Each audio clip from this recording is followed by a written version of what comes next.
Chapter 89. Battles between Supreme Class fighters were not like those between Super Class fighters and Ordinary Class fighters, where the rhythm was slow and the power was scattered. The scene was often frightening, but it was actually a waste of power and stamina. On the contrary, almost every Supreme Class fighter was a terrifying existence who could control their power to the finest detail. They could release and retract their power at will. Hence, the battles between them were usually just right. They were simple and direct. They saved energy and time, but they were highly effective and deadly. To them, as long as one side made a slight mistake in their control, the other side's instant reversal was a common occurrence. Like now, Hestad pressed Chris onto the ground expressionlessly. He clenched his right claw tightly into a fist. His power slowly increased as his terrifying muscles contracted in his true form state. He aimed his fist at Chris' hideous head. Chris chuckled. "Old friend, it is my honor to fight alongside you, or to be your enemy," Hestad said plainly. The next moment, he threw a punch. The force was boundless. It was so great that it was difficult to block it. Only 0.5 seconds had passed since his fist fell from the air and touched the tip of Chris' nose. In this 0.5 seconds, Chris suddenly bared his fangs and roared furiously. The bone wings on his back pierced through the snow-covered ground. The sharp spikes on the tips of the wings went straight for Hestad's eyes. A futile struggle. The battle-seasoned Hestad sneered in his heart. Then he unleashed the battle instincts he was most familiar with. His strong, true-form body twisted swiftly. He released his left hand that was clamping down on Chris, and his right fist punched downwards without stopping. Chris seized the moment Hestad released his left hand and punched the ground with both fists. His heavily injured body rose violently and charged towards Hestad. Hestad's terrifying right fist brushed past Chris' hideous left cheek and left ear. The strong wind mercilessly scraped away his skin and flesh, bringing with it a frightening patch of black flesh. Asterisk thud. Asterisk Hestad's fist landed on the ground. Snow flew everywhere. Half of the heavily injured Chris' face was scraped off.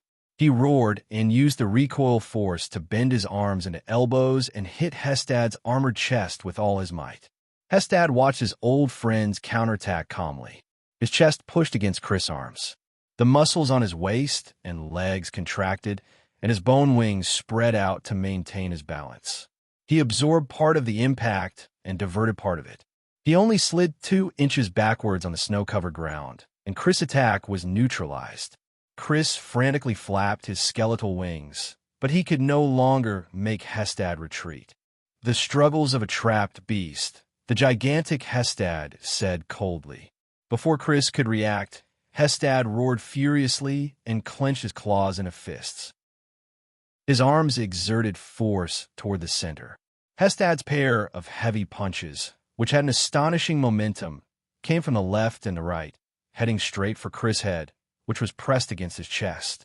Chris' reaction was extremely fast. He swung his elbows backward in an instant and hit Hestad's upper arms. Before Hestad's fist could land on his head, he exerted his strength. Under Chris' interference, Hestad's fists missed the latter's head by a hair's breadth. A pair of fists covered in bone spurs smashed together 2 inches behind Chris's head. Bang! The huge explosion even caused Chris to lose his hearing for a second. Fortunately, he had the powerful recovery ability of a vampire's true form. His body immediately mobilized the blood in his body and gathered it at his brain to heal his damaged ears. But the battle was not over yet.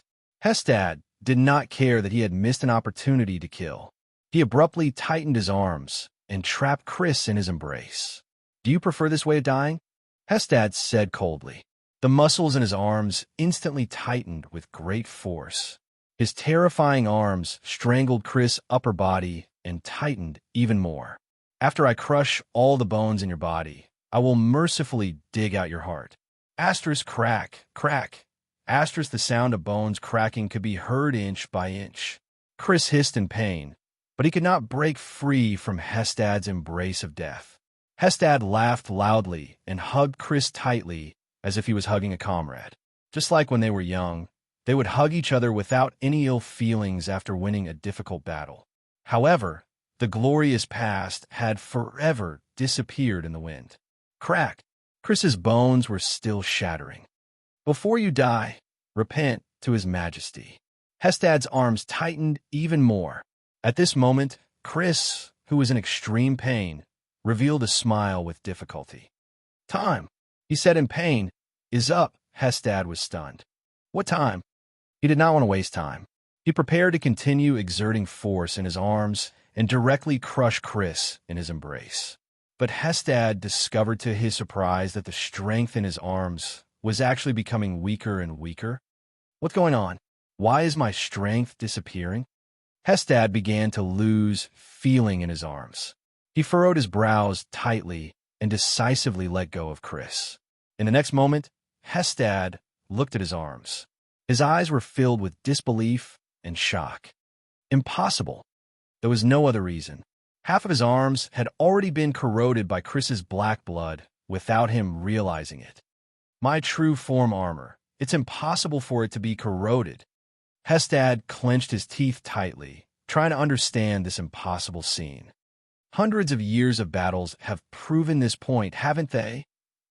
Chris panted laboriously on the ground and laughed brokenly. Unstoppable power and unbreakable defense. Have you heard of the story of the spear and shield in the Far East? Hestad took a step back in shock. What? When did he? His arms were still being corroded. Your fists are both sharp weapons for striking and hard armor for withstanding impacts. Chris swayed as he stood up. They are sharp and hard, coupled with the increase in your strength, which is comparable to that of the great dragon, your terrifying battle instincts, and your unparalleled control over your strength. They are indeed. But what happens when they stand against each other? With an unpleasant expression, Hestad headbutt Chris back to the ground. No. But Chris swayed as he stood up again. He smiled and said, the fist you hit the back of my head. When they collided, fine cracks that even you did not expect to appear. Perhaps after this battle, they will repair themselves. But for my blood, these fine cracks are already enough for it to seep into your so-called unbreakable true form armor and corrode the flesh and tissues that are completely unprotected. Chris placed his hands on Hestad's arms with difficulty. The black blood on half of Hestad's arm immediately flowed faster and quickly seeped into his body from Hestad's wound. Hestad gritted his teeth. His body swayed. The black blood had already corroded deep into his body.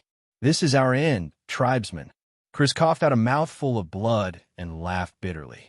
Fighting with you is indeed an honor. Hestad could no longer support his body. He fell to the ground and roared furiously at the sky in grief and indignation. Can't you see? Katerina said coldly. There has never been any nourishing human blood. I am afraid that she has been in perfect condition since the beginning. This woman is a natural performer. You have been deceived by her from the beginning to the end, just like how she deceived everyone in the Corleone family.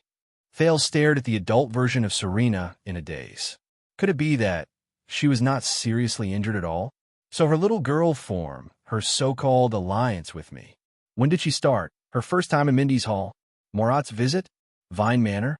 No, then our alliance. However, the fatal battle between the Blood Clan sisters, who would resort to any means necessary, had already begun. Don't even think about transforming into your true form. Serena, who was obviously stronger, ignored her younger sister's hands that were clamping down on her wrists. She abruptly grabbed Katerina's neck and pierced her neck with her claws. She laughed and said, just like in the past, you have no chance. Ugly-faced woman, Katerina said in disgust. Serena's expression changed. She whistled behind her. The contest of strength between Katerina and Serena finally came to an end, because the supra-class blood clansman, Rolana, who was watching the battle from the side, instantly appeared behind Katerina and struck out with her claws. Katerina screamed and tilted her head to dodge, but her shoulder was still pierced by the claws. Serena tightly grabbed onto the injured Katerina. The two of them disappeared from the spot at the same time, then appeared in midair not far away and violently crashed into and broke two birch trees. Asterisk bang. Asterisk the snow and dust dispersed, revealing Serena's naked figure. She laughed softly and said, "How does it feel to be continuously attacked and not be able to transform into your true form?"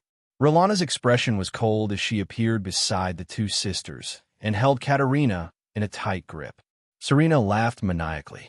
Facing Katerina, who was obviously being suppressed, she punched her younger sister's face with the speed of the wind. Asterisk thud. Asterisk Katerina spat out a mouthful of blood and leaned to the side weakly. Oh no! It was obvious that Serena's side's attitude towards him was no longer that of an ally like before. As of now, the Night Queen was his only hope. Asterisk thud. Asterisk Serena's second punch landed on the Night Queen's face. Do you miss this scene, Kat? Serena smiled happily and fixed her eyes on Katerina's gentle and beautiful face. Sisters love. Katerina's eyes brightened. With a turn of her body, she easily scraped Rolana, who was behind her, down with a speed that the naked eye could not follow in the angle of her sharp claws.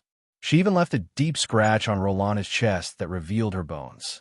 But she had no time to care about Serena, who was in front of her. The patricide's punch landed once again. Asterisk boom. Asterisk this was the third punch with an even greater force. It blasted Katerina onto the snowy ground. Thales watched the battle anxiously. At the same time, he searched the remains of the carriage for something that could scrape off the rope. However, with his eyesight, he could not catch the Blood Clansman's terrifying extreme speed at all. He could only see the scene where the three of them skipped frames. It was not that he did not think of taking advantage of the chaos to escape, but he also knew that on the snowy ground at dusk, he could not escape the Blood Clansman's pursuit with just his short and small legs, no matter which side it was. Rolana crawled up from the ground and hissed. On the other hand, Serena smiled cunningly and walked forward. But in the next moment, a strange sound came from where Katerina was. Ugh! Ah! Serena's expression changed drastically. Ugh! Ah!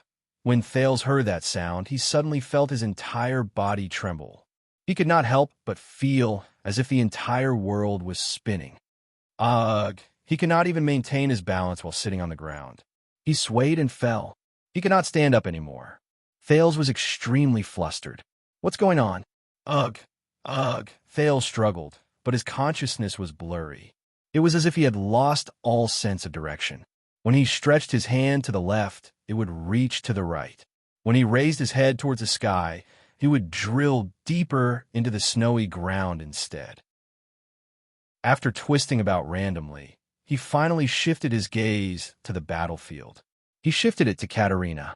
Her purple eyes had now turned pure black, and an ominous black liquid seeped out continuously. Rolana, who was beside her, was also like Thales. As if drunk, she fell to the ground, gritting her teeth and cursing. Thales was shocked.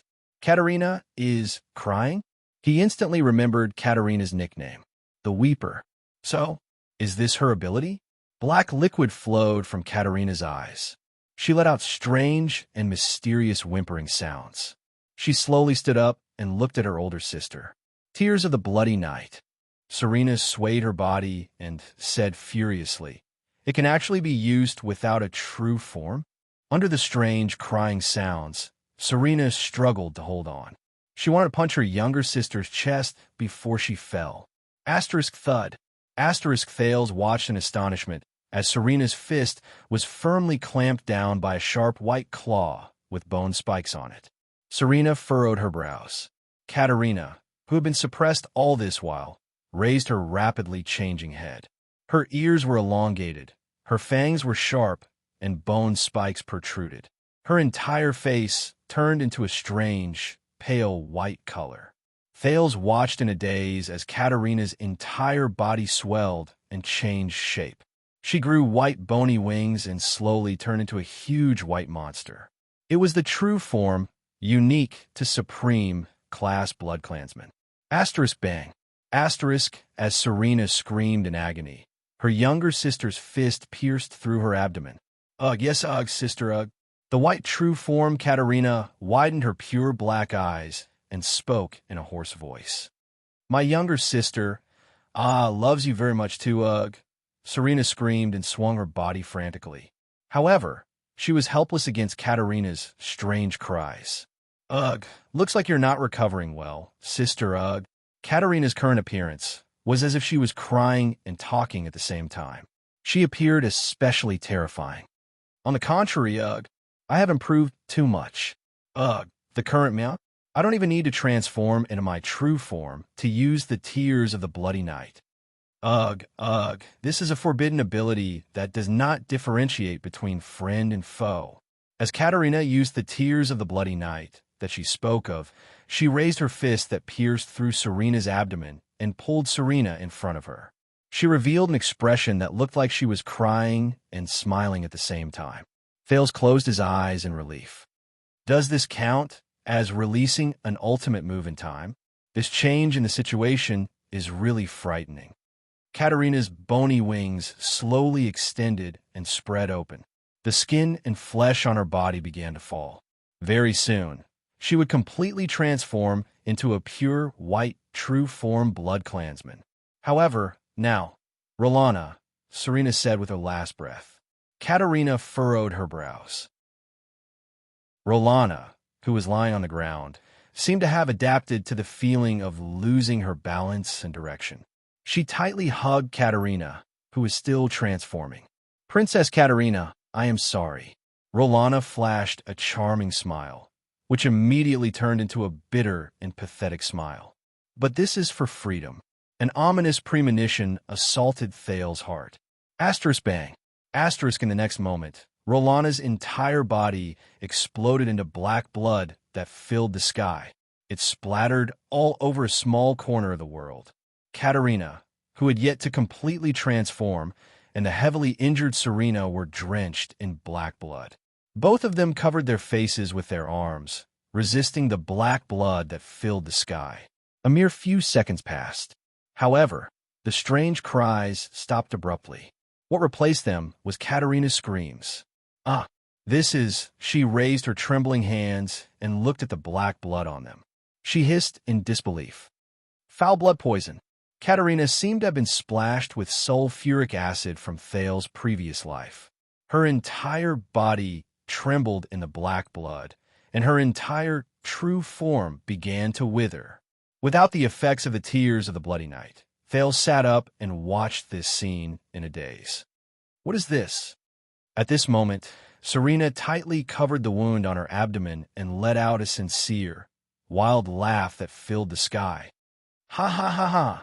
In the next moment, the skin and flesh on her body fell off inch by inch, and a crimson stratum corneum grew and took shape. Her ears elongated, her bone wings pierced through her back, and bone spurs and sharp claws slowly took shape. Serena instantly turned into a huge blood-red monster. Other than the color, she was almost exactly the same as Katerina. There was only one difference. She was different from Katerina's pure facial features, even though she had transformed into her true form. Serena's facial features, Thales trembled as he recalled a scene that he did not want to recall the most. A huge black mouth that split open to the back of her ears. A pitch-black, empty nose. Eyes that resembled two irregular black holes. This was, other than the fact that her skin was no longer charred and withered, this was the horrifying mummified Serena that Thales saw in the black coffin in Vine Manor that night. Thales watched this scene with cold sweat dripping down his back.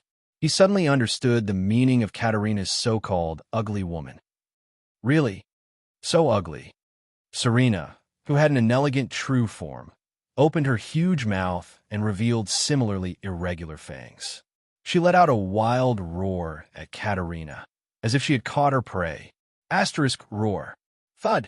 Asterisk amidst true form Serena's hoarse and shrill laughter and Katerina's pained screams. The Night Queen's pair of bone wings were snapped off. Asterisk rip. Asterisk in the next moment. Katerina's left arm was torn apart. Blood splattered everywhere. Asterisk crack. Asterisk this time, her right arm was forcefully snapped off.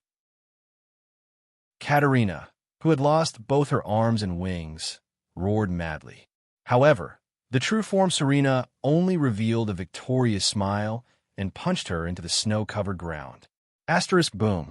Asterisk, the horrifying true form Serena raised her red claws that were at least twice as long as the average blood clansman's and slashed downwards. Asterisk rip. Asterisk, she forcefully chopped off Katarina's legs. Katarina's true form appearance finally disappeared completely, and she returned to the adorable queen in black. However, she was already powerless to reverse the situation.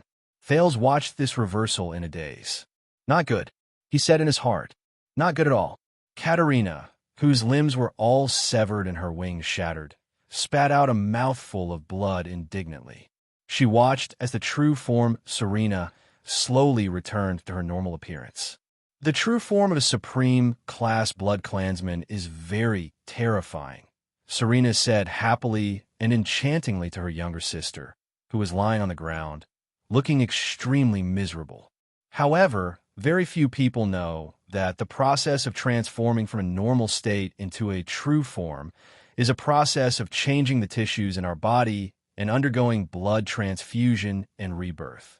Serena pulled up the cape left behind by Rolana after she sacrificed herself and wrapped it around her body. She sat down next to her younger sister and pretended to sigh.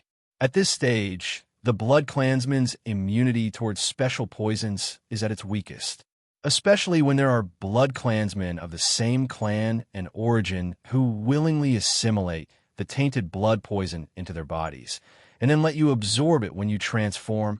Isn't this a very genius idea?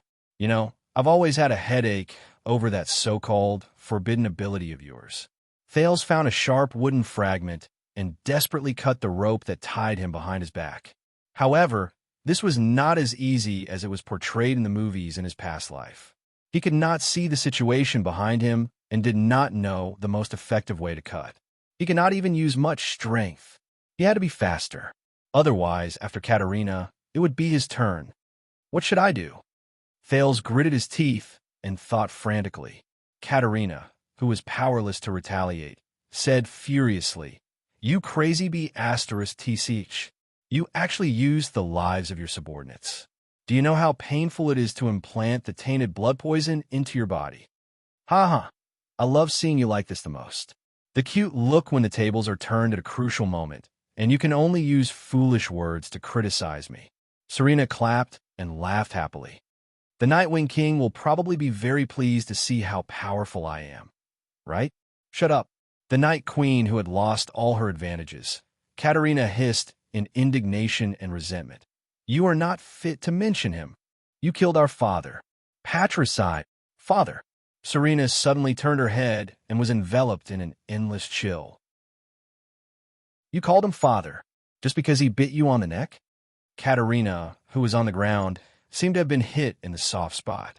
She was momentarily stunned. She then frantically retorted, He saved us and raised us. Katarina, whose limbs were all broken, struggled to raise her head with a heart full of hatred and met her sister's gaze. He bestowed his noblest lifeblood upon us. He allowed us to possess his bloodline, share his glory, and even inherit his title. He's like a father loving us. Otherwise, we, the pair of orphans, would have died a violent death in the chaotic world of the Battle of Eradication. Thales shuddered.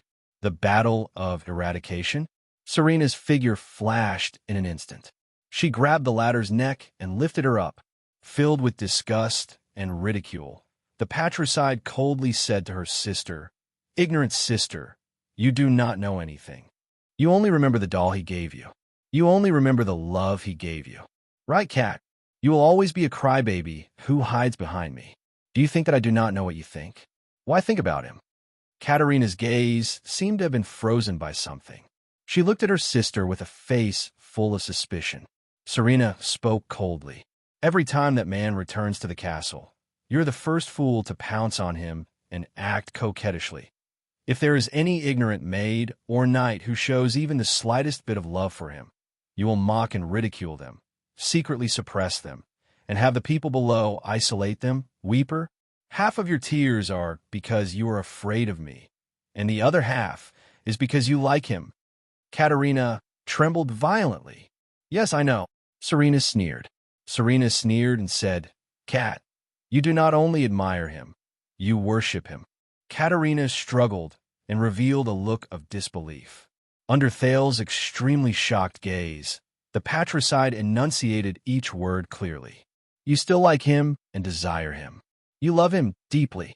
Katerina trembled as she looked at Serena. She could not speak.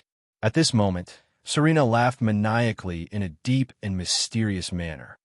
You fell in love with the person who gave you a second life, the powerful and terrifying Nightwing King, did you not?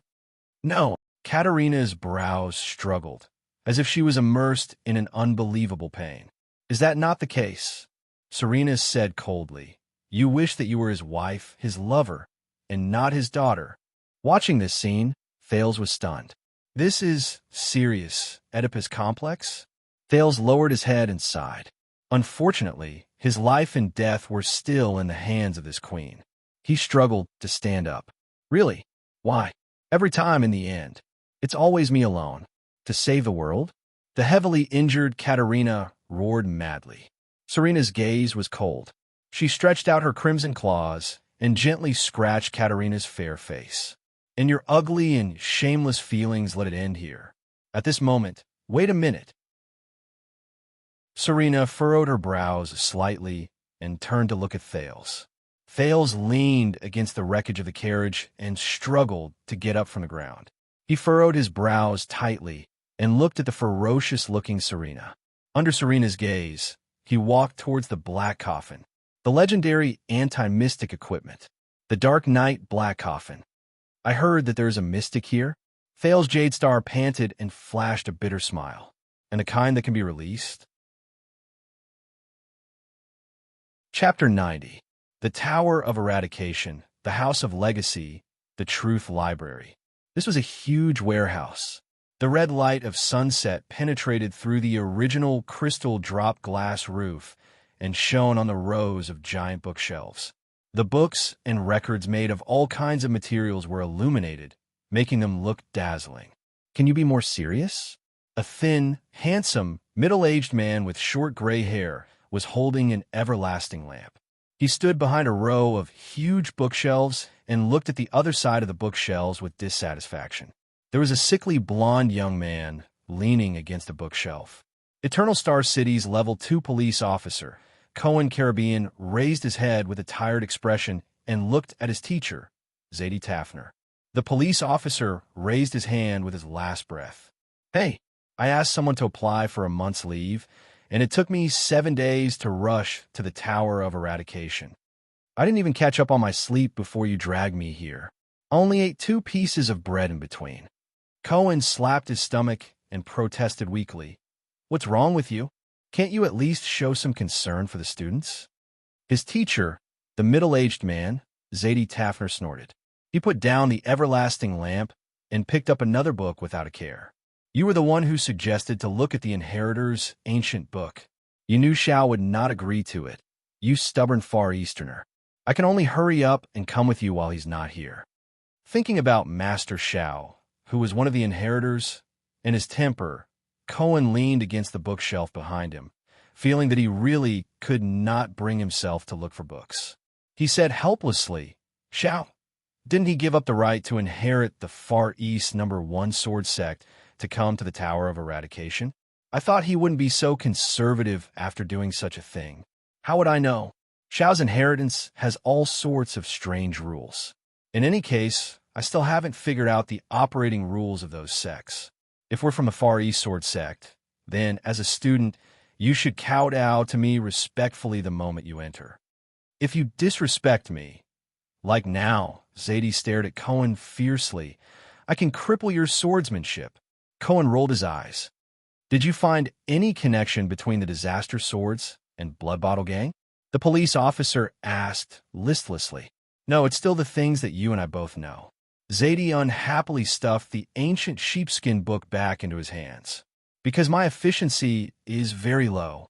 There's another student who refuses to get up to help. Cohen pretended that he did not hear the last sentence. He said in a low voice, Then Then why don't you tell me about the current attitude of the tower towards the disaster swords? How much do you know? Maybe I can combine it with the information I saw at the police station. Jedi stopped what he was doing and looked at his own student. He was silent for a while. In the end, he sighed and said, "All right, but if you want to know, you have to join our secret team." Secret team? Cohen turned around curiously.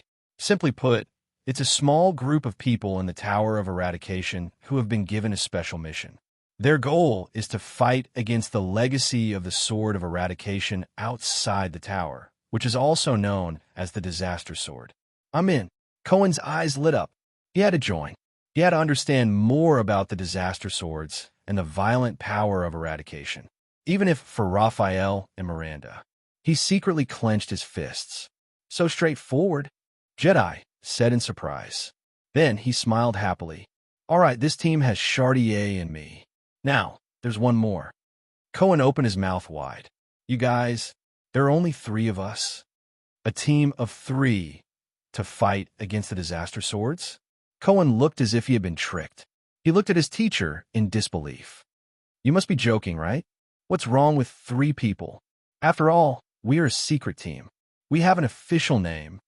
Jedi slapped his thigh and said with an unfathomable look, Shao calls us the Purgers. Cohen's expression froze. Purgers? Purging traitors? Then Raphael. But Chartier thinks that based on the blood debt that Crassus committed, it's better to use the name Avengers. Jedi leaned forward with a serious expression. And I think that based on the importance of our mission, we should be called. Cohen subconsciously wanted to cover his ears, but Jedi had already spat out the words. Kill Crassus, rebuild the Tower of Eradication, revive the extraordinary swords, and save Errol's Jedi team. Cohen looked at his teacher with disdain. Haha, I'm joking. The atmosphere is too serious. Looking at Cohen's expression as if he had eaten **T, Jedi laughed and patted his shoulder. But then he sighed. But unfortunately, until now, our knowledge of that violent power of eradication is limited, Jedi said disappointedly. After all, what we felt when we fought against them was not the full picture of their power of eradication. Cohen also became solemn. Is there no result at all? Jedi looked at his student. After a few seconds, he pursed his lips and said seriously, No, there are still results. At least we know that the violent and crazy power of eradication that originated from the disaster swords Crassus, actually, it's to imitate a mysterious and terrifying power from ancient times. Look, Serena, why don't we sit down and have a good talk? Thale smiled as he looked at the despairing Katerina and the smug Serena. He said, There's no need to be so violent. Oh, Serena raised her eyebrows and threw Katerina away. Asterisk bang. Asterisk the latter crashed into a nearby tree and struggled to raise her head. Serena gracefully walked towards Thales. Let out. Serena looked at the black coffin and flashed a seductive smile. How? Kick it with your legs. Thale's heart started beating uncontrollably. Calm down. At least she let go of Katerina. This is my only chance. I must seize it. The Dark Knight black coffin can only be opened with the key that the king carries with him and the blood of a direct member of the Corleone family. Serena giggled. In other words, my blood and Katerina's blood. In the distance, Katerina raised her head strenuously and looked in his direction indignantly. Her limbs were healing, but it was extremely slow, not to mention being reborn. This battle between sisters. She thought in despair. There's no hope of turning the tables. Is that so? Thales took a deep breath. Rolana and the others must have told you how Ralph and I escaped from the dungeon in Vine Manor, right? Serena narrowed her eyes. I have a special psionic ability. Thales trembled as he tried his best to weave his own story to make it seem more believable. It can break all shackles. Why don't I try it on this coffin? Thales touched the sharp wooden shard in his hand behind his back, feeling anxious. He did not manage to cut the rope, but it should not be a problem for him to cut himself, although the side effects of that power might be a little big. However, without the assistance of his hands, would his losing control still work? Thales laughed bitterly in his heart. I can only try to kill you with my gaze. Serena's steps got closer and closer. So it's your psionic ability. But why do you think I tied your hands? Serena lowered her head and laughed coldly. I asked Rolana everything. Your psionic ability can only be activated when you cut yourself with fresh blood. This is a condom for you, Your Highness, she said softly. Thale's heart trembled. Did she notice this a long time ago? Serena continued to walk closer. That's far enough, Thale shouted. Don't come any closer. He had calculated that even if Serena flashed over from this distance, she would need at least a second or more. It was enough time for him to use that on the coffin. I have a wooden shard in my hand. Thales turned his body sideways and revealed a wooden shard. Then he carefully and quickly turned back. Panting slightly, he said, It's enough for me to cut my own hand. Do you really want to meet that mystic? He kicked the black coffin behind him. Do you want me to knock on the door for you first? Serena's eyes were cold. This brat. Is she betting on whether I dare to take the risk? My dear Thales. In Thales' vision, Serena stood still on the spot. She suddenly smiled brightly and spread her hands.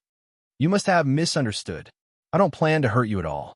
To me, a living heir of Constellation is more useful than a dead heir of Constellation, isn't it? We have an agreement. With each other's help, you will one day be crowned king, and I will be restored to the throne. Have you forgotten? I'm still engaged. Thales frowned. This old witch. The ugly-faced witch. Let's work together. The navy of Eastern Sea Hill and South Coast Hill, together with our natural geographical advantage at Sea Viewing Cliff, can turn the southern sea of eradication, which is rich in eternal oil, into Starry Night Alliance's inland sea.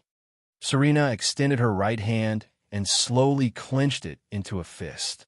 Constellation and Night Alliance, sharing benefits, helping each other, and deterring opponents on their respective continents. Your Extet and Camus union are made of Night and Hanbal. Serena looked straight at Thales. This was my initial idea. Don't believe her. In the distance, Katerina spat out a mouthful of blood and said hatefully, Only the craziest demon would dare to form an alliance with this bitch whose heart is as vicious as a snake and scorpion. Asterisk thud. Asterisk Serena smiled coldly. She casually threw a snowball at an extremely fast speed, knocking Katerina out. Thales took a deep breath. Serena continued expressionlessly. I know that you are not an ordinary 7-year-old child. You have maturity and wisdom beyond your age. You know that my idea is feasible. She extended her hand towards Thales. We are allies.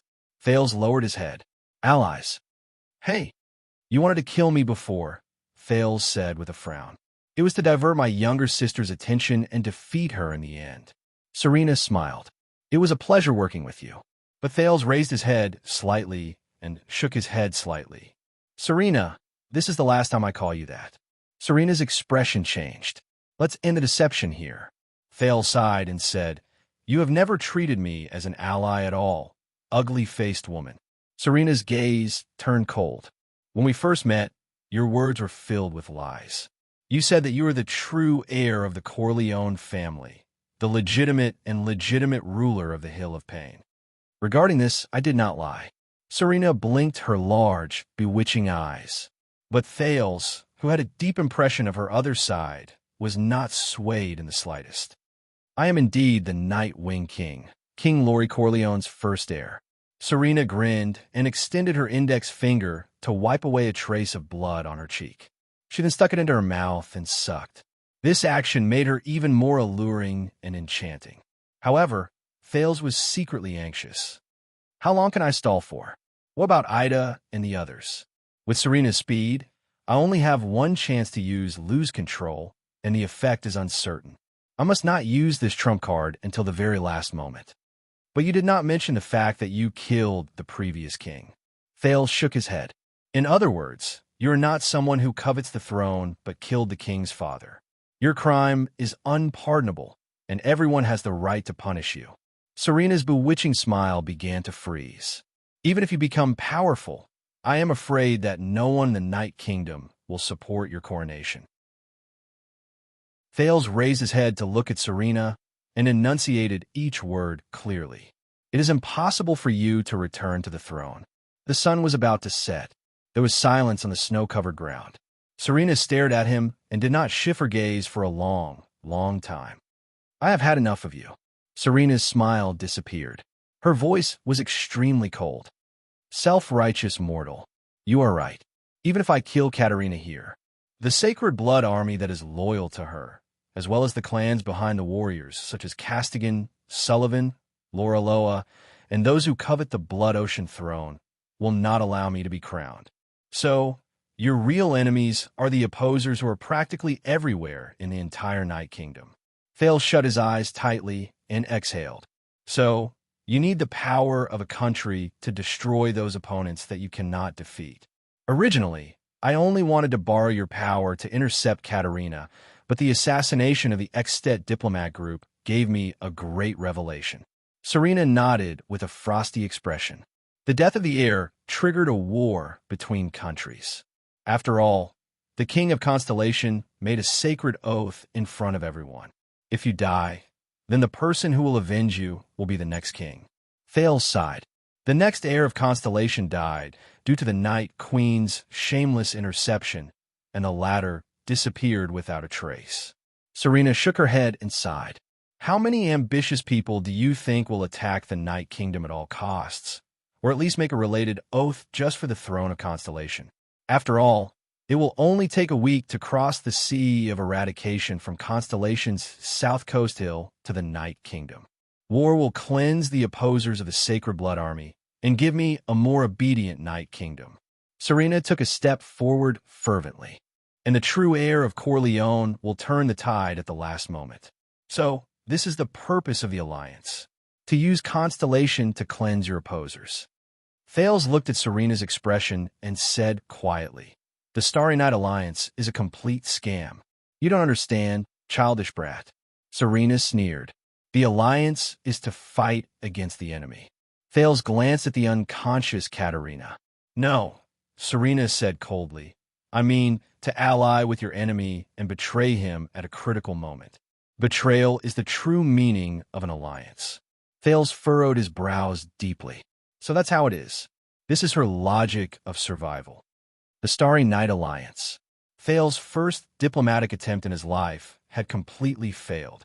In the days to come, Thales could not help but think of this scene when he sat at the negotiation table countless times.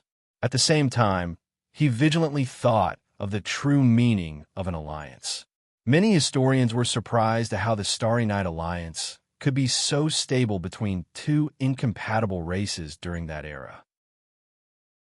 However, only a few people knew that the first Starry Night Alliance only lasted for slightly more than a month before it ended in failure.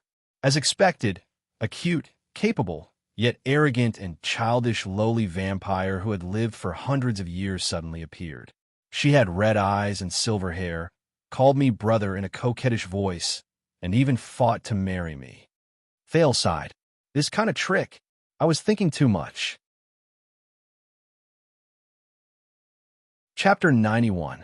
The heirs of the Disaster Sword want to imitate a type of power of eradication. Cohen raised his eyebrows. Imitate? Does that mean that this power has an archetype to imitate? Archetype? Zadie thought about it seriously and nodded. Yes, you can say that. They want to imitate a type of supernatural power that acts as an archetype. Cohen frowned and said in a low voice, Supernatural power? This is what we called the power of eradication a long time ago. So, the prototype of the supernatural power appeared before the Battle of Eradication, which is at least 700 years ago. The police officer asked, puzzled. Even longer, much longer than you think. Zadie took a deep breath and recalled the discussion he had with the other inheritors. He then said faintly, It's been a long time. He said faintly, The archetype you mentioned appeared from the era of kings to the era of the ancient empire, but the most famous record was at the peak of the First Civil War in the ancient empire. There was a person with that type of archetypal supernatural power who brought his troops into the capital of Triumph and beheaded the supreme emperor. Beheaded Emperor Head? Cohen opened his mouth wide in shock. Emperor? I would believe you if you said it was the weak final empire But that was the great ancient empire. Why didn't history classes mention this? During the era of the two empires, the emperor was assassinated more than once. There were two successful cases. As for why you, as a noble, don't know. Zadie smiled proudly. Firstly, due to a well-known reason, there are not many historical records of the two empires left in Constellation. If you want to find the most complete historical records, you have to go to the main Nox Dynasty's Rise and Death Pavilion, or here, the Tower of Eradication's Truth Library. Secondly, the Jadestar royal family is the descendant of the Karos royal family. Even if they knew about this, do you think the Supreme King would be happy to put the Emperor was beheaded by the army in the book? Back to the main topic. Zadie sat down cross-legged. This was Xiao's cross-legged sitting method. Compared to his other kneeling method, Zadie felt that this Far Eastern sitting method was more like a master's. He patted his sword. I heard that the person who killed the Emperor relied on this mysterious archetypal supernatural power to defeat almost all the opponents of his era. Even the wizards had to be careful when they met him. All the opponents? Cohen asked in surprise. What's so powerful about this prototype? I'm not sure. Zadie frowned. It was recorded in Crassus' own notebook that the biggest characteristic of that kind of supernatural power is that it has no characteristics. Nothing special. Zadie spread his hands and said irresponsibly, "Anyway, that's what Crassus wrote 100 years ago. That's not right." Cohen furrowed his brows and said doubtfully, "If this supernatural power is really that powerful, wouldn't it have become the most popular power of eradication in the past 1,000 years? Wouldn't it have been learned and practiced by everyone? Yes, why isn't it widespread? That's the weird part." Zadie had a mysterious look on his face. He looked like he wanted Zadie to know what was going on. "We figured this out." Cohen raised his eyebrows and crossed his arms, refusing to ask. In the end, Zadie rolled his eyes at him, but he couldn't help but have the desire to confide. Krasu's notes are vague, but there are clear records about the awakening and upgrading of this power. This is the joint research of him and another inheritor. Cohen stared at him curiously. Zadie opened his mouth softly and spat out words with a distinct Far Eastern accent that sounded like a poem. To transcend through life and death, to reach the peak of life and death. Cohen widened his eyes and opened his mouth. He shook his head twice. "I don't understand." Zadie sighed. "Our normal power of eradication, including the 4 original supernatural powers, needs to be awakened through unremitting swordsmanship and combat practice. However, this prototype cannot be awakened through practice, nor can it be improved through practice." Zadie narrowed his eyes mysteriously. As a power of eradication, it can only be awakened when the owner is in danger and is about to die. There's a chance for it to awaken. Cohen widened his eyes. To transcend through life and death, to reach the peak of life and death. It can only be awakened in a situation where death is inevitable. The huge truth library was filled with silence. 3 seconds later, Cohen opened his mouth in disbelief. "No way. So, the people who have this prototype power of eradication are all..." "Yes." Zadie frowned, full of doubt and confusion. He said a few words. "There are people who have experienced death." Cohen touched his abdomen with an unpleasant expression. There, the wound caused by the disaster swordsman from Blood Bottle Gang still seemed to be aching. Zadie's expression was complicated as he said, "The awakened with this kind of prototype power of eradication are very few lucky people on the battlefield. They only awaken after suffering a fatal injury, and I guess that most of these people died from their injuries not long after they awakened. For example, you did not die immediately after your throat was slit and then awaken this power. Then, with the recovery ability comparable to a great dragon, you healed your wound and stood up alive?" Cohen frowned. "It doesn't sound like something a human can do." The police shook his head in disbelief. He could not understand the meaning of this power. But it still appeared, his teacher said with his head lowered. "I have another conjecture, and Xiao agrees with me on this point." Under Cohen's breathless gaze, Zadie slowly explained his reasoning. The stronger a person is, such as a supreme class to a super class, the harsher the conditions to improve this power of eradication. The requirement for certain death will be even more brutal, and the death rate will also be higher. That is why Crassus wanted to imitate it and not copy it.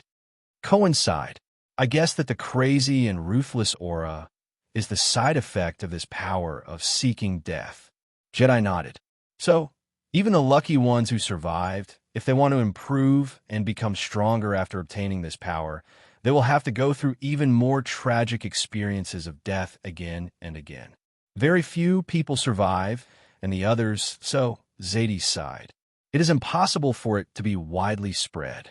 Don't you think it's contradictory? Cohen raised his hand on the ground and protested. If you want to awaken, you have to seek death. If you want to become stronger, you have to seek death. Why did I practice this power of eradication? Becoming stronger is not necessarily for survival. Zadie Tafner, the supreme class inheritor of the Tower of Eradication, chuckled.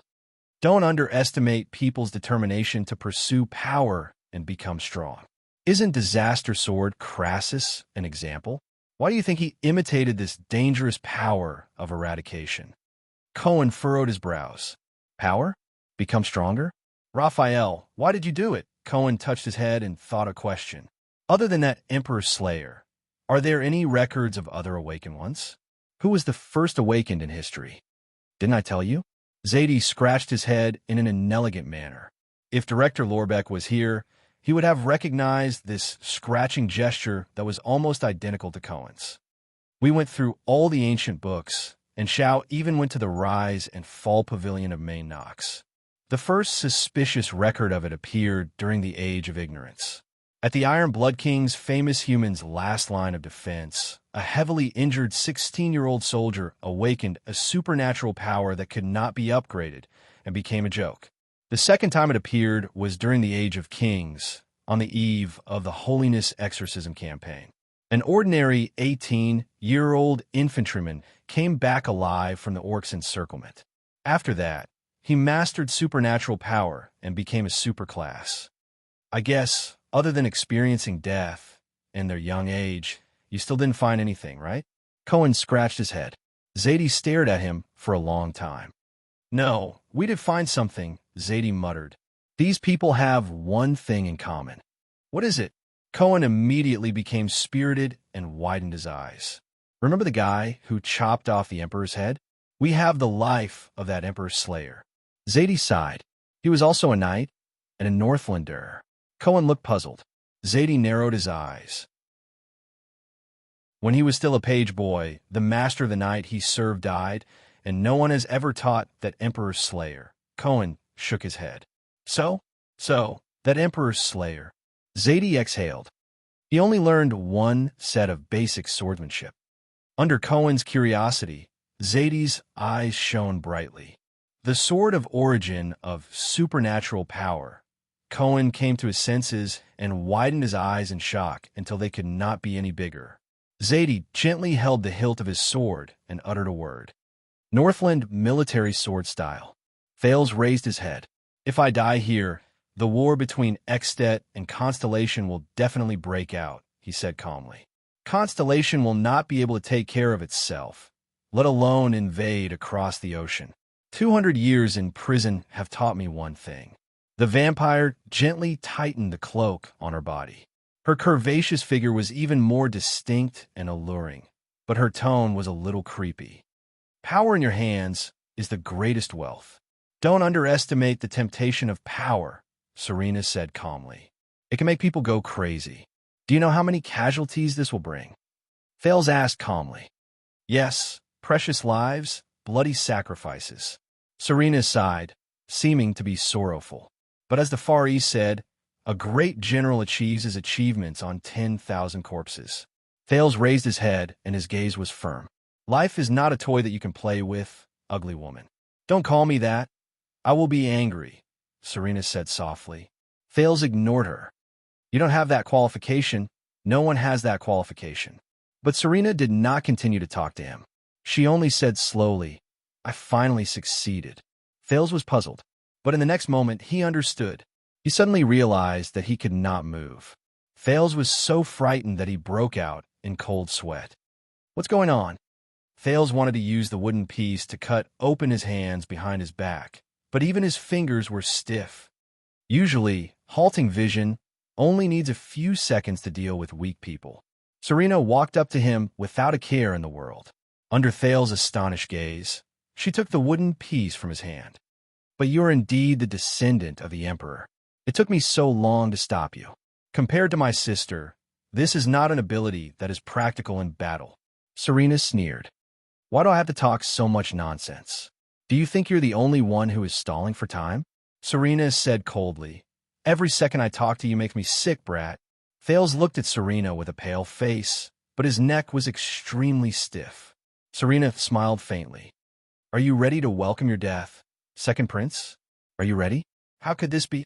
Thales was slowly able to move, but he had lost his greatest trump card. He felt extremely remorseful. If I just know. He suddenly came to a realization. It's still not too late. Thales gritted his teeth and squeezed out a few words. Ugly woman. Serena no longer hid her expression. She revealed her hatred and disgust. Damn, brat. I really want to suck you dry. Thales had a thought. Right. Come and suck my blood. If that's the case. Serena moved her face closer to him and took a deep breath as if she was smelling a delicacy. Her long eyelashes grazed his eyebrows. But Serena did not do as he wished. Don't worry, I won't let you bleed and use that psionic ability. What a pity. Serena caressed his face and blew gently into his ear. I still told you the truth. Your blood is really nourishing. In the next moment, Thales was grabbed by the neck by Serena and lifted into the air. Why is she in this position again? Thales cursed in his heart. He could not breathe again. Serena sighed. Do you think I'm happy to pretend to be a little girl who can't speak properly and suppress my disgust to act coquettishly towards you? In the next moment, Serena's gaze turned cold. Or do you think I'll really patiently wait for you to ascend to the throne and then wait for you to become a white-haired old man to give me a mercenary troop that won't hurt me enough to restore my throne? Her grip tightened. Serena? Little girl? How dare you call me that? I've lived longer than all your ancestors combined, she said fiercely, almost crushing Thales' throat. For your rudeness, she said coldly. I'll let you taste the pain of being on the verge of death. Thales kicked and flailed in pain, but his hands were still tied behind his back, and he couldn't even make a useful struggle. I've gone too far, he thought in pain. A long time ago, Hestad told me that there was a great Khan from the Kisari tribe who was good at fighting. He once said this to his best ally. Serena said coldly as she looked at Thales struggle without a care in the world. She said coldly, I grant you death without shedding blood. Oh, that's silly, taking a beating sword style that has been in decline for thousands of years. Cohen hit his palms in realization. I thought that since Quaker's Holiness Exorcism campaign during the Age of Kings 3,000 years ago, after we completely defeated the orcs, no one practiced it anymore. Show some respect. Although many of the sword moves were used to defend against the orcs and the great dragons, they seemed childish and ridiculous in the subsequent wars. Zadie straightened his body and said seriously and solemnly, but that is, after all, the sword of origins of supernatural powers. Since the 4 original supernatural powers were born from it, why is it impossible for it to give birth to a 5th type of unusual power? So we can deduce the necessary conditions for the awakening of the prototype power of eradication. Cohen reacted and frowned. Yes, Zadie nodded solemnly. First of all, you have to be very young, maybe above 12 years old, but below 20 years old. Also, you cannot practice any power of eradication. Secondly, you have to have a complete foundation of the Northland military sword style. Thirdly, and most importantly, you have to experience death, but you cannot die immediately. Lastly, you have to have, as you said, a powerful recovery ability comparable to the great dragons to survive from fatal injuries. This will ensure that your awakening will not be the last scene of your life. Then, you have to repeat the process. The scion raised his head and glanced at the sky outside the glass. The sun was about to set. He remembered the silent figure with a sword on his back. I will find this power, no matter how hard it is, no matter what price I have to pay. If this is my path. Zadie Tafner lowered his head and sighed. But that's impossible.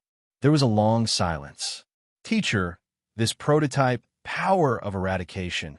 Cohen's expression was solemn. This time, he was no longer impudent, but used honorifics instead. Does it have a name? Zadie paused for a moment and nodded slowly. Yes, the Emperor's Slayer gave it a name. According to the legend of the ancient bright God Church, after people die, if their souls cannot return to the kingdom of God, they will descend to hell. At the entrance to hell, in front of the residence of the 7 great kings, there is a dangerous and terrifying river. On it, there is a treacherous ferryman who rowed the boat all year round and was in charge of receiving these dead souls. That river is called Hell's River. Cohen was secretly shocked. He had heard of this legend. Maybe it's not just a legend? So, when you see Hell's River, you see death. But the Emperor's Slayer believes that there will always be some people who have souls that even Hell's River is unwilling to collect. The ferryman of Hell's River will send them back to the human world. They see Hell's River, but they return from death. Cohen widened his eyes. He heard Zadie enunciate each word clearly. So that kind of power of eradication obtained after returning from death, it is called by the Emperor's Slayer the sin of Hell's River. Thales struggled with his hands that were tied behind his back. His lips trembled and turned blue. In front of this unparalleled power, he struggled with all his might, but he could not. Every pore on his body was covered in goosebumps under the enormous pressure. His bones were rubbing against each other due to the excessive tension in his joints. Blood gathered on the surface of his skin. His heart was beating faster and faster under the heavy pressure. Stars and darkness appeared before his eyes, and they gradually became blurry. There seemed to be a huge layer of glass between his mouth and the air, and he could not breathe. His trembling gray eyes watched as Serena's hands tightened. Thales was still struggling with all his might. His legs kept kicking, trying to break free from this hopeless and dark shadow of death. However, his vision was getting darker and darker, until he lost all his vision. His brain activity became more and more difficult due to the lack of oxygen. It became more and more difficult and slower. His thoughts began to no longer be clear. His memories began to become chaotic, and countless fragments appeared as they overlapped. His heart beat even more frantically, trying to send more oxygen to his brain. But everything was in vain, until the only heir of Constellation, Thales Jadestar, stopped struggling. His eyeballs rolled to the upper edge, his legs hung limply, and his shoulders relaxed. He calmed down, as if he was dead. Serena flashed a satisfied smile. The sun set in the west, and night fell. Thales Therangerana Kessel Jadestar. Dead. In a book. I lied to you. Chapter 92. Under the rising moon, Ralph anxiously galloped through the birch forest after nightfall. In order to maintain his balance, the Phantom Wind Follower's pair of J-shaped elastic steel sheet prosthetics had a large surface area on the ground. Walking on flat ground always felt strange, but to his surprise, the wide surface area made it easier for him to move forward in the snow, especially when he was riding on the wind. It was as if he was walking on flat ground. However, Ralph had no experience in tracking in the snow, nor had he lived in the north, which was filled with unmelted snow. Constellation's central territory could only see sporadic snow, while the long and narrow Camus Union and the 5 cities in the southeast were dry and warm. This brought him great trouble in tracking, even though he was the first person to notice the abnormality in Serena's carriage and immediately chased after it. The wind-controlling psionic ability allowed Ralph to move with the wind in the narrow and crowded Red Street Market, like a fish in water. His speed was not inferior in the dense birch forest, but he had to find that boy, the boy who gave the Phantom Wind Follower a new life. Ralph passed through a forest and saw a flat piece of snowy ground in front of him. His gaze suddenly froze. The Phantom Wind Follower shuddered and fell onto the snowy ground. Under the moonlight, a coquettish woman wrapped in a cloak loosened her grip. A 7 or 8-year-old boy with his hands tied behind his back slipped from her fingers without any reaction. He fell onto the snowy ground like a prey that had been brutally killed. He did not move. The coquettish and seductive woman turned around gently, licked her lips at Ralph, and revealed a strange smile. No. Ralph knelt on the snowy ground in disbelief. His hands trembled as he reached for the boy with his eyes closed. No breathing. No heartbeat. No pulse. No, that boy. The boy who looked like an adult. The boy who gave me a choice. The boy who saved me from the abyss of despair. The boy who taught me how to read, spell, and communicate with sign language. Dead. No. Ralph raised his head. Half of his face was hidden behind the silver mask, and his expression was indiscernible. What's wrong? Serena Corleone tilted her head and blinked charmingly. Oh, are you here for little Thales? Ralph clenched his fists and stood up slowly. His eyes were filled with hatred and anger as he stared at the coquettish woman. Sorry, he's asleep. Serena giggled. I'll come find him in my next life. There was a sudden gust of wind on the ground. Serena's expression changed. The wind became stronger and stronger. It blew up the snow around Rolf and fluttered his clothes. The phantom wind follower glared at Serena. He had no idea how strong the woman in front of him was. However, he would do everything in his power to make the other party pay. In this way, he would owe that boy a debt. I'll just pay it off. But in the next moment, Ralph realized something to his shock. His whole body stiffened. He could not move. What was going on? He rolled his eyes. This woman? Serena let out a delightful laugh. Her gaze never left Ralph, maintaining the pressure of pausing gaze. Children nowadays. She pouted and shook her head, seemingly distressed. She tapped the side of her eyes and looked at Ralph, who was frozen on the spot. Don't you use your brain when you fight? It was so dark. It was so dark. He couldn't feel the time. There was no space either. Why did it suddenly light up? It was too bright and blinding. These are memories?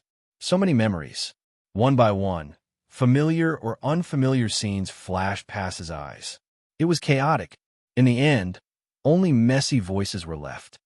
The central limit theorem provided us with a sufficient basis for random sampling. Don't be distracted. If you learn these well, at least you can go to the market research department of various companies after graduation. What is this? Chirin, if you arrived in a different world waiting to be saved, would you become stronger, farm, learn about technology, and fight for supremacy? Would you want to change it? Forget it. The changes of society have always been unpredictable, unless I am the god of creation. Well, conclusion. There is no point in asking you this question. What's with that look of disdain in your eyes? Such a familiar voice. Social class issues are often associated with inequality. Education, income, and capital are all common terms. Blau and Duncan, remember these two scholars. They will be your nightmare for the next 2 years. In our era, if you don't know how to use logarithmic linear models, don't even think about analyzing social class. So confusing. Why are these combinations illogical? Why are you so conflicted? Just tell me, are we going to be together? Why are you frowning? Why is everything so familiar, but there seems to be a layer of fog? The key to the logistic regression model is this probability function. The probit model is actually similar to it. If you only know general linear regression and not logistic regression, don't say that you've learned regression models. There's no other reason. I just think that this is very embarrassing. Where am I? Everyone categorizes him as one of the 3 great ancestors. But compared to Weber's extensive quotations and scientific arguments, categorizing his philosophical meditations, which he came up with while sitting on a chair, some radical scholars, including myself, believe that this is an insult to our discipline. What is this? But it's such a familiar name. A one-mode social network can be represented by a symmetric matrix, while a 2-mode social network is more complicated. Look at your stupid faces. Have you never learned linear algebra before? If you haven't learned advanced mathematics, what makes you think that you have the ability to learn this discipline well? Bullsh**T. Wait a minute, I know what this is. I've learned it, even written about it, taught it. I don't know why our family works so hard for you to read so many books. But our Wu family has always thought that knowledge may not necessarily be useful, but it is definitely priceless. Who's talking? What the hell is this? For example, teachers, school location, class nature, parents' income. Different factors have an impact on a student's performance.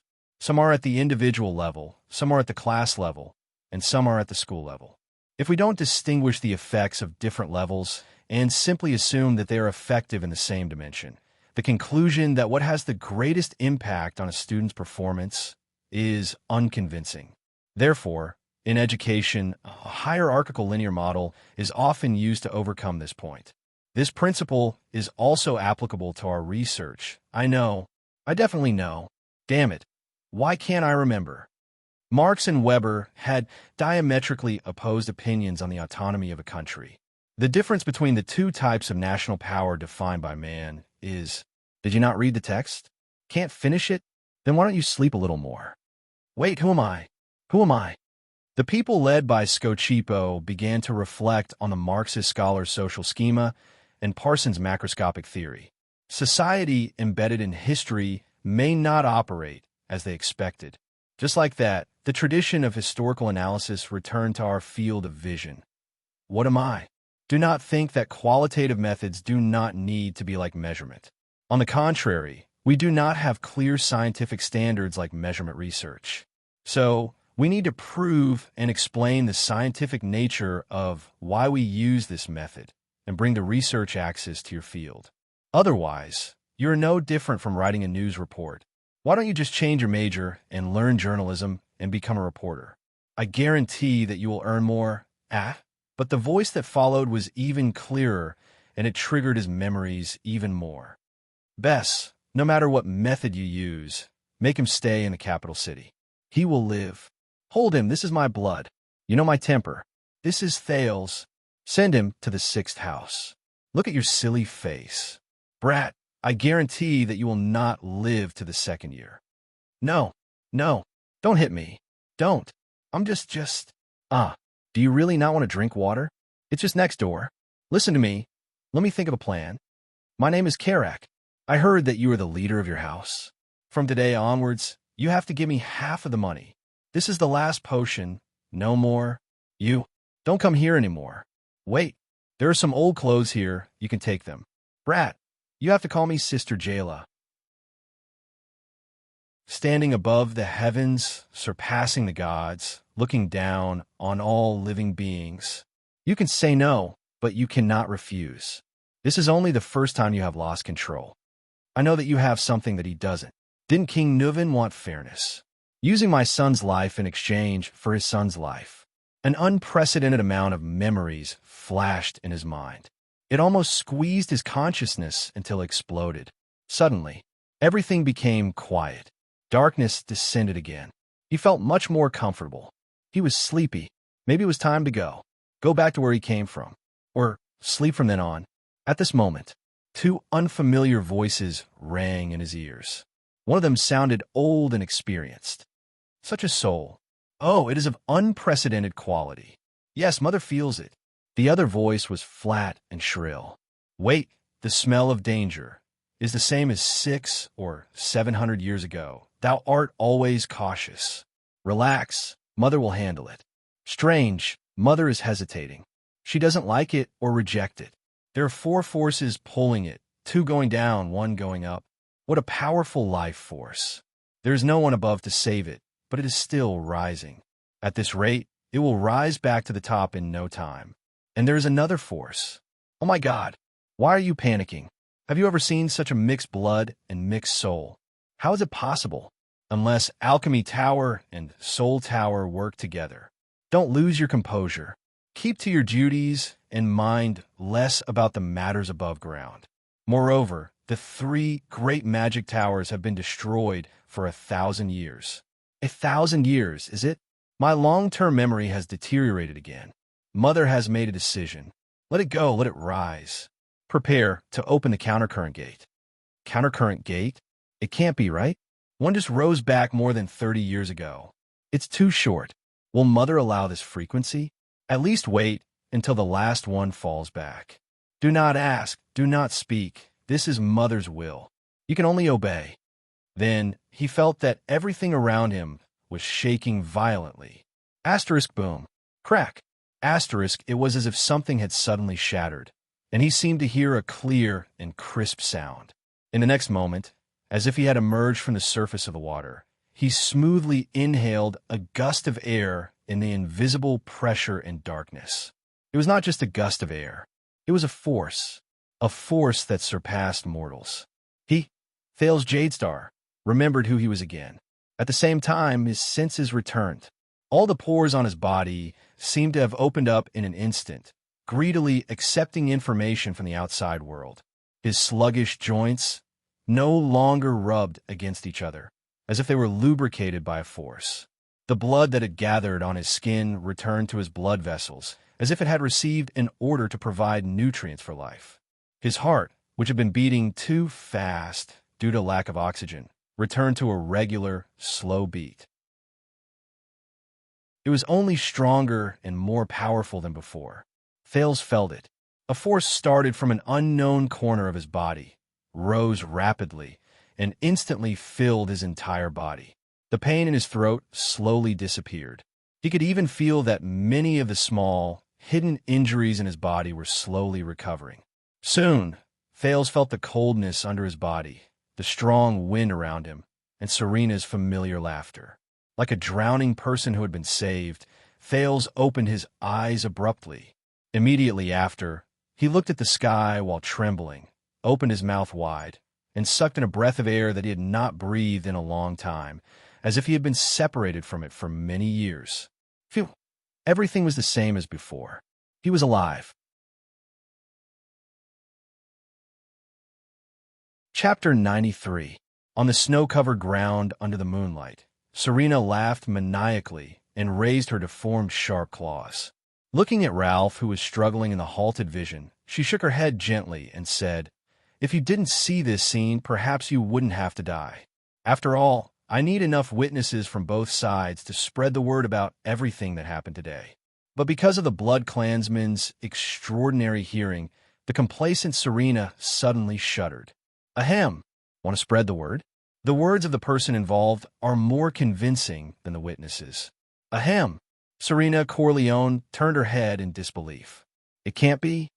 A voice that the two of them were very familiar with rang out on the empty, snowy ground under the moon. Isn't it? Say, ugly-faced woman. Under the double shock of Ralph and Serena, Thales Jadestar, who was supposed to be dead, coughed violently and turned over while panting. He climbed up from the ground with his hands tied behind his back. In a world that you do not understand, there is a bardic poem that goes like this. Thales stood up with difficulty and quickly thought about the current situation and the solution. He slowly said, "What cannot kill you makes you stronger and stands higher." A few seconds after Serena shifted her gaze away, Ralph broke free from his stiff state as though he had been liberated. But the two of them did not do anything else. They just stared at Thales in shock. How is this possible? Serena shook her head in surprise. She looked down at the hand she used to strangle Thales. Was it because I was imprisoned for too long that my strength and estimation have regressed? But he's clearly not breathing. What's going on? There's a problem.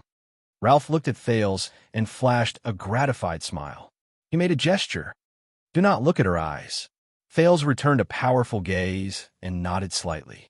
The silver-haired, red-eyed female Blood Clansman gritted her teeth and turned to glare at Thales. Damn it, Thales showed a smile that he had not shown for a long time. He deliberately avoided Serena's gaze and did not give her a chance to activate her ability. The prince clenched his teeth and pressed them against the tip of his tongue. Was I too nervous and scared just now, so I did not think of biting the tip of my tongue? Thales laughed bitterly in his heart. I was forced to look at that path for so long. First target, Dark Knight Black Coffin. Was he really going to release that mystic? A strange expression flashed across Asda's face. But Thales only hesitated for a second before he prepared to attack.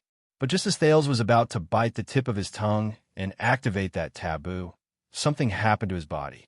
A strange wave surged out from his heart, surging up his chest neck, face, and finally to his eyes. His blurry vision became clear, bright, and clear in an instant. The Serena before him became clear. Thales was momentarily stunned. What is this? He felt that Serena was like a blood-red lamp that emitted a piercing red light in the boundless darkness. He turned his head. Katerina lay unconscious on the ground under a big tree on his left. She was panting unconsciously, and a dim white light flashed at her eyes. Am I seeing things? Thales blinked in puzzlement as he looked at the scene before him. To his surprise, he realized that everything in the world seemed to have slowed down. Serena actually spent a whole 5 seconds gritting her teeth. Damn, it... Her voice became extremely slow and thick, like the result of a tape recorder speeding up. That's not right. Is this time stopping a series of play, bah? Time has slowed down? No. Thales felt that his movements had slowed down as well. It's just that my thoughts have become faster. He narrowed his eyes, trying to see more clearly. The waves surged into his brain, and the scene before him changed again. At that moment, Thales could even clearly see something similar to radiation. The blood in Serena's body was moving vigorously, covering her heart, chest, arms, and the wings that were tucked away on her back. He could see that Serena's muscles were contracting vigorously, but the blood in her body surged in segments, full of gaps and discontinuity, as if something was damaged. Serena's claws, arms, legs, body, every part that could move or could not move, her center of gravity, strength, speed, and direction, seemed to be instantly under his control. He understood everything clearly. What's going on? Thales thought in alarm. Thales turned his head and looked at the black coffin. He saw that this strange, legendary anti-mystic equipment was emitting a deep black aura and black light.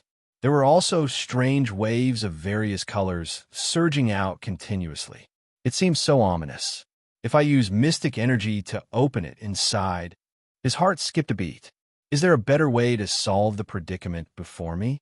Thales had just thought of this when the wave seemed to have a mind of its own. It disappeared from around his eyes. Everything in front of him returned to normal. This is... Thales frowned. What kind of power is this? Damn brat. Serena regained her speech speed and said through gritted teeth, All right, this time, I will cut off your head. But a few seconds later, the wave appeared again. This time, it went straight to his brain. Wait a minute. Thales shuddered. His brain, which was already different from ordinary people, seemed to have activated some kind of amplification device. A better way, the distance between the black coffin, Serena's speed, true form transformation, possible attack direction, Ralph's best route of support, the speed limit of the snowy ground, and everything in front of him turned into useful information that was stored in his brain in an orderly and rapid manner. Possible plans, expected risks, influencing factors, estimated success rate. This time, the wave seemed to consume more energy than the previous few times. It only lasted for a while before it disappeared from his brain. In an instant, Thales felt as if he had run 1,000 meters. He trembled and broke out in cold sweat. Is this black technology or the Terminator? But suddenly, he knew how to solve the situation before him. And the aftereffects are smaller and more comprehensive. Maybe I don't have to use that kind of power. A better way. Thales carefully avoided eye contact with Serena. He calmed his breathing and walked between Ralph and Serena. He smiled. I really want to call you a whore, he said flatly with his hands behind his back. Stupid mortal. Serena frowned and thought to herself. He's so confident when he's so close to me? I'll kill this brat first. It's best if I decapitate him. There's nothing to be afraid of. The key was that superclass cripple. The female blood clansman glanced at the silver-masked Ralph. I have to make sure he stays and not let the truth leak. Faster. Serena gritted her teeth. Chris and Istrone won't be able to drag this on for long. Oh, then why not? Serena smiled as if she was performing a magic trick. Her speed was so fast that Thales gasped in amazement. My dear Thales, she calculated the distance between her and Ralph, as well as the speed at which she transformed into her true form and pounced forward. Ralph furrowed his brows. He saw that Thales' hands, which were tied behind his back, were changing rapidly. Even though there was no head and chest, he could still recognize them. Push me left tree. Twice in a row. Ralph narrowed his eyes. What a familiar feeling. Just like the time in the dungeon. Because if I called you a whore, I was afraid that I would insult this sacred profession, Thales said flatly. So in your heart, Serena chuckled and moved her claws. Whores are sacred, but I still have to thank you. Thales exhaled. Under Serena's astonished gaze, he enunciated each word clearly. At least before you killed me, you told me the truth. My blood is very nourishing. In the next second, Thales swung his hands behind his back. Begin. Before Serena could react, Ralph's pupils trembled. His psionic ability was instantly activated. A gust of wind rose out of nowhere and charged towards him. Asterisk whoosh, asterisk, but it did not attack Serena, who was fully on guard. Instead, it swept Thales up and blew him toward the sky. Thales clenched his teeth and tried his best to support his body. He narrowed his eyes to withstand the impact of the wind. After all, he was not Ralph, who had been immersed in the art of human kiting for many years. In the air, time seemed to have slowed down again, but he knew that was not the case. The fluctuation gradually filled his limbs. Thales instantly felt that he had grasped the balance of the wind by turning his limbs lightly. From the corner of his eyes, Serena screeched and transformed into her terrifying true form. Where do you think you're going? Serena widened her black, hole-like eyes. She spread her red-bone wings, tore her cloak, and flapped her wings to soar into the air. She roared hoarsely and rudely. Mortal brat. But Ralph's gaze was firm. He stepped on the gust of wind and charged towards the blood clansman. He wanted to hold this monster back. This was the boy's plan. Thales flew towards a big tree on the left. It was the birch tree that was broken during the Sisterhood War just now. On the ground beside, it was an unconscious figure. Serena's expression suddenly changed. She realized what Thales was going to do. But in the next moment, the sound of wind whistled behind the patricide. Serena instinctively turned around and clawed. Asterisk clang. Asterisk, there was a violent sound of metal clashing. It was not Ralph who attacked. Instead, it was a steel rope in Ralph's hand. Serena, who was caught off guard, frowned. Her arm was tightly entangled by the steel rope that came charging at her. Ah! Serena screamed frantically. She was dragged backwards by the steel rope that was carried by the gust of wind. She tore at the steel rope, but it was futile as sparks flew everywhere. On the other end of the steel rope, Ralph flew in the air with his teeth clenched. His legs were below his knees. 2 pieces of crude steel prosthetics had already disappeared. The steel rope was the equipment Ralph used to fix his 2 prosthetics. It was extremely tough. I will never let you pass. The Phantom Wind follower's gaze was firm. Thales landed on the snow-covered ground with his hands tied behind his back. He rolled forward twice in a disheveled manner. That fluctuation dissipated. A wave of exhaustion swept over him. His entire body was sore. Some of his joints even felt as if they were being torn apart. Thales vaguely understood that this was because his current physical fitness could not keep up with the balance he made with the help of the wind just now. But he still struggled. With his hands behind his back, he squirmed and crawled in front of that person. That was the key point of his plan. Katerina Corleone, the Night Queen who was on her last breath. Asterisk thud. Asterisk the prince bumped his head into Katerina's pretty face. He knocked the latter slightly awake from her unconsciousness. He stared at Katerina's unfocused gaze and spat out 2 words. Bite me. Katerina, whose limbs were all broken and only her torso left, was heavily injured and unable to continue, raised her head with difficulty to glance at him. The transmigrator said coldly, That's right. Suck blood. However, the Night Queen, who had lost her confidence, merely glanced at the situation in the field before she shook her head powerlessly and bitterly. It's useless. My injuries are too severe. You should leave quickly. Perhaps you can escape. Katerina lowered her head as if she had resigned herself to her fate and closed her purple eyes. On the other side, Ralph was still using the steel rope to maintain his distance from Serena while struggling to deal with her. Thales furrowed his brows tightly. This woman, and she's even a queen? At this moment, Ralph's pained groan came from afar. I can't waste any more time. Thales made his decision. The prince, whose hands were tied behind his back, licked the tip of his tongue and furrowed his brows tightly. Didn't Serena say that it's my blood? It's more nourishing. In the next moment, Thales closed his eyes, bit the tip of his tongue with his upper and lower teeth, and fiercely knocked his chin on the snow-covered ground. He heard a small sound. Then, a wave of intense pain traveled from the tip of his tongue. Thales was in so much pain that tears came out. The feeling of biting my tongue, it hurts so much. But Thales still struggled to stand up with tears of grief. Without hesitation, he threw himself onto the ground next to Katerina without any hesitation. Then, under the shocked gaze of the head of the Corleone family, the Weeper and the Night Queen, Katerina Van Corleone, Thales fiercely kissed Katerina's lips.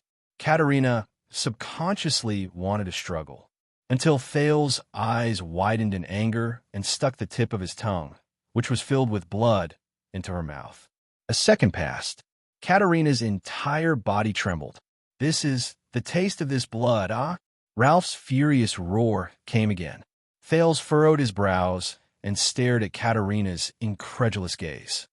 This woman, why is she so unreasonable? Her sister, Serena, was obviously intoxicated with excitement, savoring it carefully and looking like she was about to attract fans.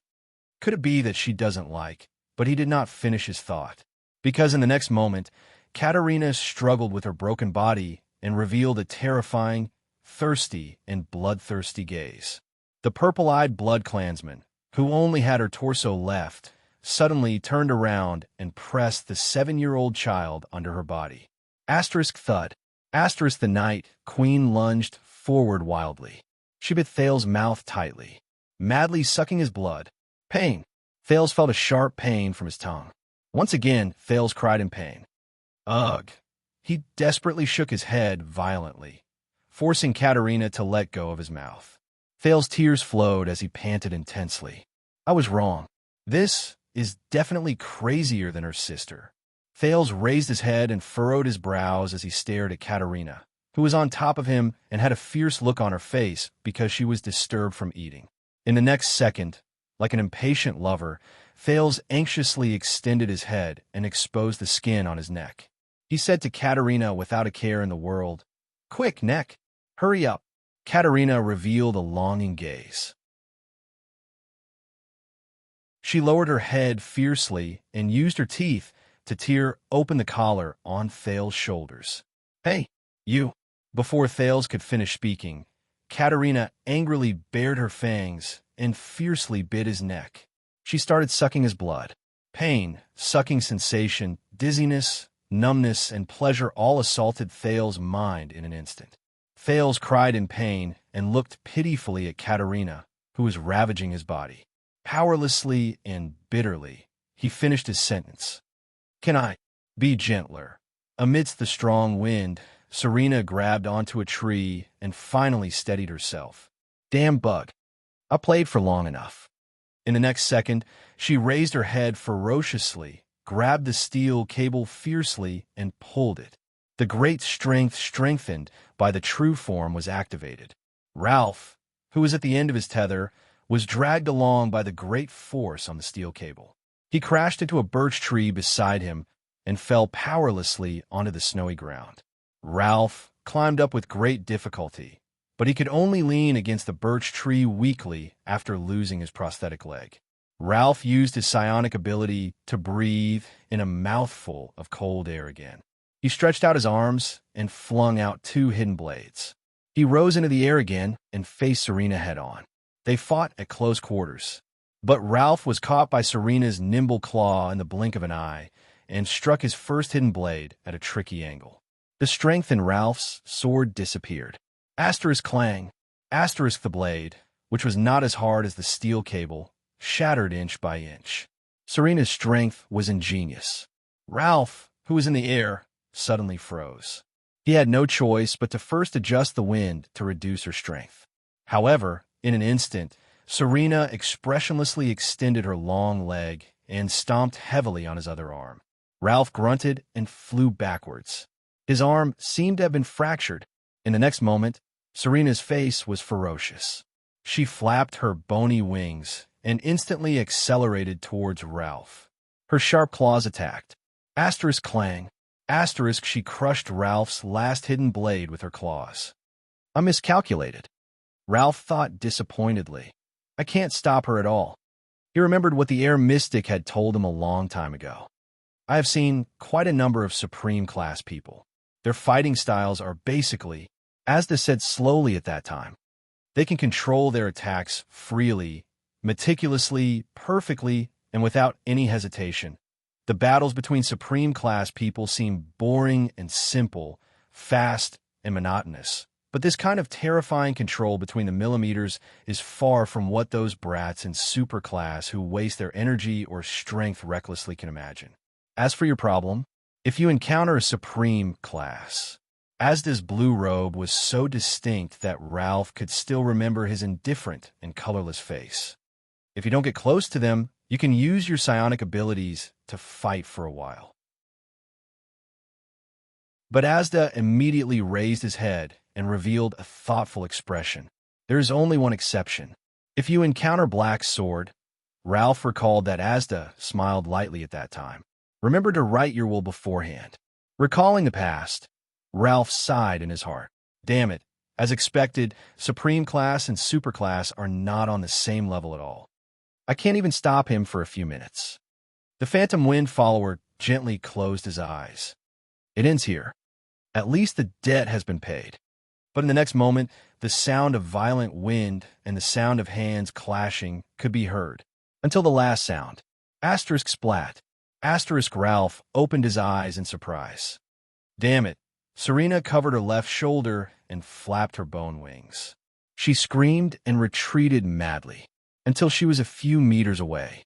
A few seconds later, the patricide raised his head and looked at the person opposite him with a hateful gaze. That pure white, true-form bloodclansman. My dear sister. The cold and elegant Caterina Corleone stood coldly in front of her. Her limbs were complete and powerful. Her bone wings could expand and contract at will. Her purple eyes were cold and fierce. It was as if she had never been injured. In the queen's left hand was Thales, who was groaning and gasping for breath. Serena looked at her younger sister ferociously and resentfully and let out an indignant roar. The Night Queen took a step forward and casually threw Serena's bloody left arm, which she had just torn off, onto the snowy ground. Her expression immediately turned fierce. The second round. Tower of Eradication, Sharpblade Valley, underground secret chamber. Xiao stroked his long white beard and slowly walked in. He lit the everlasting lamp in the corner of the room. It was a strange circular room. There were no objects at all. There were only thick stone walls.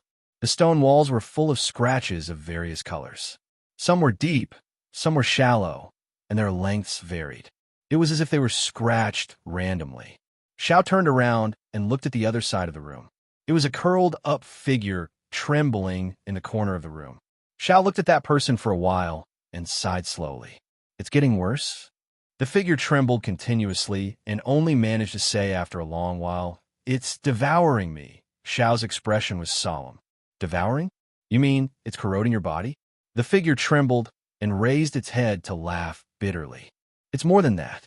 This kind of power, it's like it's going to happen to me. It's alive, Xiao. He frowned. What's going on? The figure continued to tremble, as if it had seen the deepest fear. It has its own consciousness.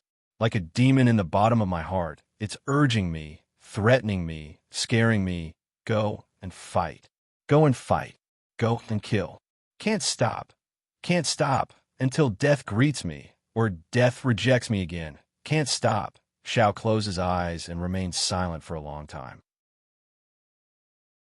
When he opened them again, his eyes were already red. Xiao, the respected Far East successor of the Tower of Eradication, slowly sat down cross-legged beside the figure. His eyes were filled with grief. Perhaps this plan is wrong from the start. Even a genius like Crassus. How can we? Xiao's words were filled with pain and heaviness. The two of you, I shouldn't have let you go in the first place. However, the figure only laughed coldly. Impossible. Horace and I, let's not talk about whether he can survive. She fought so many battles later on and killed so many people. If Horace was the one who went in the first place, can you imagine how he is now? The figure curled up even more. Xiao gripped his sword tightly.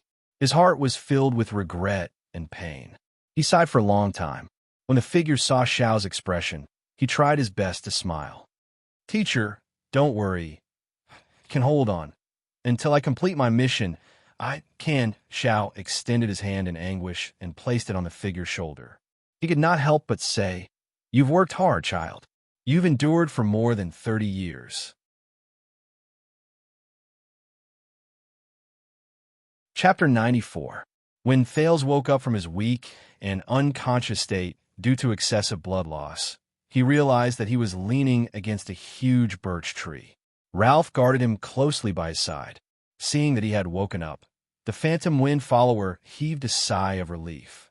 How is the situation? Thales asked weakly as he touched the two fang wounds on his neck that had magically closed and stopped bleeding. Very good. Ralph gestured strenuously. With Ralph's help, he tried his best to sit up and looked at the two huge, terrifying monsters, one red and one white, under the moonlight not far away. Serena retracted her skeletal wings in a dispirited manner. Covered in wounds, she supported herself against a birch tree and spat out a mouthful of blood in a disheveled manner. She panted violently. She, who once held the absolute advantage, forced herself to raise her head and look at her cold and aloof younger sister in front of her.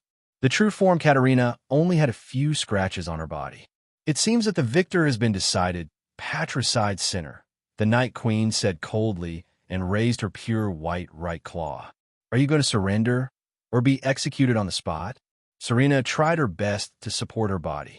She gritted her teeth and shut her eyes tightly. In the second round of the death match, Serena, who was greatly weakened and had used up all her trump cards, faced Katerina, who had instantly recovered and was full of vitality and was even stronger than before. Other than her left arm being cruelly torn off from her back, her right calf was also broken, one of the results of Katerina's tears of blood. She could not even maintain her balance while standing on the ground. One of her skeletal wings was torn into 3 pieces, and her body was covered in layers of lacerations. 2 of Serena's only right claw were broken as well. A terrifying, bloody wound down from her ugly face to her chest. Serena resisted the dizziness caused by her severe injuries and stared at everything in front of her in a daze. Did I fail? Racking my brains for a plan. Using every trick in the book. Using Constellation's power to purge the Sacred Blood Army's opponents. Using Constellation's power to ambush and restrain Katerina, or at least cutting off the wings around her. Even in the worst-case scenario, I must be able to hide and protect myself. These goals. Serena looked at the weak boy not far away in despair. None of them were achieved? Why? Freedom. Serena lowered her head and sighed. Why is it so hard? Her eyes dimmed, and her body began to be unable to support the true form which consumed a huge amount of energy. Her blood and tissues automatically withered and changed. Her body shrank, and she turned from an ugly-faced woman back into the alluring Serena. Very well, if you still have one good point, sister. Katerina narrowed her eyes. Her claws gently scratched a birch tree beside her, leaving a deep mark. That is, you can always seize the opportunity to surrender to save your life. The naked Serena, who had transformed back into her human form, sneered weakly. She forced herself to say, of course. An older sister always loves her younger sister. At this moment, Serena's and Katerina's ears twitched at the same time. Swoosh! From the birch forest nearby came the sound of someone flying at high speed. In the next second, the old butler Criscorleone's figure appeared in front of Katerina. Tom! After exchanging blows with the astonished Katerina, Criscorleone instantly retreated to Serena's side. He took out the cloak he had prepared beforehand and draped it over Serena. The luxurious clothes on his body were tattered. Part of it was torn when he transformed into his true form, while the other part was left behind from the fierce battle with Hestad. Your Highness. With just a glance, Chris Corleone understood the current situation. He said with a solemn expression, Your Highness. With a solemn expression, he said, I strongly suggest that we retreat for now. Thales frowned. He remembered Gilbert's evaluation of this old blood clansman. The Night Queen revealed a complicated expression. Chris Corleone, with your achievements in battle, you can be conferred a marquis. I still remember the surprise in my father's eyes when you mentioned that you wanted to serve us as a butler. Now that I look at it, he trusted his old subordinate too much. Katerina raised her pure white and strange true-form head and furrowed her brows slightly. Where's Hestad? He got what he wished for, Your Highness Katerina.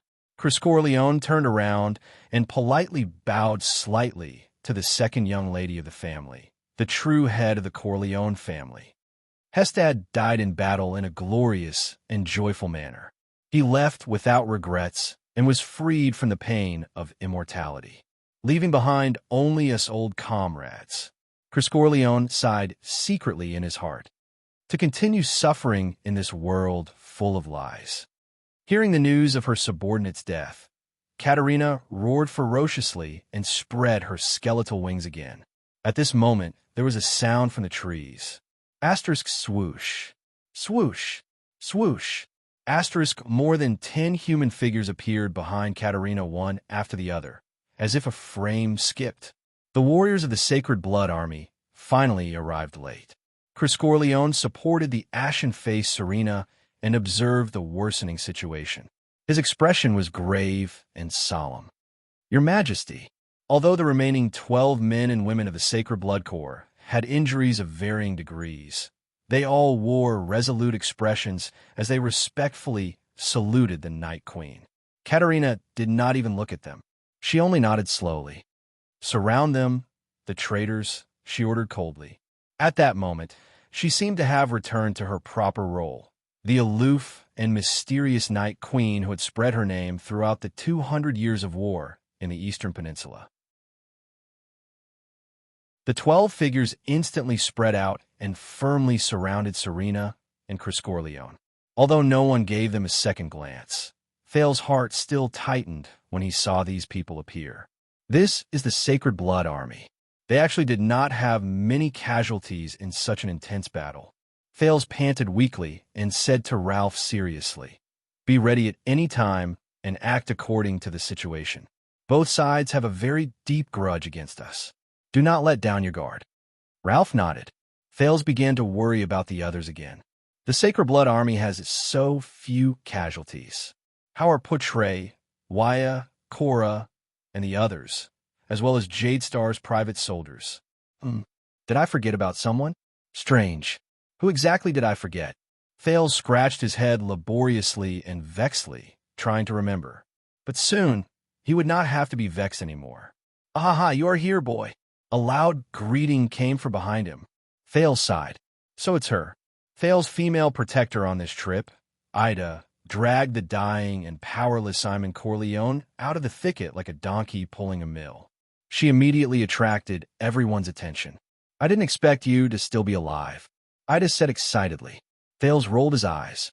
He turned his head and was stunned along with Ralph. What's wrong? Ida, who had a beautiful face, silver eyes, bright hair, and slightly swaying ears, casually tossed Simon aside. She exhaled as if she had been released from a burden. She turned around and clapped her hands. She looked at Thales, who was stunned and speechless, and said briskly and disdainfully, Have you never seen an elf before? I've never seen an elf who is as beautiful and stylish as I am, and as handsome and elegant as I am. I'm guessing that with their sense of smell and hearing, that group of blood clansmen might have already found His Highness. Wyatt Casso cut the branches above his head and covered his left rib that had just been bandaged. He stared at the birch bushes in the dark and said with difficulty, And we are still running around like headless flies. Putray lit a torch and carefully observed the footprints and wheel tracks on the snow. He said indifferently, Instead of complaining, why don't you save your strength? You'd better save your strength. You may have to use your sword later. if he can still wield it.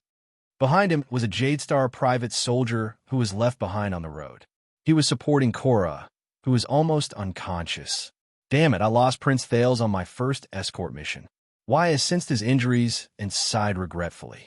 I am probably the worst attendant to a prince in the history of Constellation. When he heard this, Putre's hand, which was holding the torch, suddenly trembled slightly.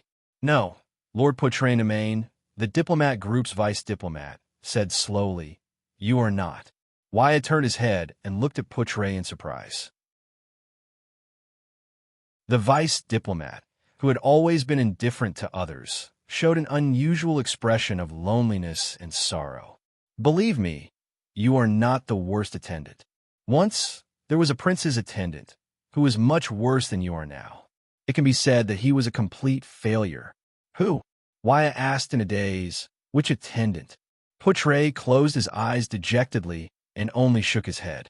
At this moment, Wyatt's expression changed, and he turned around quickly. The single-edged sword in the attendant's hand was instantly unsheathed and slashed diagonally behind him. Asterisk clang. Asterisk Putre covered his right shoulder, which was severely injured in an instant. He fell to the ground and panted continuously. It was a wound caused by a sharp claw. It was only a few inches away from his throat. Cora fell to the ground powerlessly. Beside him, the Jadestar private soldier knelt down in disbelief. He covered his neck that had been slashed open and struggled to inhale the last breath of air in his life. Damn it! Wyatt's action just now had affected the wound, which was not light to begin with.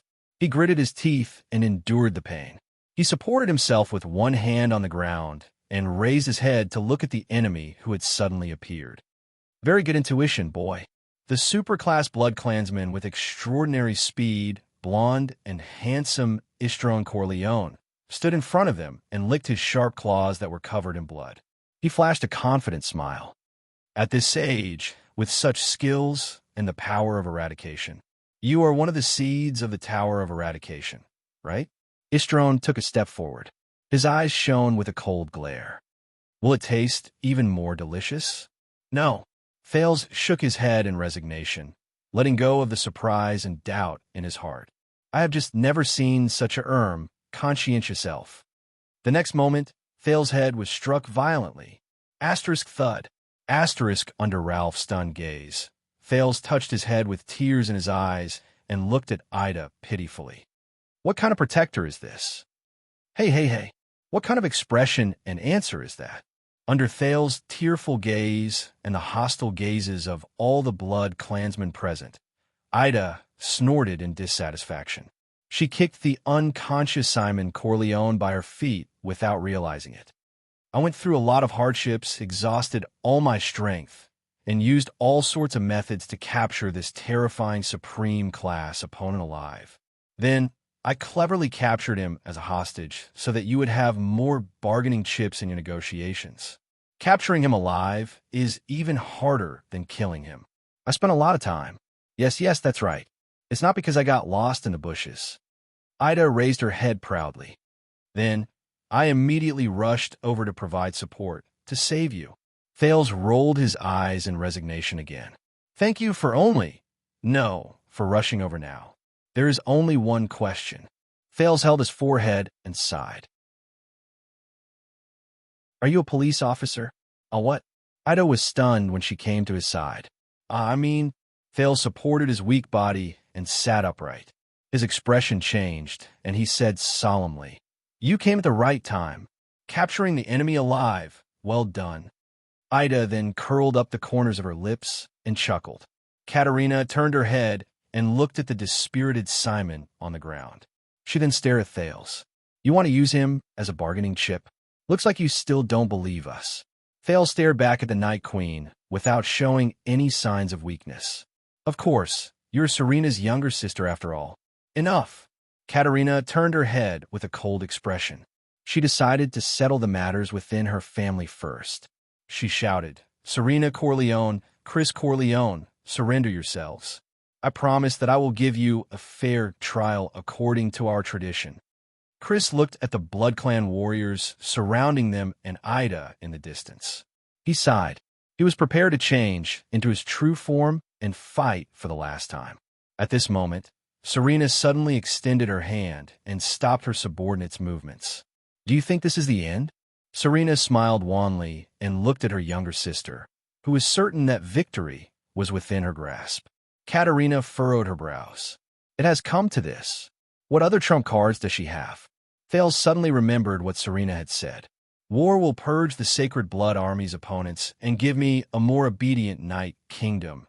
And the true Corleone heir will turn the tide at the last moment." Wait a minute. Turn the tide at the last moment? He was shocked. Serena only had 3 people. How could she turn the tide against the attack of the suzerains of Constellation? So, the meaning of this sentence is, Thales furrowed his brows. She has reinforcements? In the next moment, Serena revealed a desolate expression. She opened her mouth abruptly and spat out a crimson ball from her throat. She caught it in her hand. It was a strange, wriggling ball. Chris' expression changed abruptly. Katerina looked puzzled. She did not recognize this thing. Thales thought of something. That strange fluctuation surged into his eyes. That ball. It was emitting crimson red light. The texture of this light. Why does it look a little familiar? Thales' heart skipped a beat. He turned towards the black coffin in the distance. Is it the light of the legendary anti-mystic equipment? Could it be that the red ball is also why? Katerina asked sarcastically, "Do you still want to fight to the last soldier?" Serena ignored her. She only crushed the squirming red ball in her hand under everyone's watchful eyes, as if she had accepted her fate. The ball was crushed in her palm, and a red liquid flowed out. It was like blood. "You forced me to do this," Serena said desolately with a hoarse voice. In the beginning, nothing happened, but a few seconds later, a loud noise came from afar. Asterisk boom. Asterisk, it was like the eruption of a flood. Asterisk swoosh. Asterisk, the sound was getting closer. It came from the east. Everyone's expression changed. "What did you do?" Katerina's expression was gloomy as she looked at the desolate Serena. Serena smiled bitterly and miserably. "I made my last and most desperate choice." The loud noise grew louder and closer. Everyone turned their heads vigilantly and observed their surroundings. However, there was nothing around the birch tree forest under the moonlight. "Hey boy, you have a good brain. What exactly is this?" Ida asked curiously. Thales shook his head solemnly. He had a bad feeling about this. Asterisk boom. Asterisk, the sound that was like a torrential flood was getting closer and closer, almost within reach. It came from the east. However, even the blood clansmen, who were known for their sharp hearing, looked at each other in surprise. Obviously, they did not hear anything.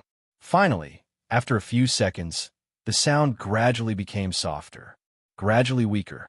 Finally, it completely disappeared. Everyone looked at each other in confusion. No one understood what had just happened. Only Thales stared at the east in a daze. Under that fluctuation, his eyes saw something. Behind those birch trees, such a bright light, crimson light.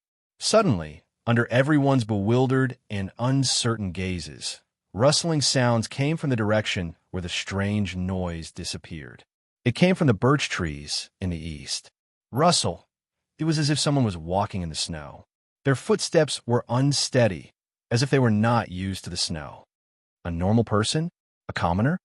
Katerina furrowed her brows, while Serena flashed a wan smile. Finally, a thin and frail figure appeared in everyone's field of vision. That was the owner of the footsteps. A young girl with a face full of smiles. She slowly walked out from behind a birch tree.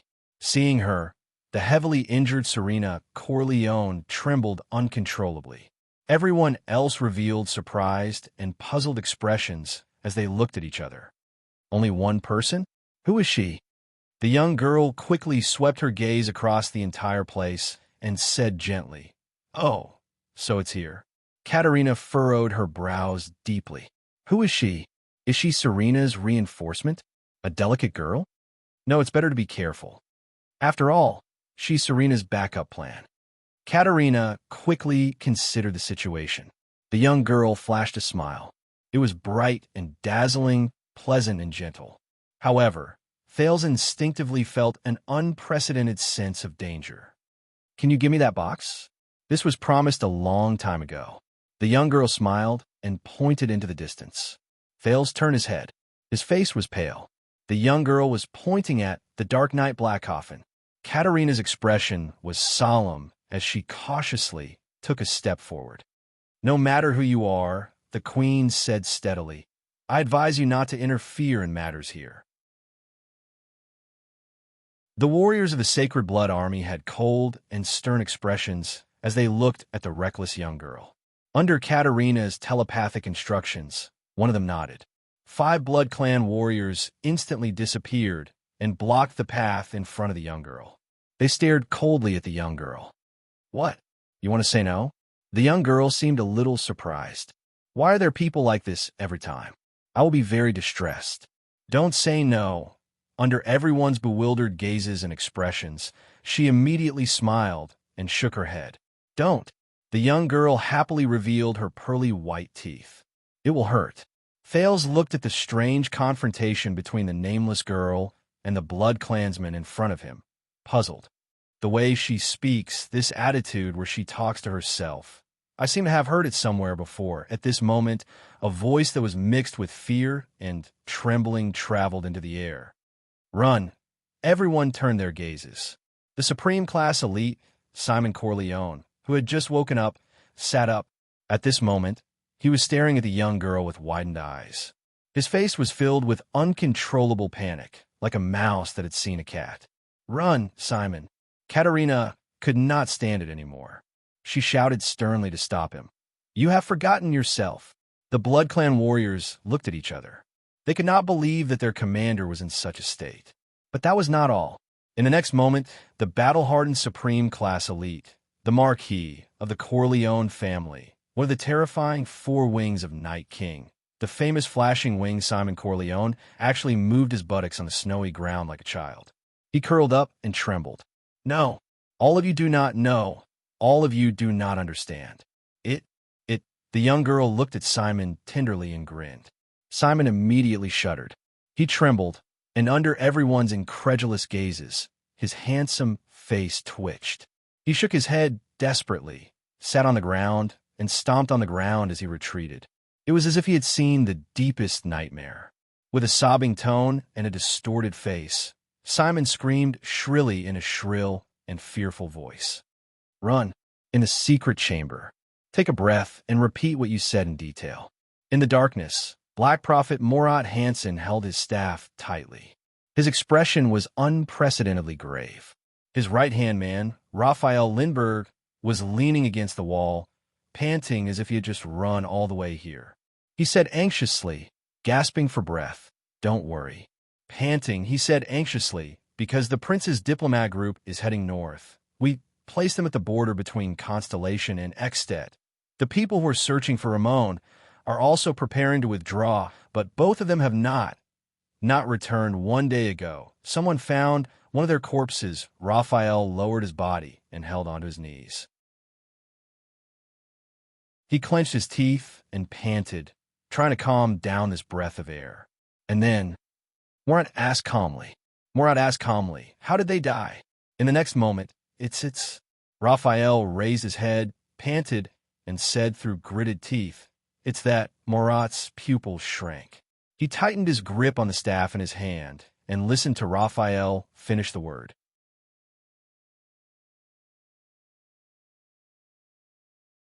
Chapter 95. In front of the castle's gate. Simon dully tugged on his heavy chainmail helmet and clenched the polished spear in his hand. He stood behind his master, his cousin who was 17 years older than him, the Knight of Angor Dolovi, adjusting his breathing. Beside him and behind him were countless knights and warriors. They stood behind the castle's gate. Everyone had different expressions. Some were trembling nervously, some had a determined look in their eyes, and some looked numb and unfocused. Many people were whispering to each other. Simon vaguely heard words like monster and annihilated. His cousin, Knight Angor, nodded at the middle-aged man in a purple robe beside him. The latter turned around and left. Simon recognized him. He was Wizard Shi Li from Soul Tower. He was the wizard consultant of Sword Lake City. But why did he leave? Simon thought doubtfully. Soul Tower has been destroyed. Where else can he go? Knight Angor rode on his horse and lifted his helmet. He looked at Simon worriedly. The latter tried his best to stand straighter. I'm a knight squire after all. Simon thought nervously. I can't embarrass myself in my first battle serving my cousin. Knight Angor did not look at his cousin anymore. Instead, he raised his head with a determined look. He turned his horse around and looked at the knights and soldiers. They're outside the gate. He shouted, those shameful followers, the Redalians, the Nadardians, the Kalansans, the Red Earthlings, the Northlanders, the Far Easterners, and perhaps the damned Empire's people. They come in all shapes and sizes. But I don't care. Angor's determined eyes glanced at everyone. Because they all have one thing in common. Angor pulled out his long sword from his saddle and shouted with all his might, we don't have long to live. Almost all the knights and warriors raised their weapons, knocking them or raising them high, in a metallic sounds and a rain of blades. Everybody followed their commander and instinctively roared, woo-ah! Simon was among them. He roared at the top of his lungs. This gave him a lot of confidence when he first entered the battlefield. The victory of the Northlanders proved that those monsters, those calamities, are not invincible, Angor shouted, and what we are facing is just a broken army. Many people held their weapons tightly. We will crush them. What? Open the city gates. Elder Leo ordered loudly. The soldiers at the top of the gate turned the winch, and the gate of the castle began to rise. Knight Angligo, the commander of the assault team, rode his horse to the front of the team. Simon quickly held his gun and followed. After you open the gate, no matter what you see, remember, Commander Angligo raised the iron-colored longsword he inherited from the Temple of Knights. His sonorous voice traveled into every warrior's ears. We are the sons and daughters of Thornland, the warriors of the Thorny Lands, the protectors of the Southwest. We would rather bleed for freedom than succumb to fear. The light of the Republic once shone on our ancestors, and not even the Empire could erase it. Dragons, elves, beastmen, and evil empires, none of them can make us bend our knees. The children of thorns are born to resist. May Errol's light bless Sword Lake City forever. Children of thorns, advance. The gate finally rose to the top. Simon stood beside his cousin and looked at the shield with the image of a thorny sword on his saddle. I am a member of the Dole family. He clenched his spear tightly and looked outside the city gate. There was a murderous army there, but they could not hide their exhaustion and injuries. They were also fewer in number than them. These are the supporters and followers of those calamities? Simon shook his head and cleared his mind of distracting thoughts. We, the Dole family, have protected Sword Lake City for generations. I'm a child of thorns. I will never surrender. Knight Angligo put down his long sword and took the spear from Simon's hand. Follow the formation, Simon. Angligo frowned and whispered, if there's a secret passage under the south gate. Secret passage? Before Simon could react, Knight Angligo swung his spear fiercely. Supernatural power surged into his arm, and he urged his horse forward. What does cousin mean? Simon drew the sword from his waist. His body trembled uncontrollably as he followed the main force out of the gate. He saw them get into formation in an extremely short amount of time. The knights were in front, the infantrymen were at the side, and the archers were at the back. He saw his cousin roar and kick his horse's abdomen. The horse trotted and sped up, and the knights beside him followed fearlessly. He saw the infantry commander turn around and draw his longsword. He raised his shield and let them advance. He saw the archers fire 2 rounds of arrows and exchange a rain of arrows with the enemy. He raised his shield with all his might and felt the tremors on it. Many of the infantrymen fell under the rain of arrows. He saw the knights roar in unison. They leveled their spears and charged forward in a row. Different kinds of supernatural power appeared with the knights. He saw his cousin's hands also surge with the supernatural power taught in the Temple of Knights. He shook his spear and leveled it at the enemy. He saw himself raise his long sword and follow the infantry with a roar. Then, he saw his cousin right in front of him. Suddenly, one of them appeared, a young girl. His cousin raised his spear and stabbed at her without hesitation. Simon Corleone was shocked. He came to his senses. The vampire Marquis thoughts returned from the Night Squire from more than 600 years ago to the birch forest unique to the northern region of Constellation. He looked at the scene in front of him in fear. It was still that girl. The battle broke out without warning. "Do it," Katerina ordered coldly. "Die." Two vampire warriors of the Sacred Blood Army appeared beside the strange girl one after the other. Another warrior appeared ferociously in midair and attacked from above. The girl raised her head and smiled. Simon extended his hand towards the Night Queen, Her Majesty Katerina, who had a grave expression on her face. He shouted loudly in fear, "No." Beside him, the 7 or 8-year-old boy, Thales said to the two people beside him in annoyance, "Why did they start fighting?" While speaking, the 3 warriors of the Saint Blood Army had already extended their sharp claws that were comparable to steel blades mercilessly. Katerina furrowed her brows tightly and stared at the young girl. However, the girl continued to smile. She didn't care about the danger in front of her and didn't even resist. In the next moment, the pupils of everyone who was watching the battle, including Katerina and Thales, shrank. What was going on? Asterisk rip. Asterisk the blood clansman in front pierced the girl's chest with his claws and dug out a bloody heart. Asterisk swoosh. Asterisk the blood clansman at the back cut the unresponsive girl in half at the waist. Blood flowed all over the ground. Asterisk thud. Asterisk the blood clansman above grabbed and twisted, pulling the girl's head out from her thin and weak neck. He took out a section of her spinal cord, and blood gushed out like a fountain from her artery. Under the bloody and cruel method, the girl's body was instantly broken into 3 parts. Blood splattered everywhere. Thales endured the nausea and furrowed his brows slightly. He saw that Serena still had a look of despair on her face, but Chris Corleone, who was beside her, had a deep frown on his face. The 3 Blood Clan warriors killed the enemy in an instant. Their extraordinary ease made them look at each other in confusion. However, they still respectfully returned to the queen's side and meticulously handed over the girl's head. Looking at the girl's head and her smiling face before she died, Katerina let out a low roar. "That's it. Isn't it too simple? These are Serena's reinforcements?"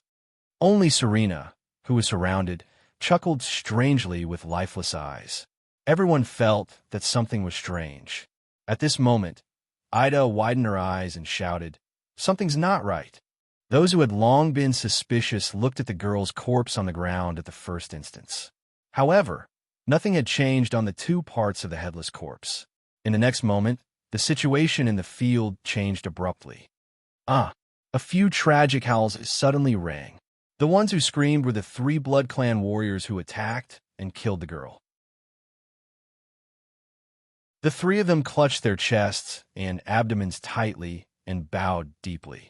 One of them even fell to the ground in pain. "Your Majesty." He scratched his chest and abdomen. His face was contorted, as though he was enduring the most terrifying torture in the world. Katerina looked at the tragic state of her 3 subordinates in shock and anger. "Is it poison?" Thales raised his head. Ripples surged into his eyes. Immediately after, he opened his mouth wide in shock. The bodies of the 3 Blood Clansmen emitted a crimson light that was much more dazzling than the others. Katerina was about to carefully examine her subordinate's condition, but a figure that surpassed the speed of sound appeared beside the queen in a flash. Before Katerina could react, the figure dragged her backwards. "No, Your Majesty." Simon, who had transformed into his true form, firmly dragged the furious Katerina and shook his head agitatedly. "We must retreat." No, it's so hot. That there's something." The tragic howls of the 3 Blood Clan warriors became more and more frightening. Two anxious comrades appeared beside them and anxiously examined them. Through the special vision brought about by the strange ripples, Thales looked at the field in shock. He said anxiously to Ida and Ralph, "No matter what that thing is, I think we should all leave first." But before he could finish speaking, boom. Thales subconsciously closed his eyes and covered his ears. A huge explosion and roar suddenly rang out violently. Everyone stared at the field in bewilderment.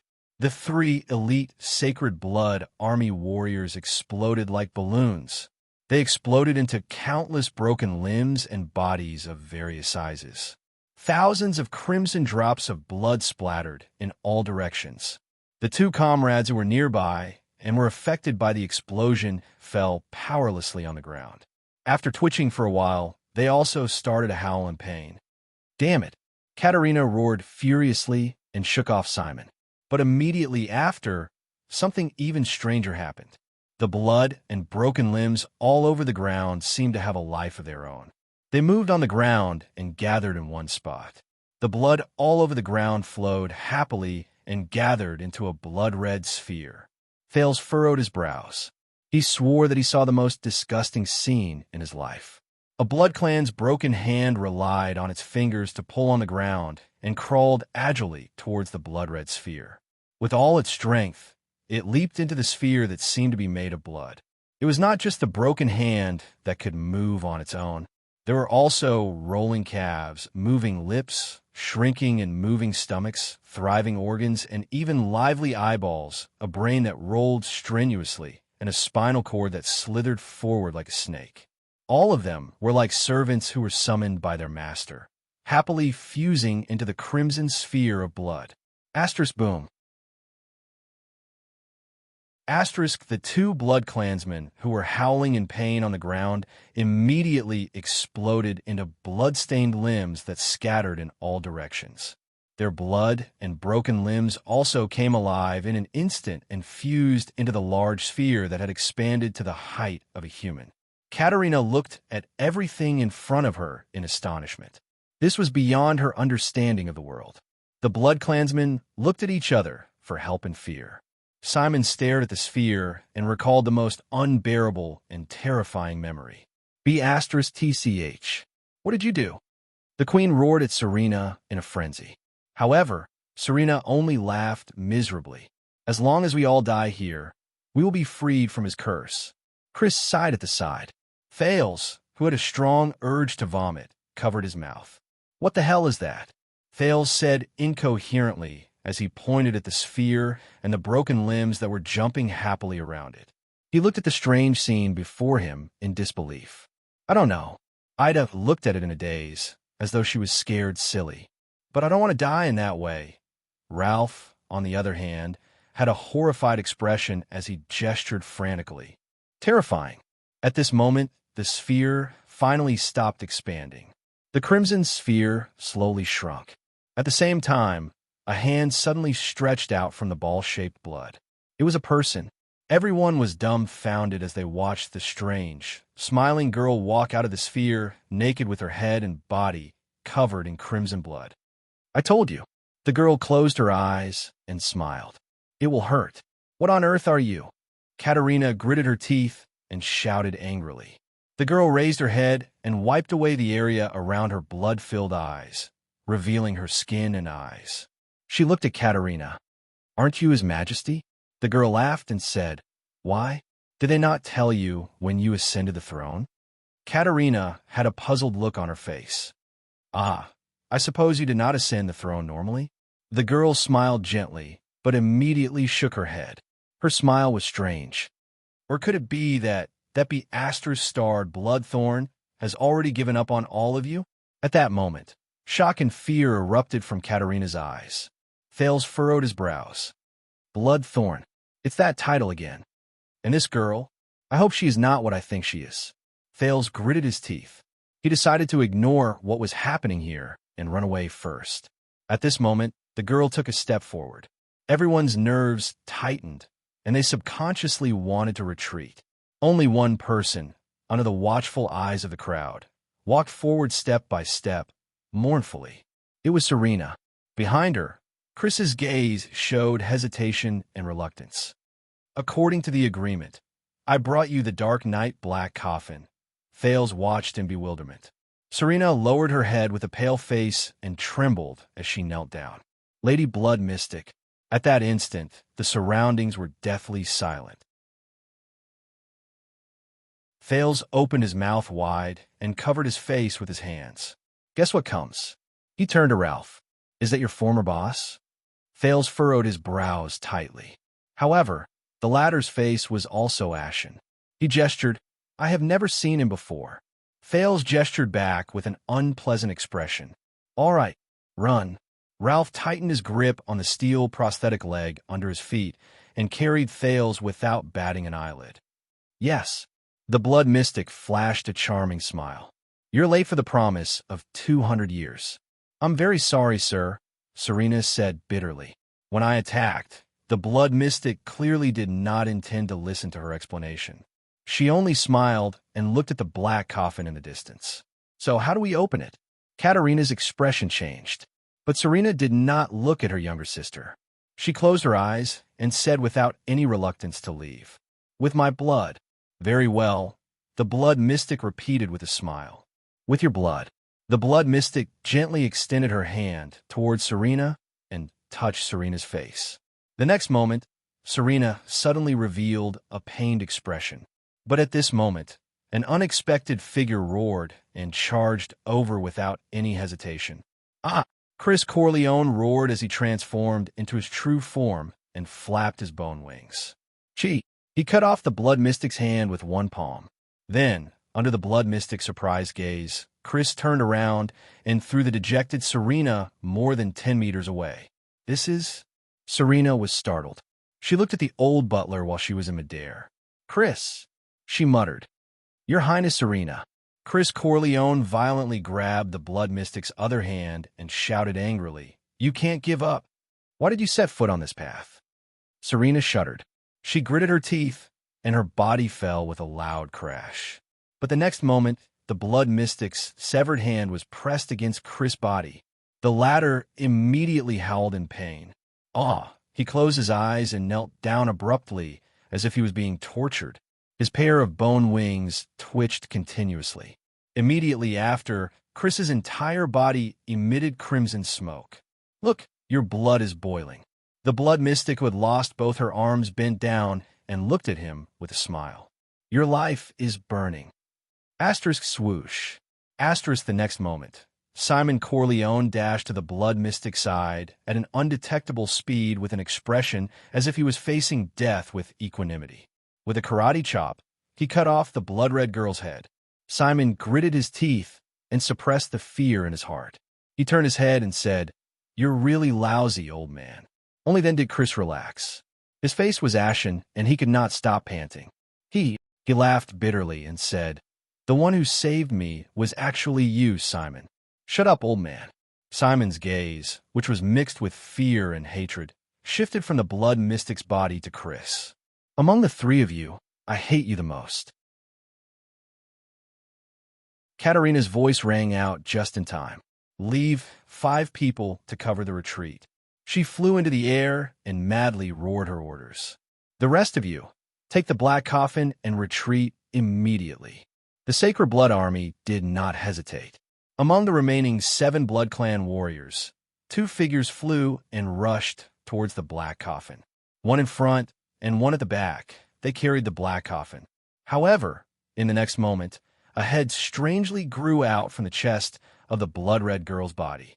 The reason why it was strange was because the head did not grow out from her neck. Instead, it grew out from between her breasts by tearing her chest apart. This is... Chris and Simon looked at each other. What kind of monster is this? No one is allowed to run. Under Chris and Simon's terrified gazes, the head on her chest raised its eyes and smiled happily. If those people discover me, I will be very distressed. No one is allowed to run. The Blood Mystic took a light step forward and raised her only remaining hand. The head on her chest said loudly, The blood of this world. All of it belongs to me. In the next second, a terrifying tremor came from the ground. Asterisk rumble. Chris and Simon stared at the ground in shock and bewilderment. Then, they looked at each other. What is this? Thales, who was carried by Ralph, tiptoed along with Ida and the other two for about 20 steps. At this moment, boom, a figure descended from the sky. It crashed onto the snowy ground in front of Thales. Thales' expression changed. With a distressed expression, he stared at Serena, who fell from the sky, and sighed. Why is it you again? Serena, who was heavily injured, struggled to climb up with one hand on the birch tree. She looked at them with a fierce expression. Did Chris throw me here on purpose? Does he think that this boy has a way out? Serena's eyes suddenly lit up. She remembered something. No wonder Chris wants me to go with them. Let's make a deal. Take me away, she said coldly, and I will not stop you from leaving. Thales was stunned. Then, anger rose in his heart. This old witch. But the blood mystic's faint chuckle could be heard. No one is allowed to run. The ground trembled. In the next moment, Ida roared and pushed Ralph and Thales away. Serena also flew up in shock. Shing. The elf spun around and swung her scimitar, cutting off a tree root that emerged from the ground. Take him away first, Ida shouted angrily. She turned around and cut off a tree root that wanted to chase after Thales. However, 1 root, 2 roots, 3 roots. Even more roots emerged from the ground with a loud bang and swept towards Ida. The elf roared and swung her scimitar at the tree roots in all directions. Ralph and Serena struggled to climb higher up the tree. Damn it! Thales looked at the tree roots in shock. What ability is this? He saw Serena from the corner of his eye. She was right beside them. Thales wrapped his arms around Ralph's neck and said fiercely, You created this mess yourself. Why should I clean it up? But Serena did not have time to answer him, because the birch trees on both sides had actually come to life. Bang. The birch trees swayed their huge branches consciously and whipped them in the direction they came from. Ralph, who could not avoid it, had a change of expression. He could only activate violent wind to block the branch. Bang. But behind him, another dozen branches whipped at him. Ralph's expression changed. This time, the phantom wind follower used all his might and threw Thales towards the empty space outside the forest. Bang. Immediately after, Ralph was whipped by the branches around him and fell towards Ida. No.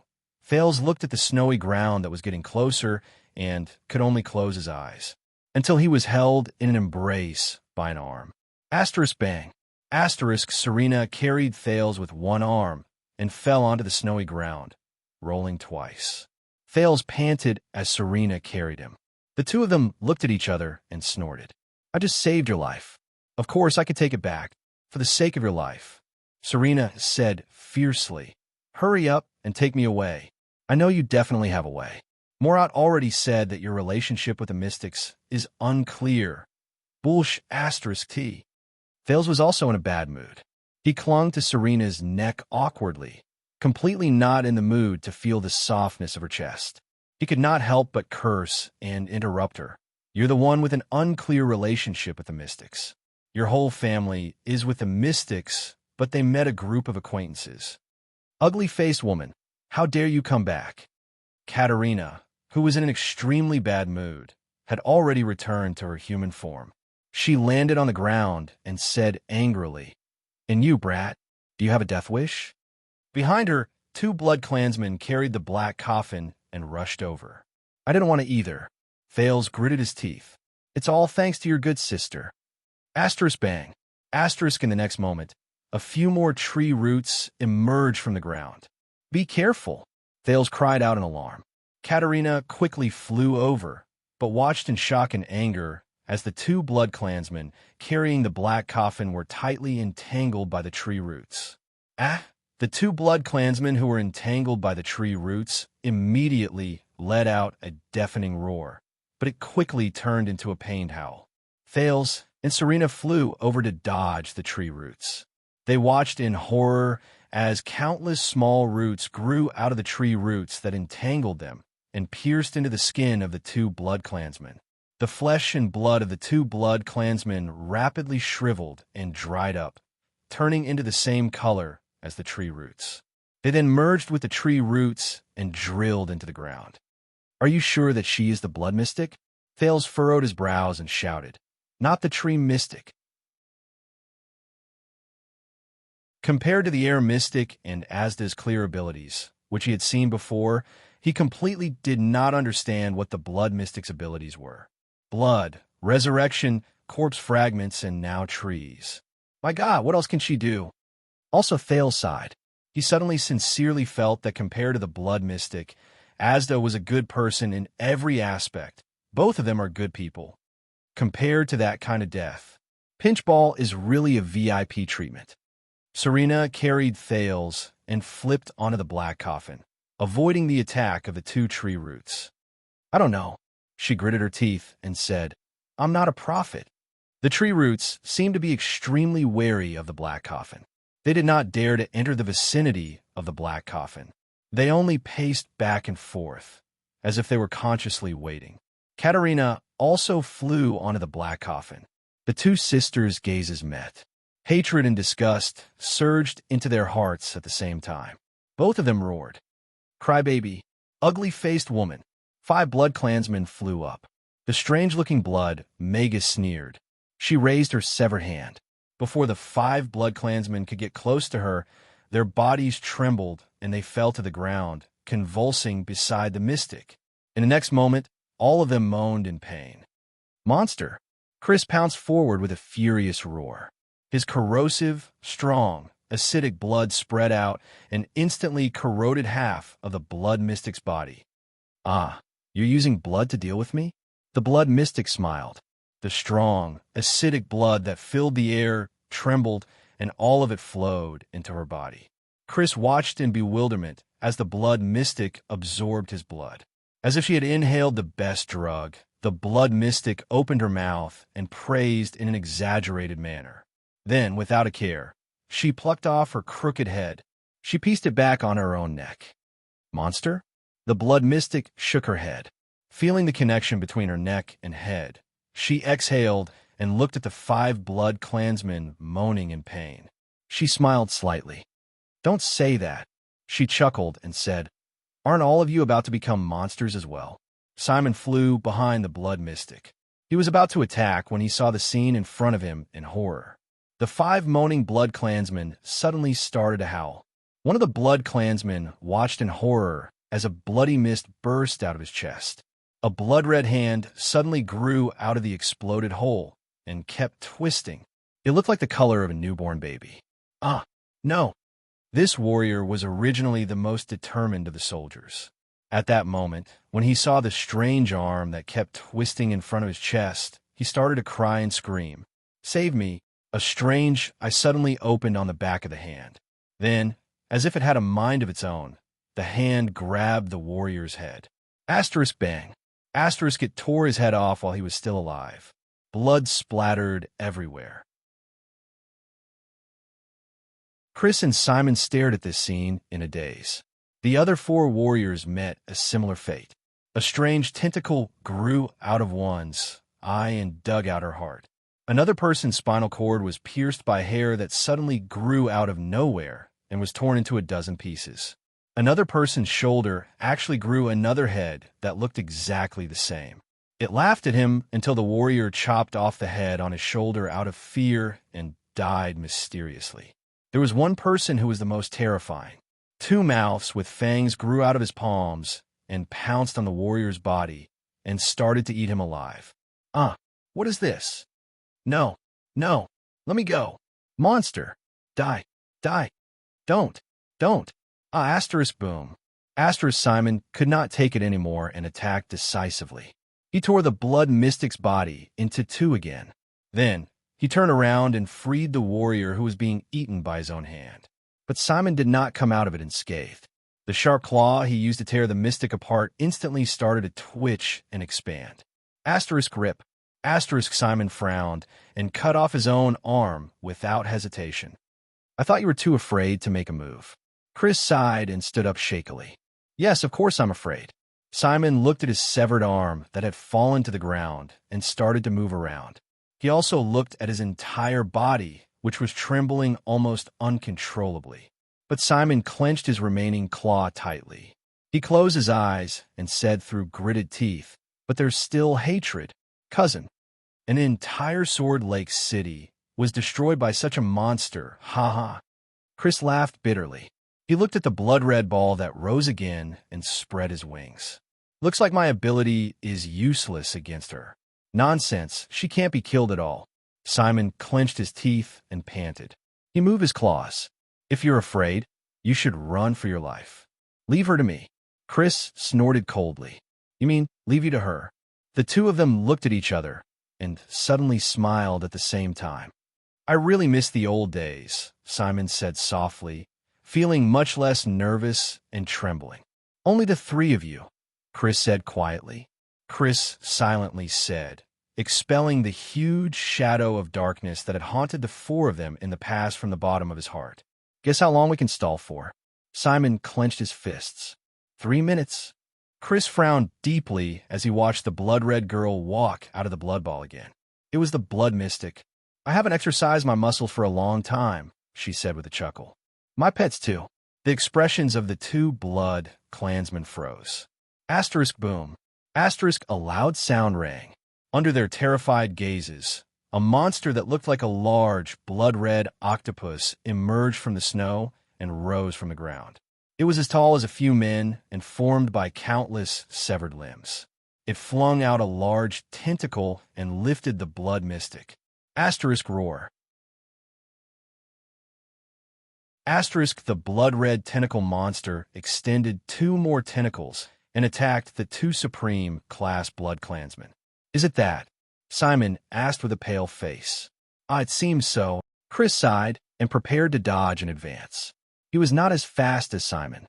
Legend has it that in the Battle of Eradication, Raikaru's mortal enemy, the Hydra, Kalika, the 2 blood clansmen flapped their skeletal wings and dodged the tentacle's attack. "I just didn't expect it," Chris said slowly. "It's actually the blood mystic's pet." In the next moment, Chris and Simon, who were dodging in the air, shuddered at the same time. They flapped their skeletal wings and pounced towards the Hydra. "Damn it!" Chris watched in horror as his skeletal wings flapped uncontrollably and the tentacles grew bigger and bigger before him. The 2 tentacles each divided into dozens of thinner tentacles. They exerted force and entangled the 2 supreme class blood clansmen. Asterisk boom. Asterisk Thales stared blankly at the giant octopus with blood-red tentacles that crawled out of the ground. Fortunately, he did not go closer to take a look, or else he would probably vomit at the sight of the wriggling limbs inside. However, the other 2 silver-haired blood clansmen only glared at each other. "This is the disaster you brought." Katerina formed sharp claws, and her gaze was fierce. "I brought it?" "No." Although Serena was heavily injured, she did not want to be outdone and formed her only claw.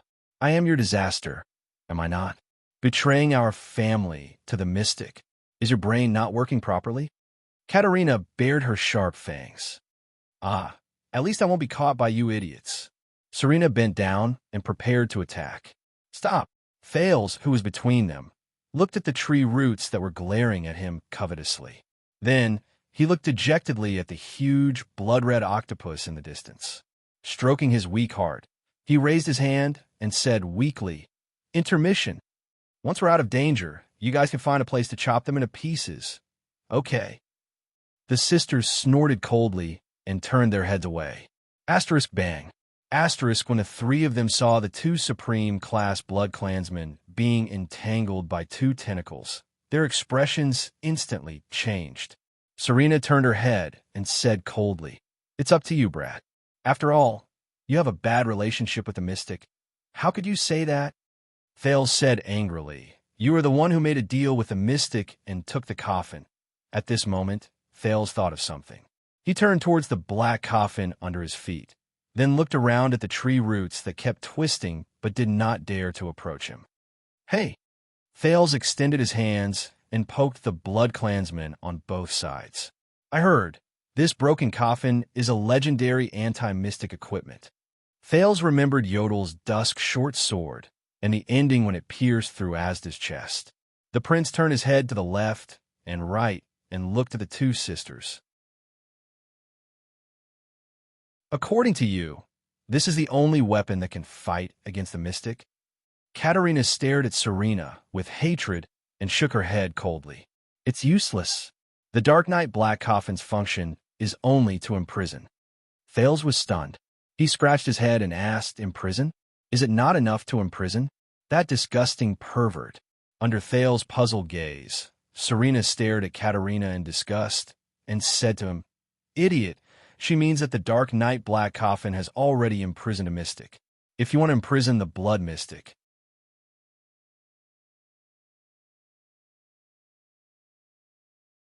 Chapter 96. Chris, who was on his last breath, felt the Hydra Kalika's dozen or so tentacles disregard his corrosive blood as they wrapped around him tighter and tighter, even fusing with him as they dissolved. He looked at Simon and sighed. Why can't I avoid them even with your speed? I don't know. Simon struggled madly, but realized that his limbs were not listening to him at all. I feel like I've lost control of my body, as if I sent myself up. The tentacles wrapped around the two of them and sent them to their master. The blood mystic sighed. Thank you for not jumping up and down anymore. I can have a good meal again. Chris and Simon shuddered slightly. The blood mystic smiled and said, ever since I was hit by the dwarves' dam cannon, I've been a little weak. Under Chris and Simon's fearful gazes, the blood mystic gently finished her last two words. Need supplies. The next moment, the blood mystic stretched out her hands and stroked their faces with a smile. Absolutely not. Katerina's expression was solemn. This black coffin was named after the god of Dark Night. What makes you think that a prisoner imprisoned by God would be safer than the blood mystic? Of course, turning into dozens of sticky, moving pieces is really the safest, Serena said sarcastically. Thales lowered his head and weighed his options, but a voice suddenly came from behind him. So who exactly is inside? A gentle voice came from behind them. The three of them shuddered and turned their heads. They saw the blood mystic standing on a tentacle made of broken limbs and blood, smiling at them. Thales resisted the urge to look at the wriggling, nauseating, broken limbs and various organs on the tentacle. Then he felt figures flash by his sides. Hey! Thales only had time to shout one word as he watched the two sisters' figures leave. However, he immediately saw, to his shock, Katerina and Serena shudder at the same time. The two of them jumped down from the black coffin uncontrollably and walked towards the tentacles under the mystic's feet. What's going on? What did you do to me? Katerina trembled as she walked forward step by step. Shocked and furious, she fell into the bloody hole formed by the tentacles. Where's Simon? Idiot, isn't it obvious? Serena also shuddered and moved. She was convulsing as she was wrapped up by the tentacles. She gritted her teeth and said, She's controlling our bodies.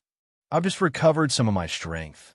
It's been a long time since I last used it, so I'm not very familiar with it yet.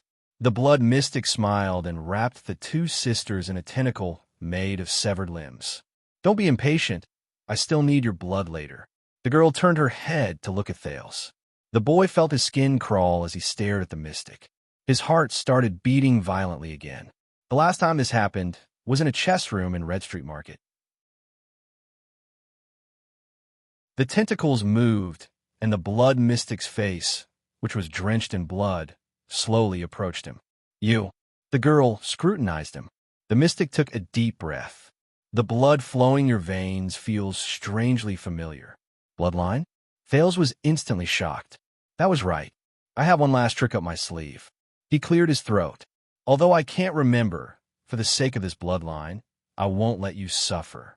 The blood-colored girl smiled and extended her hand towards him. Wait, Thales roared. This, Miss, Blood Mystic? Thales closed his eyes and hesitated for a moment before he slowly and arduously said, I am also a mystic. I'm also a mystic. The blood mystic's expression froze for a moment. Thales opened his eyes gently and calmly stated the truth he was most worried about. "We are the same kind." The blood mystic was unmoved and spat out a word: "Lies." She pressed her hand against Thales's face. "Wait a minute. I know Asda Sakern, the air mystic." Feeling the warm blood on his face, Thales quickly said, "Asda said that I am a newborn mystic after the battle of eradication." The blood mystic's blood-stained hand stroked his face. "Asda? A newborn mystic?" The girl chuckled and said, "How smart of you to choose that guy who was just sealed to testify for you." "I'm telling the truth." Thales was scared out of his wits. He raised his hand and said, "I can prove it." That loss of control. The girl's face was still full of smiles, but her tone changed. "Loss of control?" she said softly. "How?" Thales was stunned for a moment. His understanding of mystic energy was still too little. He could only try his best to recall that night in Red Street Market. Asda wanted to kill me, but my power seemed to have interfered with him. There was an explosion. He said that only mystic energy can interfere with each other. Thales frowned. He also said that I am the first in more than 1,000 years. He will guide me if you need me to prove it, but he did not continue speaking. "Enough." The girl looked at him solemnly. "So it's true. You are a mystic." Thales widened his eyes. "You believe me just like that? Isn't it too easy?" But the girl seemed to see through his doubts. "Your blood and vitality are telling me. You are not lying." "Blood? Vitality?" Thales remembered Asda's control over the air. Curiosity surged. "You really believe me?" he still asked, not daring to be certain. But the blood-red girl ignored him. "So, you are the one with the potential to become a mystic, the first in more than 1,000 years?" Thales breathed a sigh of relief. "Looks like I saved my life again." That's what Asda said. He also said, but the girl still did not let him finish speaking. "So, Asda found you." Thales could only shut his mouth and nod. The blood mystic only stared at him and asked warily, "Which faction did you choose? The extremists, the obfuscators, the moderators, or the Magic Empress?" Huh? Thales looked puzzled. The girl frowned. "Did Asda not tell you about the history of mystics? The three mystics' internal wars and the three great treaties?" Thales shook his head, not understanding. Internal wars? Aren't mystics immortal and indestructible?" The mystics stared at Thales. He also did not explain the rules of the mystics: 3 deaths and 1 prohibition. Thales widened his eyes and shook his head. The blood-red girl's expression became more and more unpleasant. Did Asda talk about the difference between matter and perception, and the connection between chaos and purity? Thales sighed and shook his head helplessly. "So, which stage are you at in the 4 stages of mystics? You should know this, right?" Thales still shook his head in shame. "Then, which magic tower's inheritance of knowledge did you receive?" The girl spat out words that Thales had seen in books before, but he had no clue about. "Alchemy Tower? Soul Tower? Or Ascetic Tower? Or is it an independent inheritance that has wandered outside?" Thales was already numb.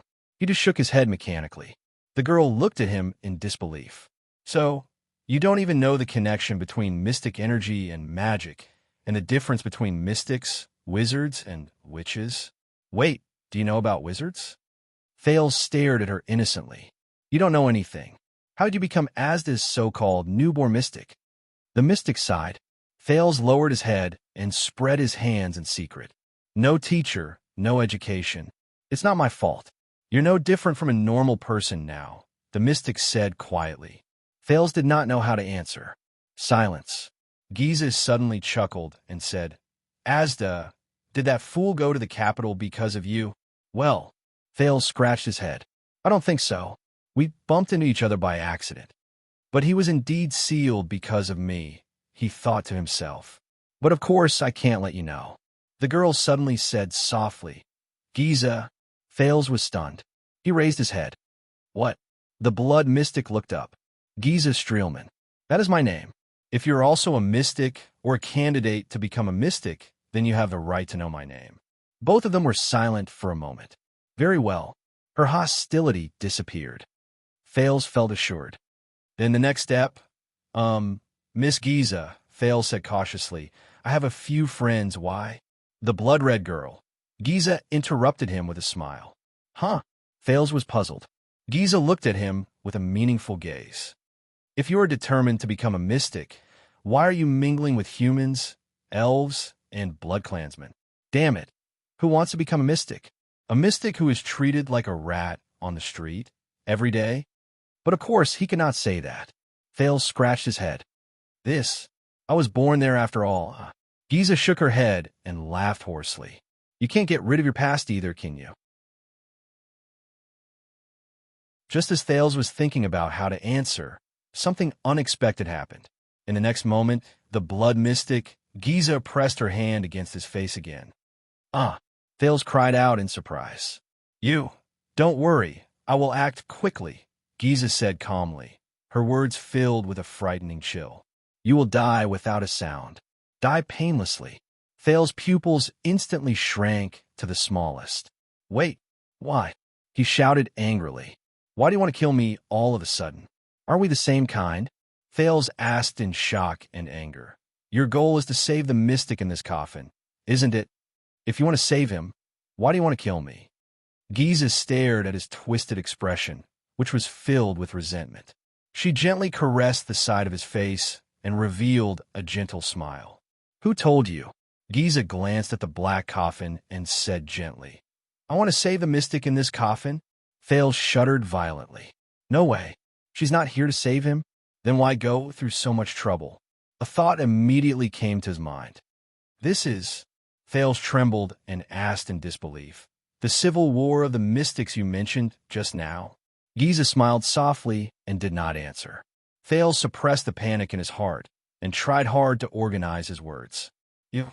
We are already enemies with the world and are at a disadvantage. Why do you still want to kill each other? If you kill me, you will have even less help in the world. At least, think about the future of mystics. Giza smiled. This time, her smile was happier than usual, but it was also more bitter. The future of mystics? Giza closed her eyes and shook her head slowly. Asda and the moderates he belongs to might still have the thought that mystics can always win their own future. Thales watched in surprise. The blood slowly faded from Giza's face, revealing her originally elegant face. But he did not have the energy to observe her appearance. But I gave up a long time ago. Giza smiled shakily. To Thales, she looked more like she was crying. Existences like us, the fewer, the better, isn't it? What? The pain in our bodies and the pain we caused is already enough. Why we still need a newbie like you to bear it? Thales' eyebrows twitched. He looked at Giza, his heart filled with panic. Giza gently covered his face with her hand. The blood in Thales' body began to tremble uneasily. Don't worry, child. You will die peacefully here. Giza looked at him pitifully and gently stroked his hair. You will never become a mystic. I will never let you suffer the pain of being a calamity. This is for your own good. At that moment, the boy used up all the grief and indignation he could muster in 2 lifetimes. He just wanted to say those 3 words happily. F*CK. Thud. Waya fell to the ground weakly. He could no longer hold his sword. Putre fell limp on the ground and watched helplessly as Istron easily lifted the powerless Waya. Damn it. You're that brat's attendant? God knows how much I hate him. Istron grinned savagely and bared his fangs at Waya's neck. But his expression suddenly froze. He let go of Waya and disappeared in an instant. Clang. Clang. The sharp claws and the sword clashed in the air, sparks flying everywhere. Who are you? Istron roared furiously. He dodged the sword and took 3 steps back. A young, cool-looking, black-haired swordswoman in light armor with a heroic aura stood in front of him. She looked at the blood clansman indifferently. Istron narrowed his eyes. That's strength and angle. Is she another person who has mastered the power of eradication? Thump. The sound of dozens of horse hooves rose from the forest around them. It's right in front. Putre's spirit was lifted. He recognized that it was the voice of the veteran, Janet. Istron's expression changed. Reinforcements? As he pondered, the swordswoman's sword closed in on him. Istrone unleashed a speed that no one could match and dodged the enemy's sword in an instant. An attack of this speed was child's play. He dashed to the swordswoman's side. Get rid of her, but Istrone did not have the chance to think anymore. To his great shock, he felt a threatening chill of metal coming at him. Grip. Istrone stopped in his tracks. He lowered his head and looked at his own heart. The swordswoman held her saber in a reverse grip and did not even look behind her. Her blade came out from under her armpit. It went straight into Istrone's heart. Istrone trembled and touched the blade. When, he said in disbelief, "Did you stab me with your sword?" "I did not," the swordswoman said coldly and pulled out her blade. "You brought it to me yourself." Istrone clutched his pierced heart and fell down without a sound. This power of eradication that forces the enemy's rhythm. Wyacasso, who was struggling on the ground, gritted his teeth and looked up. Pegasus music. The swordswoman turned around and helped Wya up. Wya stood up laboriously. Suddenly, he saw the mighty eagle holding a branch on the swordswoman's gloves. "The white eagle? You are." Wya was stunned and spat out a name. "You are Miranda Arund, the seed from the previous tournament in the Tower of Eradication." He shouted, but Miranda ignored him and coldly pressed him down to sit under the tree. A dozen cavaliers holding the double-cross star flag and the strange starlight flag came out from behind the bushes and dismounted in front of them. "Your Grace." Jenna nervously went to Poutre's side. "Go and find the prince." With his help, Poutre stood up with difficulty. "The prince, Prince Thales, there is no need to worry," Miranda interrupted him coldly. "Lady Cecile will take care of it." Wyatt picked up a saber and was shocked when he heard that. "Lady Cecile?" He looked at Miranda and was pleasantly surprised. "Are you saying that she came personally?" "Her Excellency, the Fortress Flower." Today's experience made Thales once again confirm that the most suitable term for mystics was lunatics. A bunch of King lunatics. The prince shouted in his heart, but his body could not move. The blood in his body seemed to be boiling. Thales could only resign himself to fate and close his eyes. At this moment, Giza's hand froze. She straightened her back and looked behind her. Whoosh. An extreme whistling sound came from the direction she was looking at. Thales breathed a sigh of relief and could not help but open his eyes. Puff. One of the tentacles beside Giza's body suddenly exploded. A furious roar rang.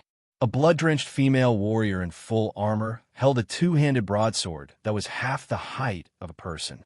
She charged forward with an indomitable spirit amidst the splattering blood. Giza's eyes were burning. Another tentacle instantly intercepted the attack. The silver light of the blade flashed. Rip. The female warrior's broadsword drew an exaggerated arc and chopped the second tentacle into pieces. Blood fell on her armor and even on her face, but the female warrior did not care. She only charged forward with a zealous expression. She came to Giza's side. Giza sneered and raised her hands. Countless small tentacles emerged from her body and reached towards the female warrior. "Be careful," Thales roared. "She can resurrect." Then, he saw a scene that he would never forget in his life. The female warrior flung away her broadsword without hesitation. In a flash, she took out a gray, diamond-shaped metal shield from her back. The moment Giza's small tentacles approached the gray shield, they turned black, shriveled, and finally shattered into ashes. Giza's expression changed for the first time. The female warrior roared angrily. She grabbed the handle of the shield and swung it fiercely. Bang. Giza fell to the ground. Then, the female warrior nimbly grabbed both sides of the shield and smashed it down. She used the shield to suppress Giza, who had an unpleasant expression on her face. Thales stared at the scene before him, dumbfounded. "This is America." "No." Thales saw the double-cross star pattern on the female warrior's armor. "Captain of Constellation, I'm Sonia Cecile." The female warrior's face was full of fighting spirit. "I have brought a gift for you," Your Grace. The blood mystic, Giza's expression was extremely unpleasant under the shield. The flesh on her face looked as if it was scalded by steam. It bubbled, shriveled, and turned into ashes. Giza stared at the shield and spat out a few words indignantly. No, this is... Yes. The female warrior pressed her left hand on the shield and grinned heroically. Allow me to introduce the legendary anti-mystic equipment. Sonia Cecere smiled and raised her right fist. She slowly clenched it. The Supreme Shield. Once she finished speaking, under Giza's incredulous gaze, she punched the center of the gray shield. Asterisk bang. Star.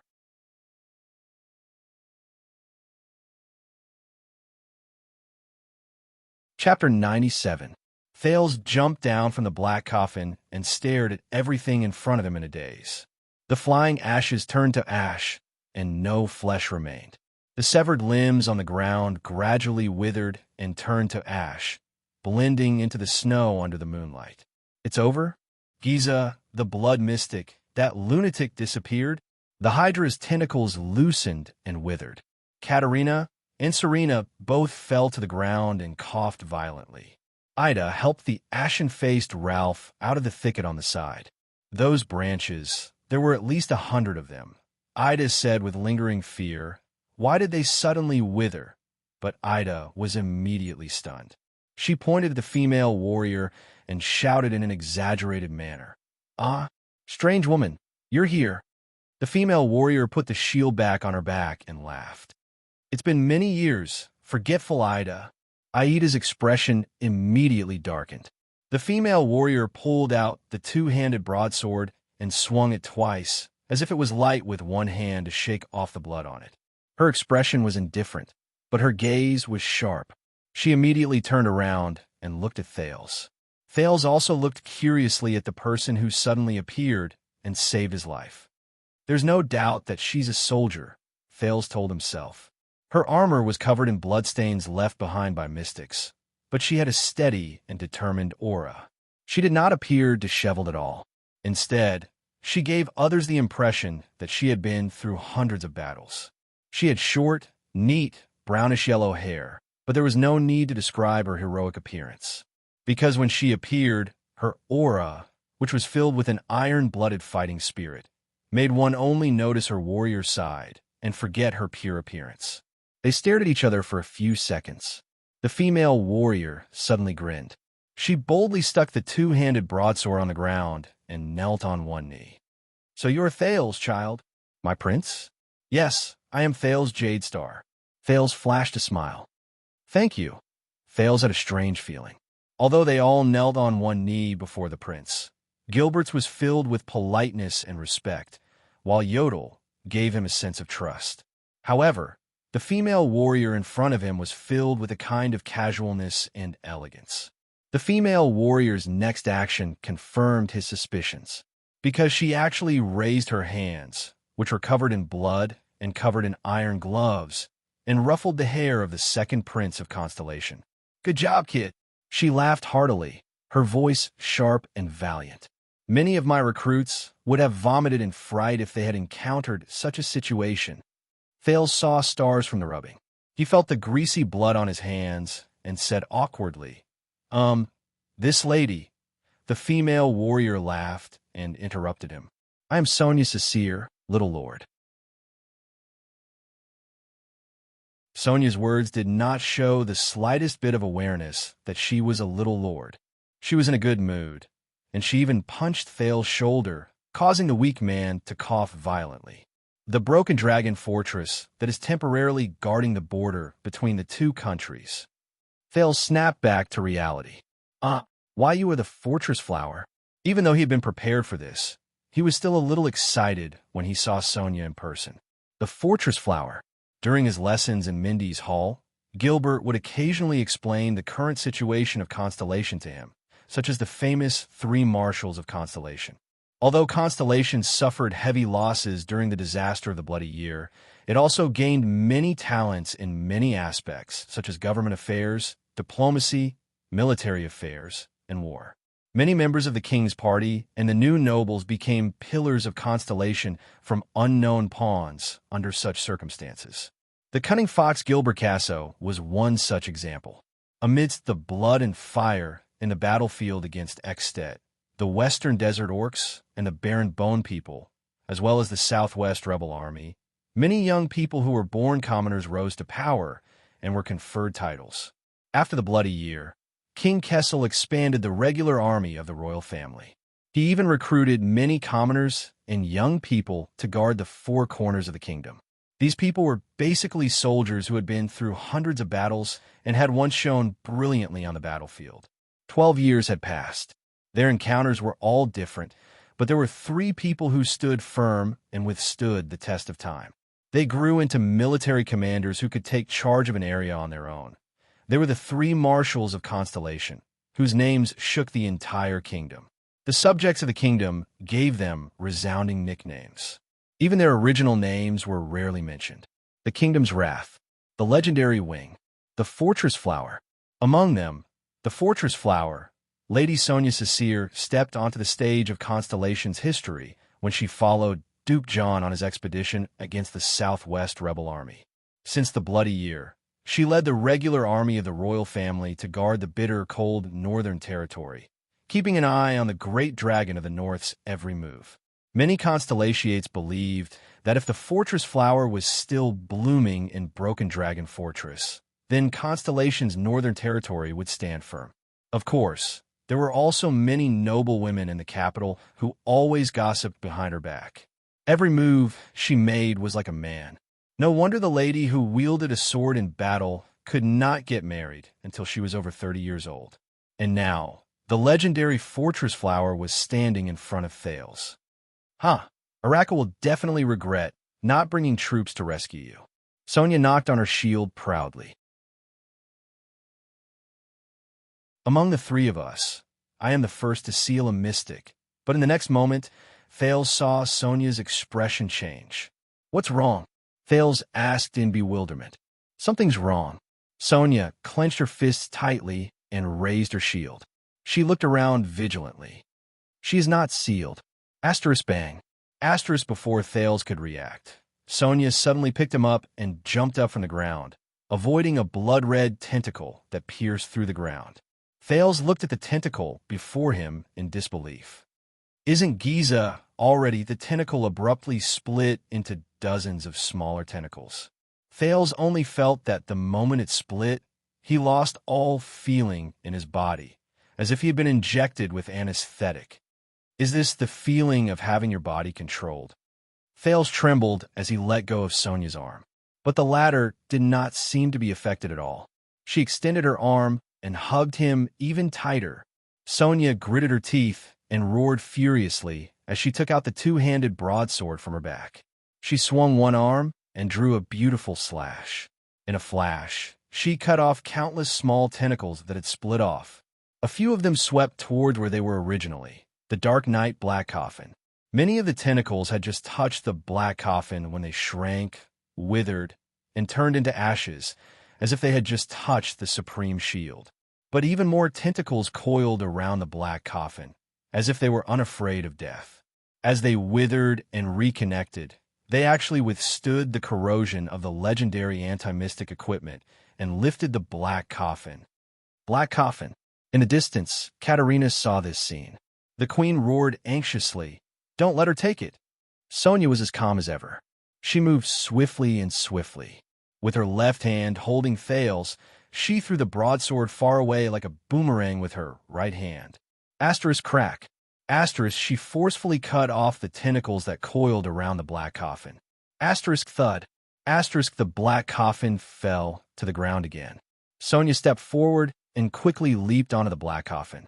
She put Thales down and took down the shield on her back. She looked ahead vigilantly. Two tentacles stretched out from the darkness in front of them again. Impossible! Thales cried out in shock when he saw the situation in front of him clearly. Under the protection of the two tentacles, Giza Streelman appeared before them with a smile on her face.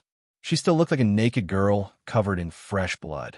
Thales shuddered, but Sonia calmly stepped forward with her shield and protected him behind her. Sonia furrowed her brows tightly. On the other hand, Thales was dumbfounded. How did she think nothing happened to her? Did Serena not tell me that the legendary anti-mystic equipment can be used against mystics? He clearly remembered that when Yodel sealed Asda, he only needed to stab Asda in the back when he was least expecting it, and Asda turned into a burst of white light and disappeared without a trace. Yodel and Morat both called that a seal. Thales thought that he had grasped some knowledge regarding the weaknesses of mystics. But Giza before me. Why? Why? Do you find it strange? Giza chuckled. Why is the legendary anti-mystic equipment not effective against me? Sonia raised her hand abruptly and stopped Ida and Katerina, who were about to rush forward. Step back, she said loudly, as if she had the authority to execute orders with a shout. Ida and the queen stopped in their tracks. Sonia stared at Giza before her. Her gaze was extremely solemn. I have heard 2 legends about you from the Secret Intelligence Department. Sonia looked at Giza with a determined expression. 1. The more enemies the blood mystic faces, the stronger her destructive power and vitality will be, because the enemies will become her nutrients. The biggest mistake in dealing with you is that the more the merrier. That will only make you stronger the more you fight. The best way is to have a supreme class elite who is nimble and agile enough carry a legendary anti-mystic equipment and fight you alone in a land of death where there are no living beings. Giza's smile faded a little. The Secret Intelligence Department. Still as annoying as a few hundred years ago. Not a bad choice. Giza smiled and nodded. No wonder I sensed many humans a few hundred meters away. Did you leave your men there and come alone? Sonia snorted. Looks like your scouting ability is also very strong. In the next moment, 2 tentacles suddenly stretched out towards Sonia. At the same time, a dozen tree roots burst out from the ground and whipped towards Sonia and Thales. It was an attack without any blind spots. The fluctuations surged into Thales' limbs, and he was about to dodge. But at that moment, he only felt another wave of power blossoming from Sonia's body. She spun around and inconceivably exerted her body's inertia to the extreme. The shield in her hand struck the tentacle fiercely. Asterisk bang. Asterisk Giza's tentacle was smashed into ashes. The female warrior loosened her grip as she spun around. She then skillfully grabbed the edge of the shield in midair and used it as a sharp blade. She then turned her body and slashed horizontally. She generously chopped a dozen or so tree roots that came at her feet. She was so powerful that they were all crushed. Asterisk rip. Crack. Asterisk Sonia stood on the ground and scathed. With a defensive counterattack without any blind spots, she completely crushed the blood mystic's attack. Thales stared at Sonia in astonishment. The fluctuation in his body had already surged to his eyes. He only saw a threatening, colorless energy fill Sonia's body. It was completely different from the piercing light in the mystic's body and the blood clansman's vigorous flesh and blood. This was the first time he used this wave vision to observe normal humans other than mystics and blood clansmen. Not a bad response. It's rare to see even among supreme class humans. Giza nodded in admiration. There's also a familiar supernatural power. It's one of the 4 great primitive supernatural powers. The thawing of glaciers famous for its ability to attack with the flow of the situation. It's now called the power of eradication, Sonia said disdainfully. To commemorate us, we beat the crap out of all of you 600 years ago. Thales suddenly understood. So, the colorless energy in Sonia's body is the power of eradication? I didn't know that you could control trees. Sonia exhaled and observed her surroundings vigilantly. You sure give me a lot of surprises. Why? In your understanding, only the red liquid in an animal's body can be called blood? Giza chuckled softly. The second legend about you is a little unbelievable. Sonia carefully exercised her wrist. Until today. Amidst Giza's smile, she spat out the legend word by word. The legendary anti-mystic equipment could not seal the blood mystic. Thales stared at the blood mystic in shock. Could not be sealed? Then, does that mean that no one can control her? How was the battle of eradication won? Impossible. Katerina cried out in surprise. The legendary anti-mystic equipment is the bane of the calamities. That's what the insiders were taught. There was a moment of silence. Giza first flashed a smile, then sighed. The legendary anti-mystic equipment is the end of the mystics, the bane of the calamities. With just a light touch, we'll be doomed eternally. Is that so? Giza said with an indifferent expression. Lebla, Eric, and even the Truth Brothers are terrified of that weapon. From then on, they never let anyone near them. That's how Lebla was sealed. But in the next moment, Giza chuckled softly with a deep chill. But I'm the only exception. A mystic who relies on her physical form to fight. Thales shuddered. He felt that these terms, which he temporarily did not understand, were knowledge that he would have to learn in the future. Even if it was not for the sake of becoming a mystic, even if it was for his own sake. Giza continued to smile and said, I'm also one of the only two mystics who are not afraid of the legendary anti-mystic equipment in close-quarters combat. Even when it comes to close-quarters injuries, I do not reject them. Those who approach me are often approaching their own deaths. Thales frowned slightly. Only two mystics who are not afraid of close-quarters combat. Then who is the other one? So, there's such a big difference between mystics? Curiosity and fear towards mystics tormented Thales at the same time, making him extremely hesitant. Giza smiled faintly and said, Even if the legendary anti-mystic equipment hits my physical form, it will only hurt insignificant flesh and blood. It is impossible to seal me. Thales frowned.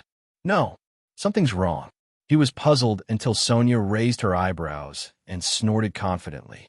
Is that so? She took a step forward, as if she had found the enemy's weakness, and raised the supreme shield at the mystic. Then why did you run just now? Or should I say, what were you hiding when you disappeared? Giza's expression changed. Thales also realized what was going on. Yes, the shield was effective against Giza's flesh and blood. After she turned into ashes for the first time, it lasted for a while before she reappeared. During that period of time, whether she was healing, recovering, escaping, or hiding, it all meant she is definitely not without weaknesses. Sonia said calmly, the reason why legendary anti-mystic equipment is so rare and precious, and why countries fight for it, is not only because it can seal mystics, but also because every legendary anti-mystic equipment has its own unique and powerful ability, which allows its user to be reborn in battle. Thales sucked in a breath. Legendary anti-mystic equipment. Unique and powerful ability? He looked at the Dark Knight black coffin beneath his feet. He then thought of Yodel's gray short sword. What ability does that sword have? Thales suddenly realized that the color of that short sword and the gray shield in Sonia's hands were actually so similar. Giza pursed her lips, and the tentacles beneath her trembled uneasily. Sonia knocked on the supreme shield. You probably haven't seen it before. During the later stages of the Battle of Eradication, when all of you started fleeing for your lives, this shield was created together with the supreme sword. So, you don't understand its ability. Giza's expression finally changed. When I received the shield, this is what they told me. Sonia snorted softly. The name of the supreme shield's ability is filled with Empress Helen's personal characteristics. The blood mystic's expression became more and more solemn. Thales felt that Sonia had found her weakness. The female warrior grinned and laughed heartily. The name of its ability is Hunt. In the next moment, the mystic with the cold expression seemed to have remembered the most terrifying thing in the world. She waved her hand abruptly. Asterisk boom. Asterisk a voice that sounded like a flood erupted. Under everyone's vigilant gazes, the huge tentacles instantly dissipated into blood and severed limbs. Then, they disappeared into thin air. Giza was hidden in the darkness. She cast Thales a profound glance with her eyes. She left behind a faint sentence. We will meet again. Thales shuddered. Giza's words contained a chilling coldness. I will never let you suffer. Thales' face was pale. He was anxious. I will never let you suffer. Damn it, wait a minute. He suddenly came to a realization. The blood mystic was scared away. She left, Sonia said faintly. What a pity. She tapped the shield regretfully. I really want to continue chasing after her. Thales exhaled deeply. Serena. Thales turned his head and saw Katerina, gritting her teeth as she stared at an empty corner. She ran away. The sound of hooves could be heard. Putre, Waya, and Jenid were escorted by a group of cavaliers and arrived before them. When Thales saw them, he felt slightly at ease. However, there did not seem to be many Jadestar private soldiers left. That night, it ended again. The cavaliers arrived before them and bowed to Sonia one after another. The leader was a female swordsman with a cold expression. When her gaze swept past Thales, the latter only felt chill. Did I offend her? Thales scratched his head, baffled. At this moment, a call filled with complicated emotions rose. Captain. Sonia shuddered. She turned her head to look at the person who spoke. Thales was stunned. Could it be that she, who uses a shield, is really the captain of Constellation? Under everyone's astonished gazes, the 30-year-old veteran, Jenid, dismounted from his horse. He cowered slightly and walked slowly to the female warrior. He looked at Sonia with an excited but anxious and ashamed expression. Captain, his lips trembled, but he could not say a word. Jenid lowered his head and gritted his teeth. Sonia stared at the veteran with a complicated expression. Jenid. But the female warrior exhaled deeply. She raised her eyes, and her gaze was filled with an imposing manner. Look at me, soldier. Sonia shouted loudly. The veteran shuddered and instantly stood up straight. He took a deep breath and looked straight at Sonia. A few seconds later, Jenid gulped and took a deep breath. I'm back, the veteran said firmly. Sonia scrutinized him carefully. After a while, she then punched Jenid's shoulder and put on a smile that faded away. Return to the team. Jenid shuddered. He clenched his teeth and held back his tears. The veteran shouted with all his might. Yes. Forgive me for being blunt, Your Highness. Sonia turned her head around and looked at Thales, who was being carefully checked to see if he was injured by Waya. She frowned, but she immediately heaved a deep sigh. Although you have experienced a lot today, you still have to hurry to Broken Dragon Fortress as soon as possible. Thales was a little puzzled, but he still nodded. Only the experienced vice diplomat behind him, Putre's expression changed as he pressed down on his own wound. Lady Cecile, he asked solemnly. What happened? The group was silent for a second. Sonia frowned and looked straight at Thales. Exted's Archduke of Black Sand region, Chapman Lampard, has already sent out small units multiple times to cross the border between the two kingdoms without any qualms. Sonia was expressionless, but her gaze was solemn as she answered. They had begun to clear the area around Broken Dragon Fortress, especially the path for reinforcements from Cold Castle and Lonely Old Tower. Thales' pupil shrank. Sonia nodded and said solemnly.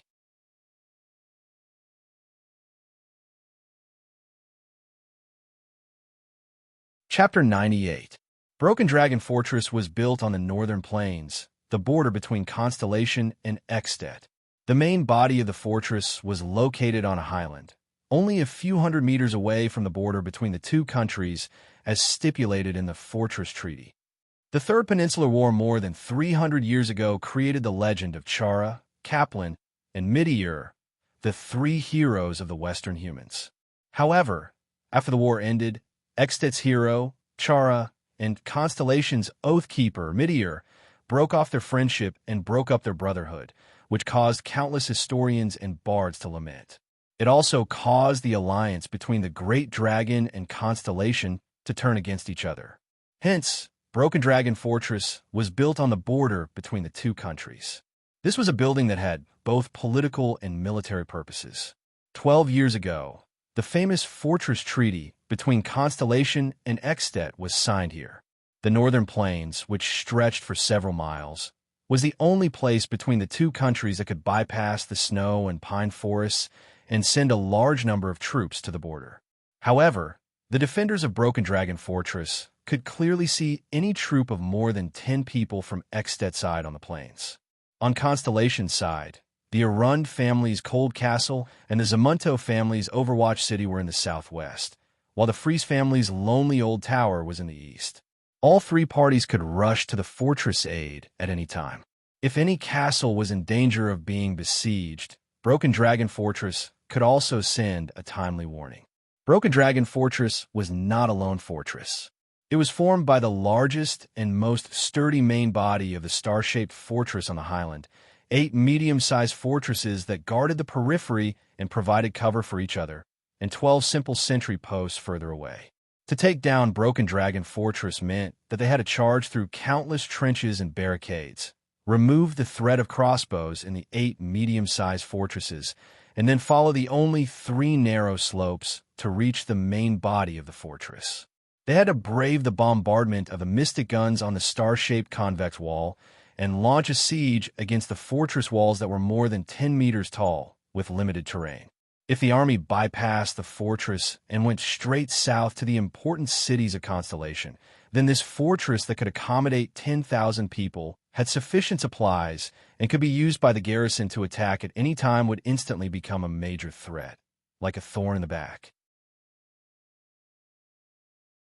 When Eksted's Archduke of Black Sand region, the 41-year-old Chapman Lampard looked up at the giant that was easy to defend but difficult to attack from the north of the fortress under the moonlight, the sense of threat that Broken Dragon Fortress gave him was especially strong.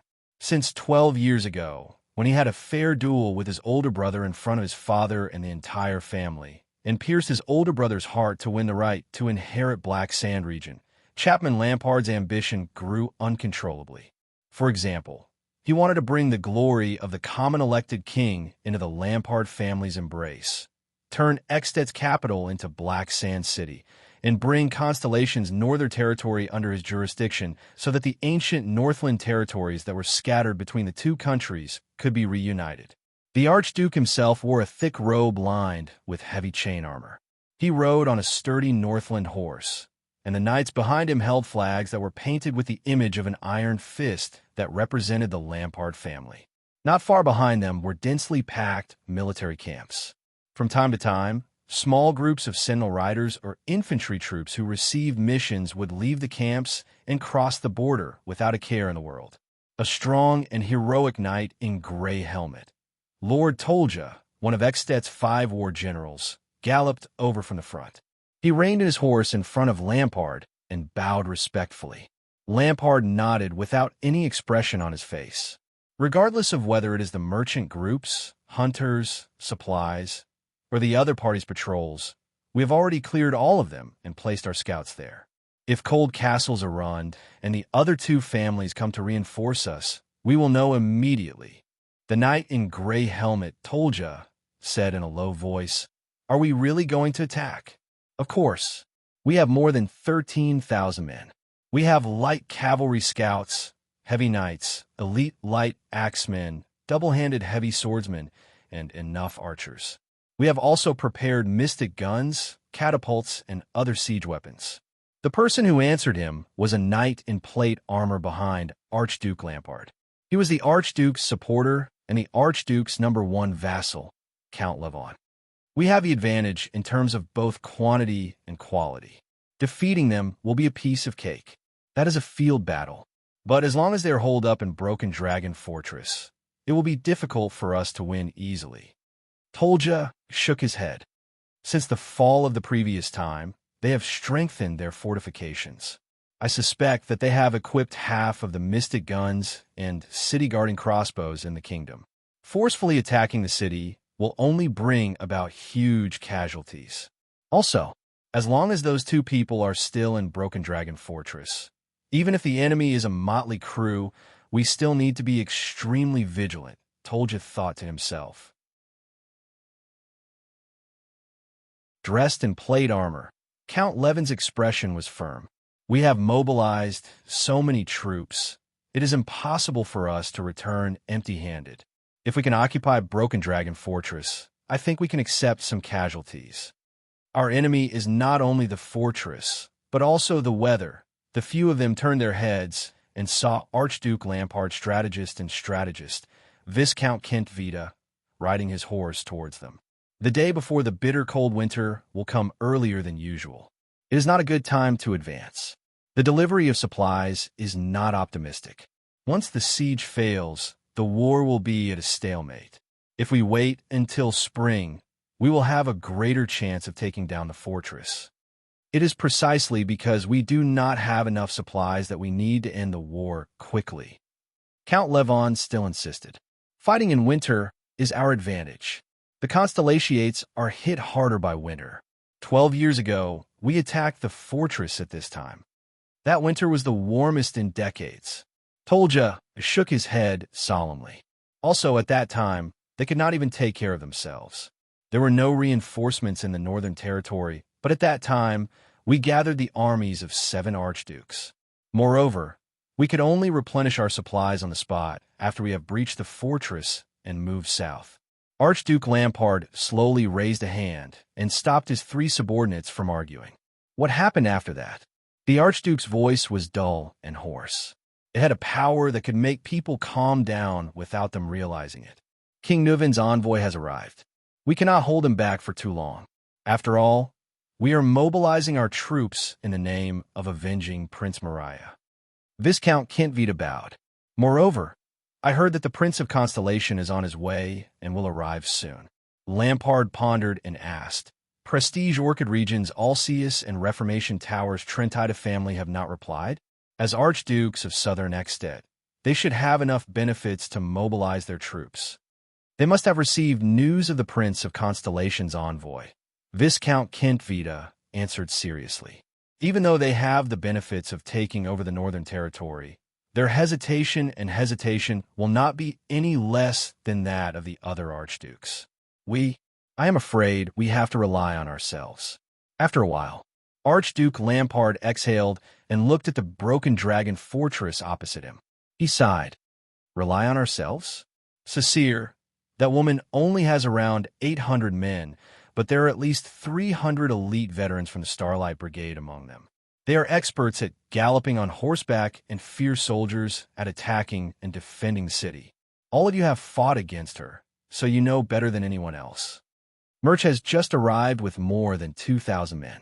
Although most of them are garrison soldiers who have never seen blood, that man is too terrifying. As long as there are 500 loyal and unafraid of sacrificing swords and shields, he can cause great trouble on the battlefield. There are also thousands of vassal troops who have rushed over from the Northern Territory.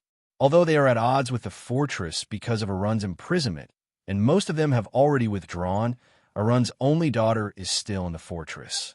According to the scouts' investigation, at least 500 of them are still there. Without the other archduke's military forces, it will be very difficult for us to take down the Broken Dragon Fortress. Archduke Lampard's words made the 3 of them fall silent for a while. 3,000 people squeezed into one fortress. Count Levon frowned and said, with the pitiful level of supplies in the Northern Territory, how long can they last? That fortress was built according to the standard of 10,000 people. It has enough supplies to last until the day before the bitter cold winter. Viscount Kentvita shook his head. With all due respect, as the party besieging the fortress, our supply pressure is much greater than theirs.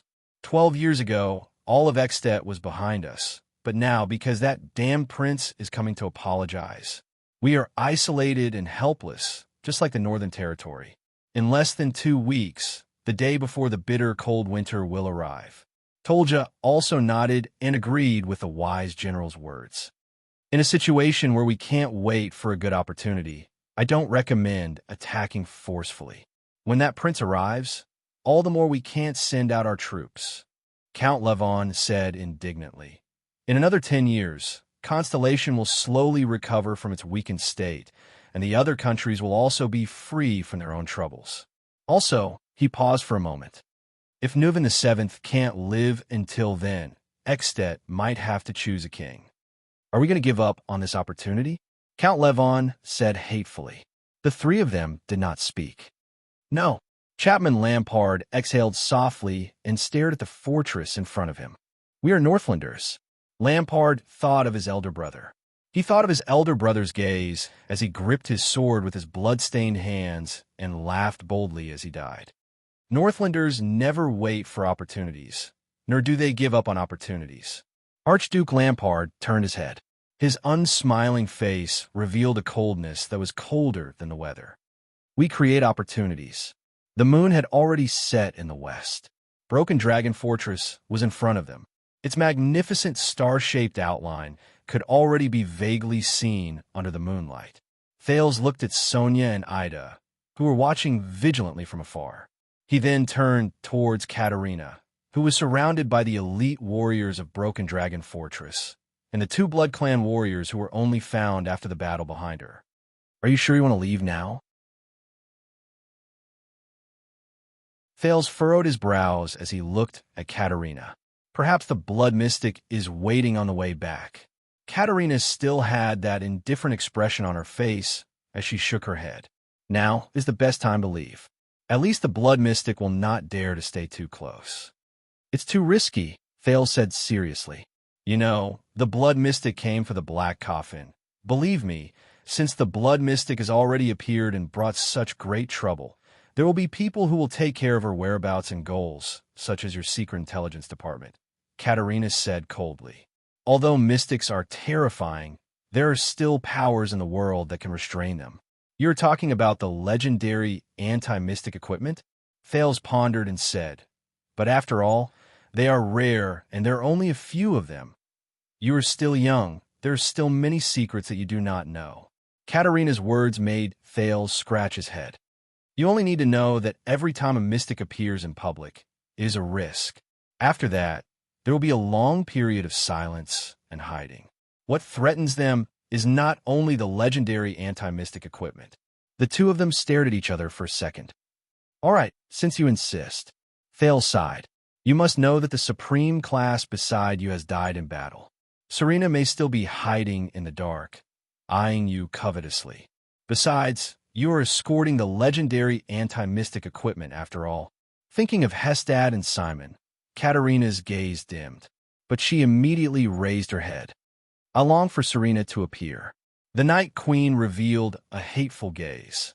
As for the Dark Knight Black Coffin, perhaps many forces hope to obtain a legendary anti-mystic equipment.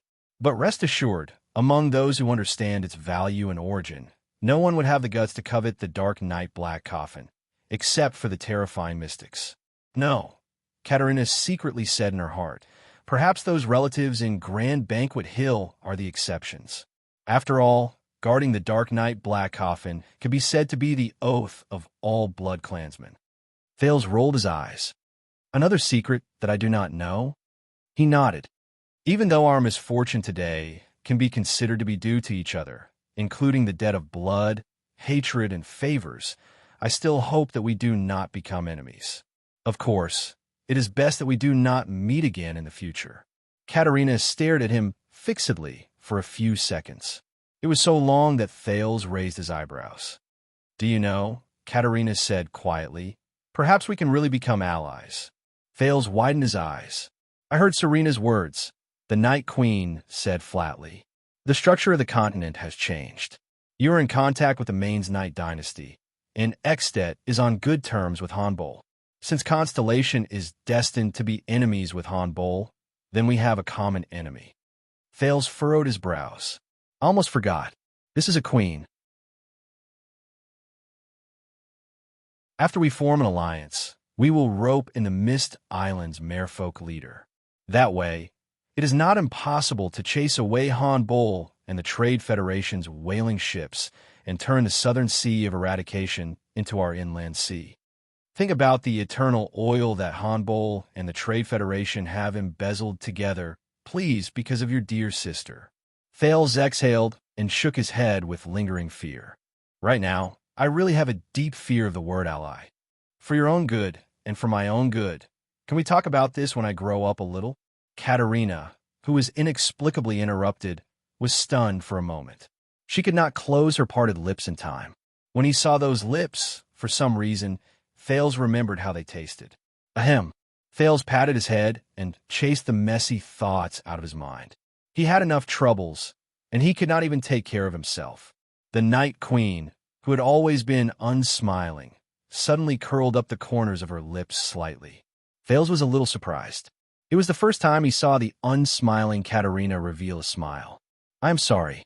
Thales raised his brows. "What did you say?" Katerina could be heard saying slowly, "When you stretch your neck over.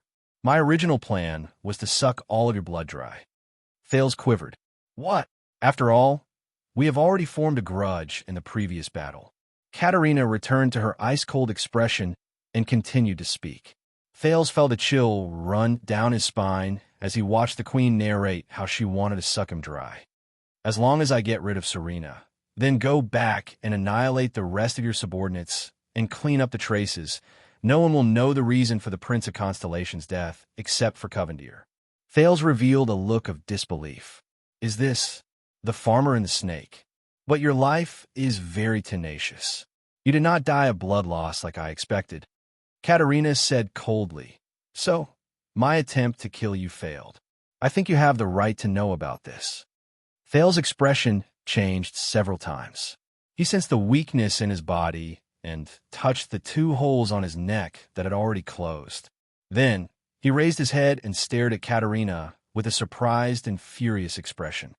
"You," Thales furrowed his brows and said furiously, "and Serena, both of you are truly a pair of good sisters." However, Katerina only stared at him quietly. Her gaze was complicated. "No, please take my honesty as the sincerity of an alliance. I did not hide anything from you, and I do not intend to hide anything from you. This is something that Serena, who has been acting all her life, could never do." The queen nodded slightly. "If this can dispel your wariness and build a foundation of trust for our possible alliance in the future." Thales was momentarily stunned. For a moment, he did not know how to reply. He furrowed his brows and said, "You told me that you once wanted to kill me, and then said that this is your sincerity and that you hope that I will trust you? Don't you think that something is not quite right?" Thales said mockingly. "I believe that you are mature enough to be able to tell whether I am being insincere or sincere," Katerina said plainly. "You must know that I have never treated you as a child." Thales was speechless for a moment. However, he could not help but feel angry when he recalled his experience of almost being sucked dry. Thales snorted and said in a vengeful tone, "Oh, speaking of this, was that your first kiss?" Katerina's pupils suddenly contracted. Her expression instantly turned cold, and she said in a chilly voice, "What did you say?" Her purple eyes stared straight at Thales. Under the queen's murderous gaze, Thales immediately felt his scalp go numb. It was only when he saw the soldiers and the 2 supreme class elites around him that he felt slightly at ease. I mean, some readers want to know, no. Many people from the Eastern Peninsula seem to be very concerned about this, so Thales scratched his head awkwardly. "I want to know if I have offended you in any way so that I can apologize." "No, of course not," Katerina said coldly. "Do you think I am some teenage girl who has just experienced her first awakening of love? First kiss? Childish. The years I have lived are longer than all of your ancestors combined." These words sound a little familiar. Thales shrugged and scratched his head in slight embarrassment. "Oh, an ice queen like you would also have a first love?" He looked at Katerina's cold, ice-cold face and stuck out his tongue. "Your first love? Hey, I can only say, that person is really pitiful." "All right," Thales sighed. He immediately raised his head and said solemnly, "I wish everything goes well. Never see her again." He added in his heart. Katerina stared at him in silence. Suddenly, she extended her hand towards him and passed him a bracelet with 2 fangs strung on it. The fangs looked fierce and unadorned. There were fine blood-colored patterns on them. They looked like a souvenir from a previous life. Thales widened his eyes and looked at her in puzzlement. "This is the Corleone family's keepsake, the blood fangs." Her Majesty Katerina said with a stern expression, "If you come around one day, bring it to me. However, it is not a good reputation among the humans to form an alliance with a long-lived race. Before you make up your mind, please keep this a secret from the others. I suggest that you personally keep this keepsake." Thales furrowed his brows. In the end, he still sighed and casually grabbed the Fang's bracelet. I'll throw it away when I get back. Thales thought to himself. Be careful on your way back, he said in his heart. Take care, little Prince Thales. Katerina nodded expressionlessly.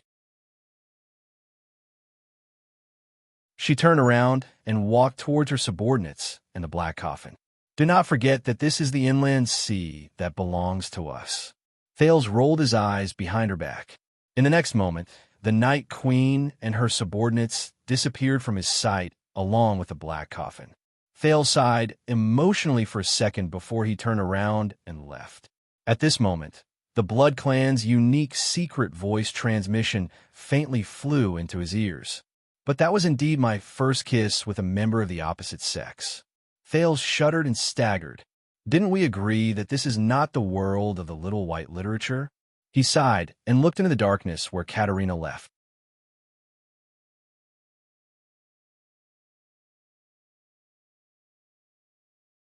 Chapter 99. Eternal Star City, Lower City District, Blackstreet Brotherhood's headquarters. Are you talking about Rhoda and Reverse Machete? One of the 6 powerhouses of Blackstreet Brotherhood. Anton the Ripper took a bite of his bread and asked in a muffled voice, because of what? I think it's Rhoda's son. On the other side of the long table, another of the 6 powerhouses, Morris crossed his arms over his fat belly and said impatiently, I think it's about Rhoda's son. You know, that piece of trash has been taking care of child beggars here all this while, until he played himself to death at Red Street Market. Because of this, Rhoda's relationship with me and Lance is very strained. So you're saying that Reverse Machete is very unhappy? Has Sunset Pub been closed? Anton chuckled and drank a mouthful of ale. What a pity. I quite like that chick in the pub. TSK, that figure. Her surname is Charlton. You can't afford to touch her. Moore's cold words made Anton choke.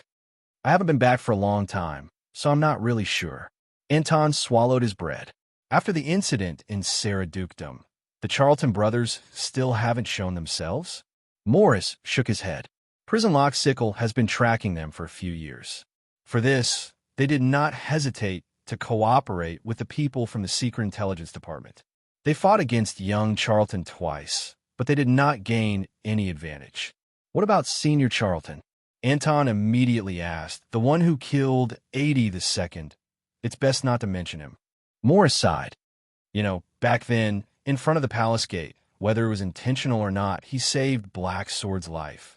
All these years, Black Sword has been brooding over this. It can be said that he has been tormented, and they will have to fight in the end. Anton sighed. At this moment, a figure draped in a scarlet cloak pushed open the door and entered. He sat beside the table. Morris and Anton's expressions became solemn. Then, the figure in the scarlet cloak spoke. It made the other 2 people's expressions change. Speak clearly. What do you mean by losing contact? Anton slammed his fist on the table. With a surprised expression, he looked at Lance, the sleepless eye, and asked in bewilderment. Lance pinched his scarlet cloak and furrowed his brows.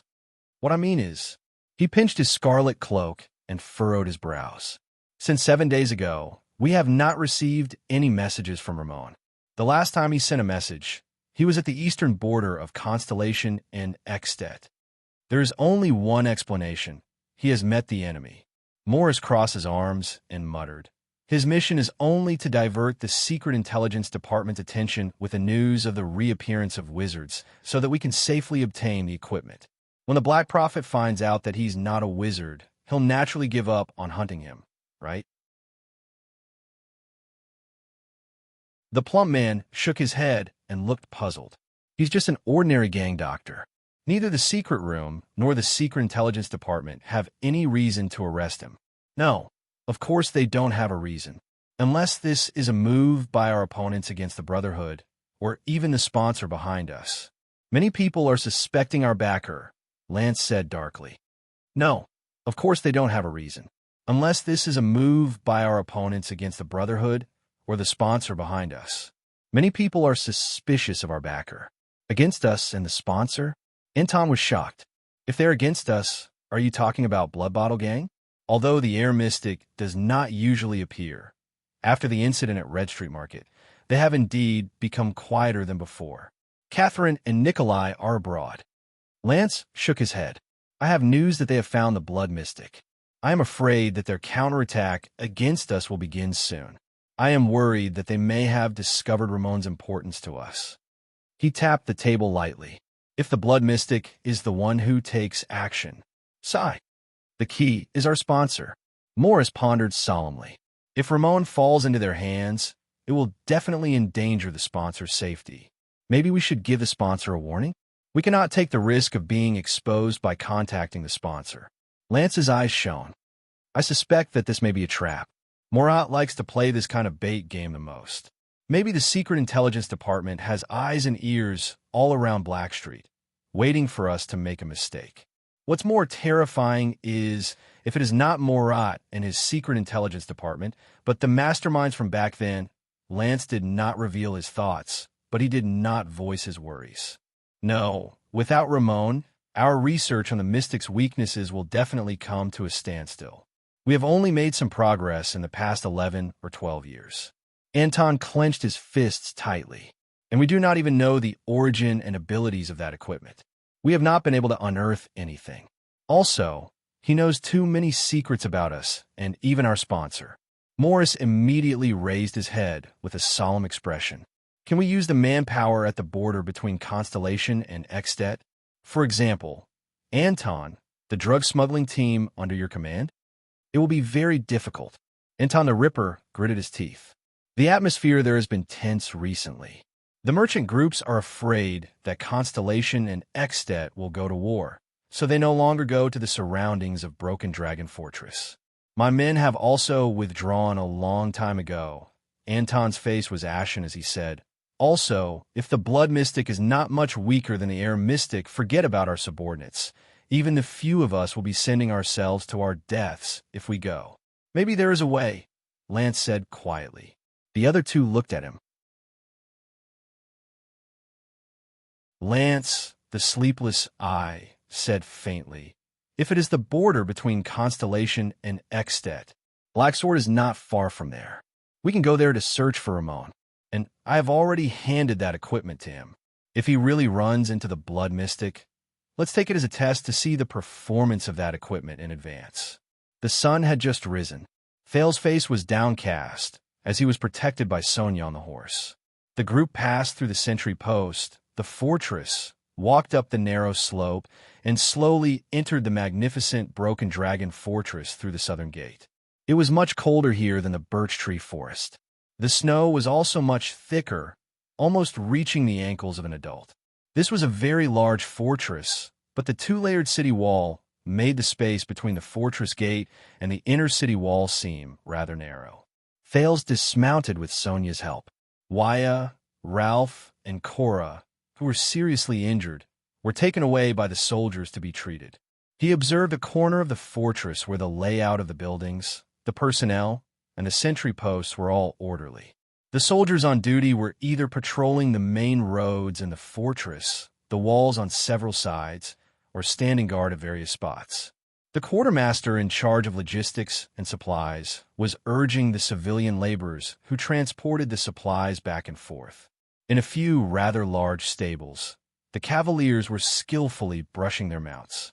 On the other side of the training field, there were a few teams of recruits who had just been drafted into the army. Under the guidance of a few veterans, they were methodically practicing defense and slashing movements. In the distance, a few teams of soldiers who had just returned from duty were lining up, putting away their weapons, and receiving rations from the quartermaster. Janet followed behind Sonia and hugged a dozen valiant veterans who seemed to be old acquaintances. So this is Constellation's northern barrier? That's Baron Murch's regular soldiers of the royal family. They've just been expanded. At this moment, Poitret dragged his injured body behind him while leaning on a tree branch. He looked at the group of recruits who were training and said, they haven't really fought in battles. Thales nodded.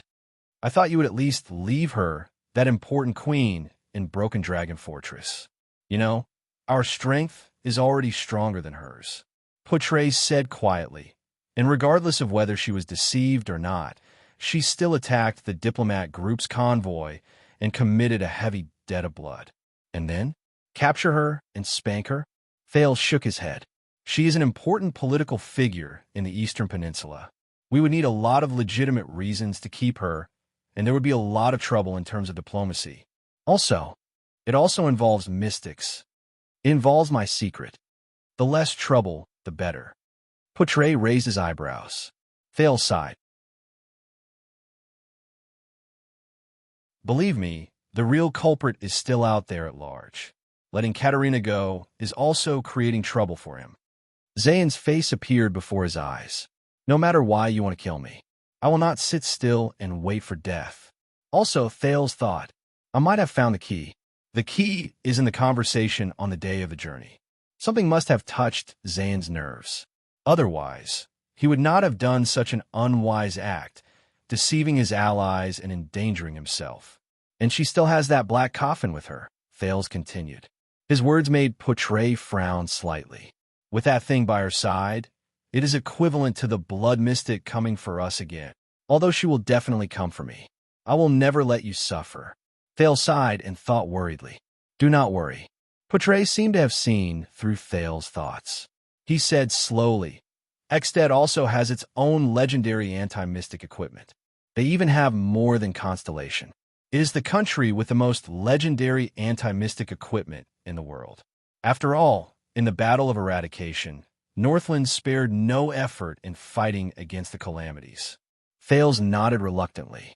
As for the Calamities, as long as you are not interested in them, they will not be interested in you, Portray said with a profound gaze and a hidden meaning in his words. Thales was shocked. Portray, what does he mean? At this moment, Sonia's dignified voice came from the front. What is going on? Thales and Portray raised their heads curiously and looked in front of them. It seemed to be a scaffold. At that moment, it was crowded with soldiers who were not on duty. There was a person standing on the scaffold. He was being escorted by soldiers behind him. It looked like he was going to be executed. An officer who seemed to be in charge recognized Sonia and said awkwardly, Don't worry. He said a little awkwardly, Lady Cecile? This person is a deserter. Sonia frowned and looked at the person on the scaffold. It was a young man with black hair, brown eyes, and slightly dark skin. He struggled to raise his head in front of the scaffold and shouted, I am not a deserter. I am not.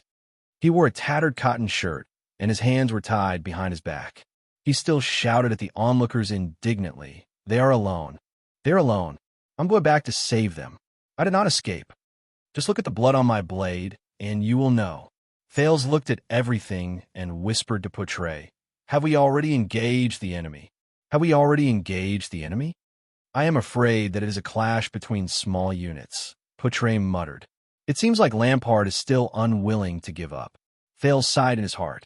The officer in charge of the hanging looked at the struggling black-haired young man and said in disdain, This man is lying. There is blood on his spear, but it has long been broken into two. You ran back with the broken weapon in your hand, and then tell me that you went back to save them. I did not. The young man whose hands were tied behind his back said anxiously, That is not broken into two. That is my spear. They have two, one in my left hand and one in my right hand. I can use both at the same time, enough. Fisherman full of lies. The officer in charge waved his hand with an unpleasant expression. Quibbling will not help you. Be like a Northlander. Be more straightforward. Wait. Sonia looked at the person in charge with an unpleasant expression. He is a soldier I recruited from the local area. Before executing him, shouldn't he ask for my permission first? The officer was stunned. But the evidence is conclusive. We have asked Baron Murch. Sonia interrupted him impatiently. Put him down. Put him down. I'll ask him myself. Then I'll punish him. The officer in charge frowned. But this is Baron Murch's order. He said, Murch? I'm the commander of Broken Dragon Fortress, Sonia said in a deep voice. Murch has only been here for a few days. You and him are just reinforcements who are stationed here as guests. The fortress flower's expression turned cold. Or do you have an opinion on my right to command? The officer's words came to a halt. He looked around in a troubled manner. But the fortress flower's dignity and prestige made him have no choice but to obey. The black-haired young man on the scaffold breathed a sigh of relief. He was immediately brought down and pressed down in front of Sonia. Sonia came before him and said coldly, "Soldier, report your name and where you belong." The young man shuddered. "Willow, my name is Willow. Your Excellency, Fortress Flower." The young man looked at Sonia gratefully and panted. He panted and said, "Willow Ken, I am a pikeman recruited from Zalaton County, and I am really not a deserter." At this moment, the crowd burst into an uproar. A bright but impatient man's deep voice traveled from afar. "Cecere." Sonia's brows furrowed deeply. She raised her head and looked in the direction of the voice. "I heard that you're openly looking for trouble with me again." Thales looked curiously at the source of the uproar. He saw that the soldiers had parted to the sides. It was a man of medium height but muscular build. He wore a simple breastplate and a green wrist guard. He had short, chestnut-colored hair. His nose bridge was high, and his facial features were distinct. His light green eyes were full of fierceness. He carried a conspicuous silver and black metal bow on his back. He strode out of the crowd. Behind him were more than 10 expressionless sword and shield soldiers. "Wow, it's him." Behind Thales, Ida, who had covered her head and face again, seemed to have found something fun. She whispered, "They're going to fight. They're going to fight." The soldiers on both sides whispered to each other. Many of them looked at the approaching man with excited and nervous expressions. Thales was stunned. Who is he? This man seemed to have an aggressive aura. Wherever his gaze landed, it sent chills down people's spines. It gave Thales a dangerous feeling, just like the silver and black bow on his back. It was in a critical state, as if it could be fired at any time. Sonia looked at the man with a solemn expression. She said slowly, "Embark. Once again, you interfered with my troops when I was away." "Embark?" It sounded a little familiar. Thales scratched his head. Behind him, Poitras sighed deeply and said in a low voice, "Your Highness, I wonder how good you are at mediating conflicts?" Thales glanced at Poitras, baffled. What does he mean? Your troops? The aggressive Araka did not show any weakness. He pointed at Willow Ken on the ground and replied to Sonia in a cold voice. "Are you talking about these cowardly deserters recruited from the local villages?" "I am not a deserter. I am just—" The young Willow spoke again nervously. However, before he could finish his sentence, Araka mercilessly interrupted him. "Shut up, deserter." The man with the silver and black metal bow on his back was furious. Araka shot a fierce glare at Willow, forcing the latter to swallow his words. "Cowards do not deserve to speak to me," he said coldly. Willow Ken, who was under the gallows, looked helpless. His mouth opened and closed, and in the end, he looked aggrieved. The atmosphere in the field was getting worse. "Hey, Murch." Sonia's expression was gloomy. "You are in my territory, and without confirmation, you accuse my soldiers as deserters and cowards." Sonia, the fortress flower, seemed to be boiling with anger. She looked at Araka with a sharp gaze and enunciated each word clearly. "Are you provoking me?" Thales only felt that the atmosphere in front of him was getting more and more tense. The soldiers around him did not even dare to breathe loudly. Araka suddenly grinned and laughed out loud. "If you say so, then so be it." Under Sonia's increasingly terrifying gaze, Araka stopped smiling. With an uncomfortable gaze, he swept a glance at Thales. "So you brought the prince back?" Araka smiled and shook his head. Thales flashed him a smile and nodded. However, Araka Murch only smiled contemptuously, as if he did not care about the prince's friendly gesture at all. Thales was stunned. The transmigrator remembered. This was the baron who led the army, Araka Murch, when King Kessel replied to the Exted envoy, saying that Baron Murch has brought 2,000 regular soldiers of the royal family to Broken Dragon Fortress. He did not expect that he would dare to confront Sonia Cecere, the fortress flower, without showing any signs of weakness. Baron Murch exhaled softly. He looked at Sonia and said plainly, "Why?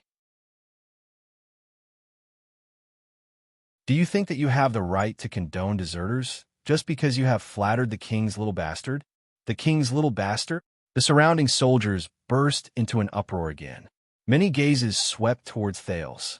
Thales' expression also became unpleasant. He said that he is not a deserter. Sonia's expression was unpleasant. He should have a chance to defend himself. Starlight Brigade never treats lives lightly.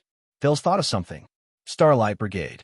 On the ground, Willow's expression became joyful. He nodded vigorously, but when he saw Murch's expression, he still chose not to speak. Never treats lives lightly? As expected of the personal guard captain of the Starlight Brigade, Araka said with a smile, "You carry out your duke's beliefs meticulously." Thales remembered that Sonia was once 80 the Second's younger brother, a member of the Starlight Brigade under John Jadestar. It seemed that her status was not low. She was the personal guard captain. All right, how did the Duke die? Araka twisted his head and stared at Sonia. The fortress flower's expression changed abruptly. He, who was kind and cherished life, was betrayed by those he never treated lightly. As Sonia's face trembled, Araka spoke in a mocking tone. He died in the hands of his most trusted personal guard. What was that traitor's name again? Norfolk? Sonia clenched her fists tightly. The expression on her face was unreadable. Yes, it was the Duke's personal guards of the Starlight Brigade who were personally trained by Sonia Cecere. Thales opened his mouth wide in shock. Araka's words had obviously stirred up a lot of people's nerves, because Thales could feel that the temperature around Sonia instantly dropped the moment she finished speaking. The expressions of the dozen or so brave soldiers behind her, including Jennid, changed at the same time. The dozen or so burly men with fierce expressions walked forward together and stood behind Sonia. Behind Araka, the expressionless sword-and-shield soldiers also had unpleasant expressions. They surrounded Baron Murch in unison, pressed their hands on the hilts of their swords, and stared coldly at the people opposite them. The people from both sides were at each other's throats. Sonia's pupils shrank slightly. She slowly walked forward with a cold and stern expression. She stared straight at Araka, who was the same height as her. Araka also stared back at her coldly. Bah! Sonia spat at Araka's feet in an unceremonious manner. One could even say that she was very rude. You're a wild dog barking furiously, Araka. Araka only chuckled and did not speak. Of course, I remember now. The bloody year. The fortress flower looked up at the chestnut-haired man and said coldly, Prince Horace died on the battlefield, but you came back alive. Thales thought of something. Prince Horace? The sword of reversing light. This time, it was Araka's expression that changed drastically. His eyes were filled with hatred and anger. Who knows? Was it you? Sonia's tone was filled with ridicule. She chuckled and said, Stab him in the back? Thales no longer had to doubt what the word contradiction meant by Putre's words just now. Because in the next moment, Araka's fist and Sonia's palm collided violently. Filled with anger, they collided violently in the air. At the eastern border of Constellation and Ekstedt, around the lonely old tower. No, I can't smell the scent of the Brotherhood's doctor. I can't go any deeper. In front of us is the road to Broken Dragon Fortress. I heard that the two countries are in a standoff. I don't want to get involved in the war. The leader of the 8 psionic warriors of Blood Bottle Gang, Red Viper Nikolai, clenched his fists in anger. He waved his subordinates away and looked at the blonde woman beside him. Also, can't you ask Lady Giza for help? Damn it. This woman. Why was she the first to find the Blood Mystic? One of the psionic warriors of Blood Bottle Gang, Illusory Blade Catherine, who was second only to Nikolai, turned around and showed a bright but inexplicably chilling smile. Oh, looks like we lost him again. As for Lady Giza, Catherine chuckled, which made Nikolai even angrier. I said that she suddenly had an urgent matter and went west temporarily. Catherine looked at Nikolai coldly. The Blood Mystic trusts me more, and she will only trust me. Even if the Air Mystic disappeared and Chaotic Divine Soldier Song died, Blood Bottle Gang cannot be taken over by an idiot like you. However, she was also extremely anxious in her heart. A day ago, they finally managed to persuade the Blood Mystic to come here with them to track down the Brotherhood's strange doctor. However, Giza seemed to have suddenly sensed something. She hurriedly said, "I'm going to the west to take a look." Then, the mystic disappeared before their eyes. My God, the west is the road to Broken Dragon Fortress. Countless armies from both countries are there. The atmosphere is tense, and there's even an existence like the Fortress Flower. No matter how strong a mystic is, she can't fight against an entire army, can she? It's better for us to solve the problem here as soon as possible, Nikolai said in an unpleasant tone. Blood Bottle Gang has lost a lot of business. Many of our partners are. The women in Saradukedom are very dissatisfied with our population shortage. The Baron Bone people in the desert have started to contact the Brotherhood. The Forerunners have even directly closed their trade with us. And that group of rude swordsmen even questioned us about Groudon's death. We are pressed for time. I know. Catherine shook her head. They're even more aggressive, asking us to provide more orphans. It's time for us to regain our prestige. So, that Dr. Ramon better be as important as you say. Nikolai looked at his colleague and competitor with a displeased expression. Of course, this was leaked to us by the Cullen family from the kingdom's secret intelligence department. Catherine chopped off a branch in front of her and continued to walk forward. The news said that if we capture Ramon, we will know many of the Brotherhood's secrets. The Cullen family? Nikolai frowned.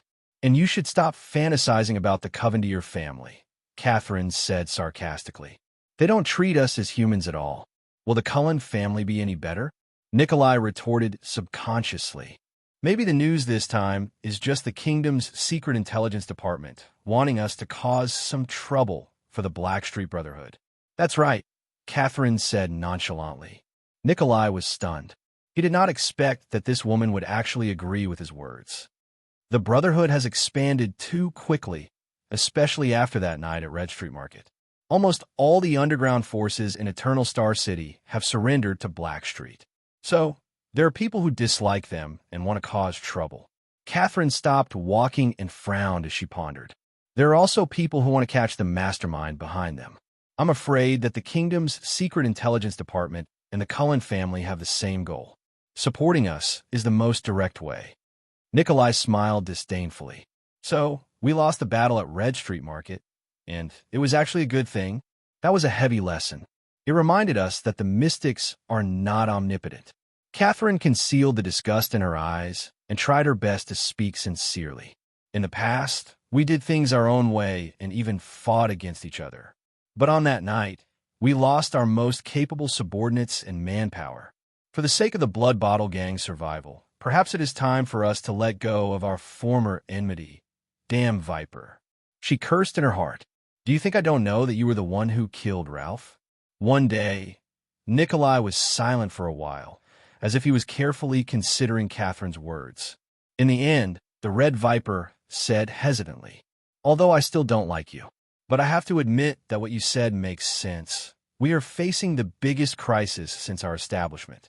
We must cooperate sincerely to get through it." However, Nikolai was thinking fiercely in his heart. This damn Viper. Do you think I can't see through your act? Catherine smiled. I am glad that you think so. Nikolai waved his hand and recalled the people from the Blood Bottle Gang. He shrugged indifferently. After all, we are in the same gang.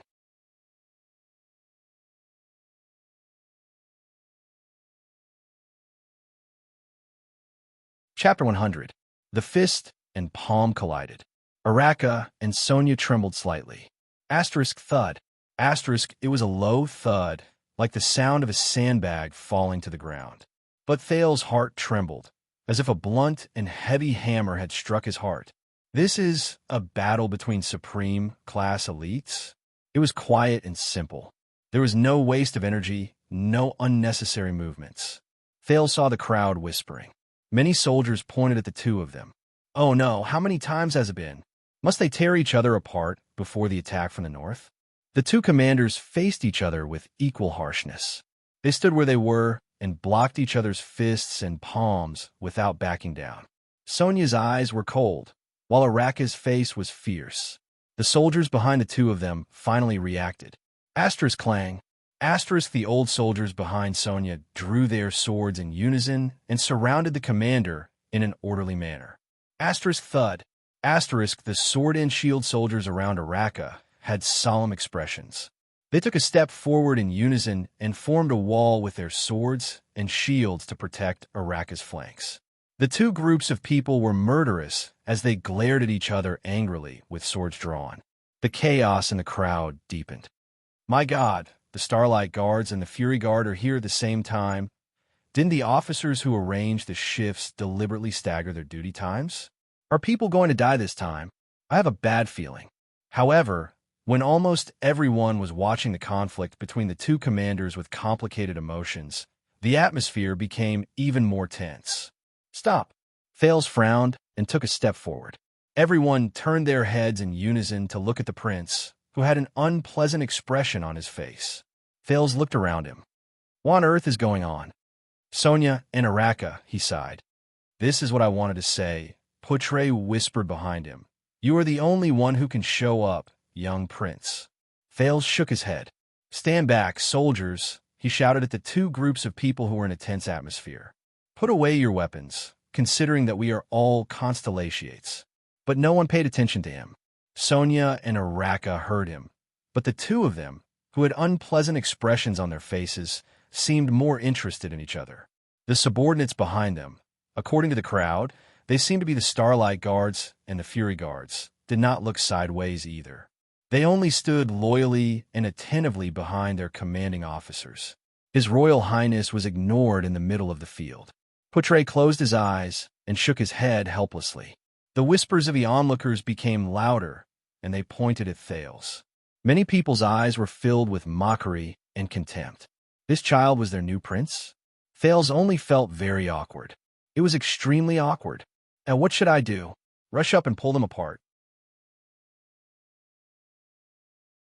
However, Sonia was in a state of extreme annoyance, and that Araka did not seem to care about him at all. I have to find something that they care about. His brain worked quickly. The conversation between the two of them surfaced in his mind.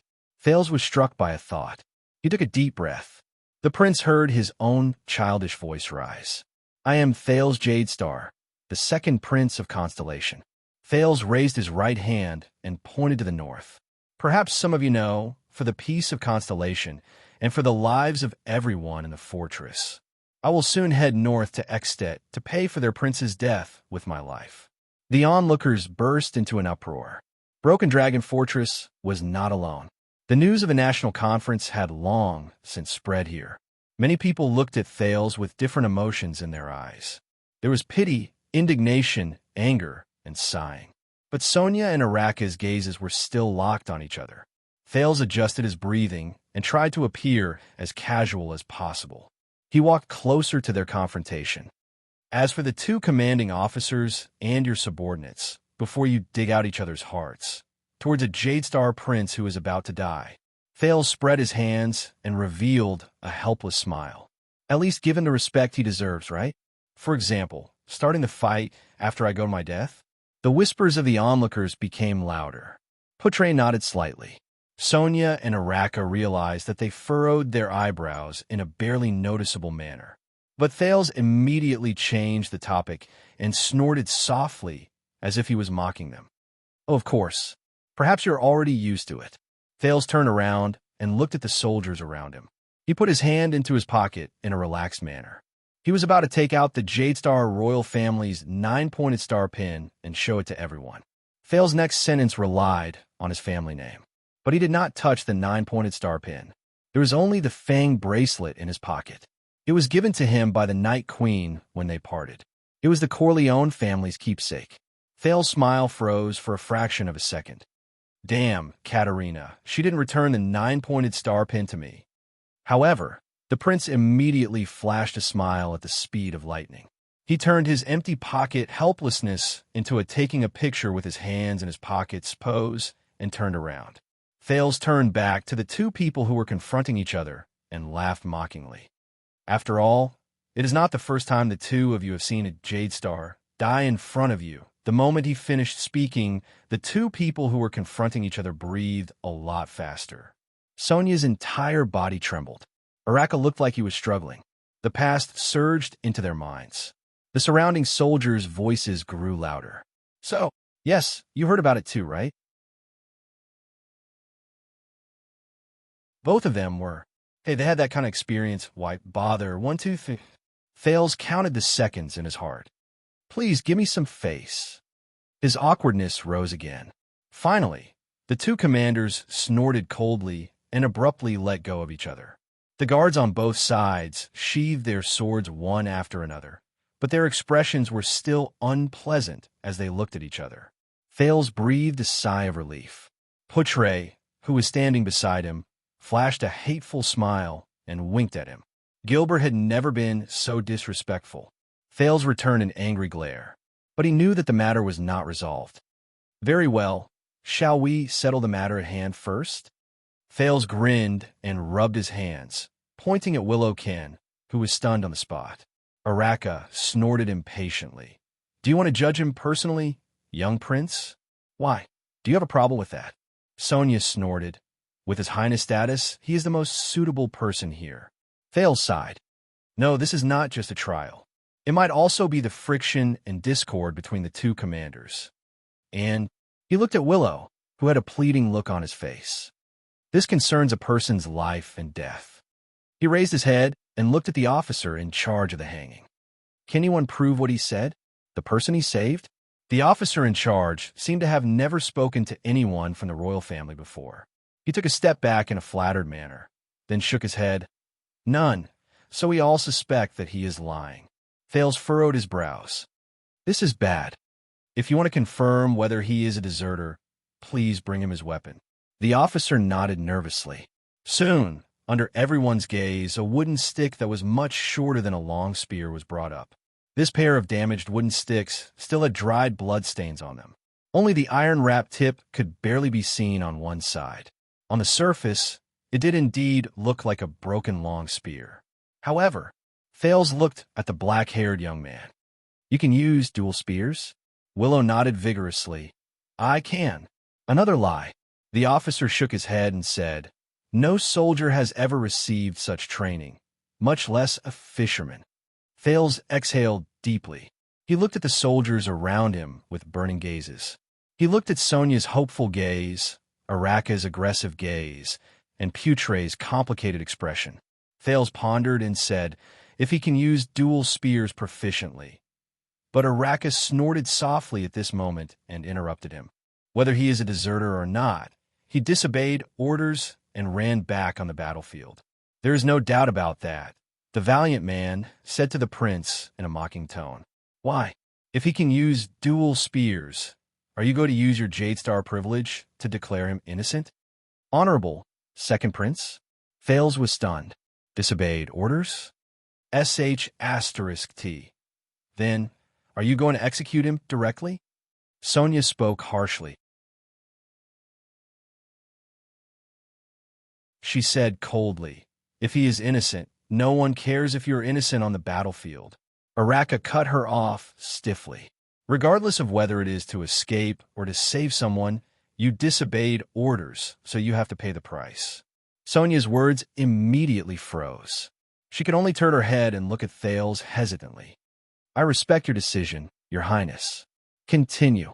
Araka looked at Thales and said in disdain, pardon him, and see if he will still disobey orders next time. Perhaps by then, he will not only cause his own death. Willow's face immediately turned ashen. Drenched in sweat, his gaze kept moving back and forth between Araka and Thales. Thales furrowed his brows. This is troublesome. Araka, Sonia, Poutre, and the soldiers around them, including Willow, all fixed their gazes on him. What should I do? Hang him. What will Sonia and the soldiers around them think?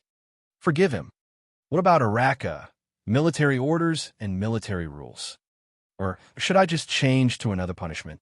No, it's not appropriate. Damn it. Gilbert never taught me this. Wait. Gilbert? Thales muttered to himself. He made a decision. Willow Ken, I cannot be sure if you are a deserter.